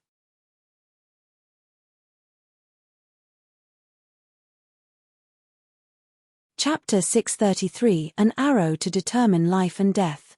Chapter 633 An Arrow to Determine Life and Death. The tiles above the main hall shattered all of a sudden. A dark light descended into the crowd within the blink of an eye. At that moment, the tension was nigh within the main hall. Although there were many cultivators inside, including nascent souls, nobody could react to the sudden appearance of the dark light. Watch out! Who's there? The crowd dispersed. There was a swoosh. The dark light was already pinned into the ground. It was an arrow. The arrow was so powerful that its tail was still quivering after more than half of its body was embedded in the ground. Everyone focused their attention. There were 6 spirit patterns on the body of that arrow. It's a carnate spirit weapon. No wonder it was so fast. The nascent souls in the main hall felt a sense of trepidation. Given the situation earlier, if any of them were struck by the arrow, they would have died on the spot, unable to avoid at all. It was chaos in the main hall, but there was one person who did not move. The eldest prince. Motionless, the eldest prince was particularly striking in the crowd. Everyone looked at the eldest prince and could not help but shudder, their eyes widened in disbelief. There was a horrific hole of blood in the head of the eldest prince. The eldest prince was dead. That arrow had pierced his head. A momentary silence filled the main hall. Immediately after, Perfected Lords Jingshan and Yongyang were enraged as they shouted with murderous looks, "Who is the scum who dares to take the life of a prince of the great Zhou dynasty?" Boom! Perfected Lord Jingshan waved his sleeves and attacked. A massive hole punctured the ceiling of the main hall. It was empty. The person who attacked had already left. Fellow Perfected Lords, heed my call. Perfected Lord Jingshan calmed down and said darkly, "This is a spirit weapon, so this man's cultivation realm is golden core at most. He can't have escaped Kang Lang City just yet. Soldiers, hunt him down in the city. Reportee." Suddenly, an urgent voice sounded outside the main hall. A cultivator in martial arts attire sprinted over, panting heavily. He was drenched in sweat and looked agitated, but there was a hint of fear deep in his eyes. "Reportee. Reportee." The cultivator barged right into the main hall and yelled while stuttering. Perfected Lord Yongyang berated him, "No matter what it is, hold on first. It's a new urgent news from the scouts at the front." The cultivator panted heavily and said abruptly. The expressions of everyone in the main hall changed. Did the allied army of the three dynasties not rest last and chose to cross Kanglang mountain range? Ah, if that's the case, they must have arrived at Kanglang city by now. A chaotic commotion broke out in the crowd. Silence. Suddenly, Ji Yaoshua's voice sounded and overwhelmed the clamor with her aura as the empress. She asked deeply, "Speak, what happened?" The cultivator managed to compose himself by now. Last time, the allied army of the three dynasties did not set up a camp. Instead, they chose to cross Kanglang mountain range. The hearts of everyone in the main hall sank when they heard that. After a pause, the cultivator continued, "However, a beast stampede broke out in Kanglang mountain range." "What? Beast stampede? How is that possible?" A series of exclamations broke out from the crowd. Perfected Lord Mingzi had a calm expression and said darkly, "From what I know, there are no fiend demons in Kanglang mountain range. Even if there's a beast stampede, it shouldn't be of concern to the allied army." The cultivator gulped and continued, "The allied army is almost completely destroyed. They had several million troops, but only a few 100,000 of them managed to escape. The three princes died and the allied army has already withdrawn in defeat." Silence engulfed the main hall. Completely destroyed. The three princes were dead. The news was so shocking that everyone almost forgot that the Prince of Great Ju was just killed by an arrow. The heavens are watching over the Great Ju dynasty. Many generals and commanders knelt on the ground and exclaimed emotionally. Ji Yaoshua frowned with a pensive expression.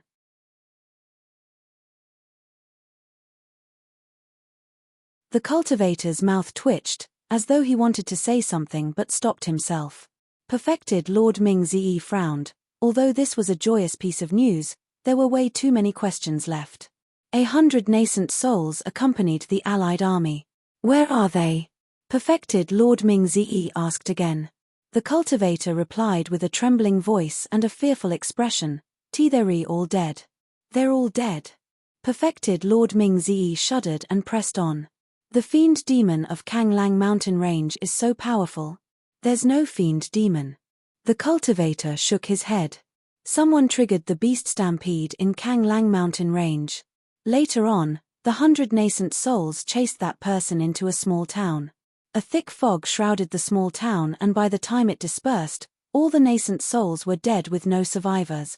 The main hall went silent once more.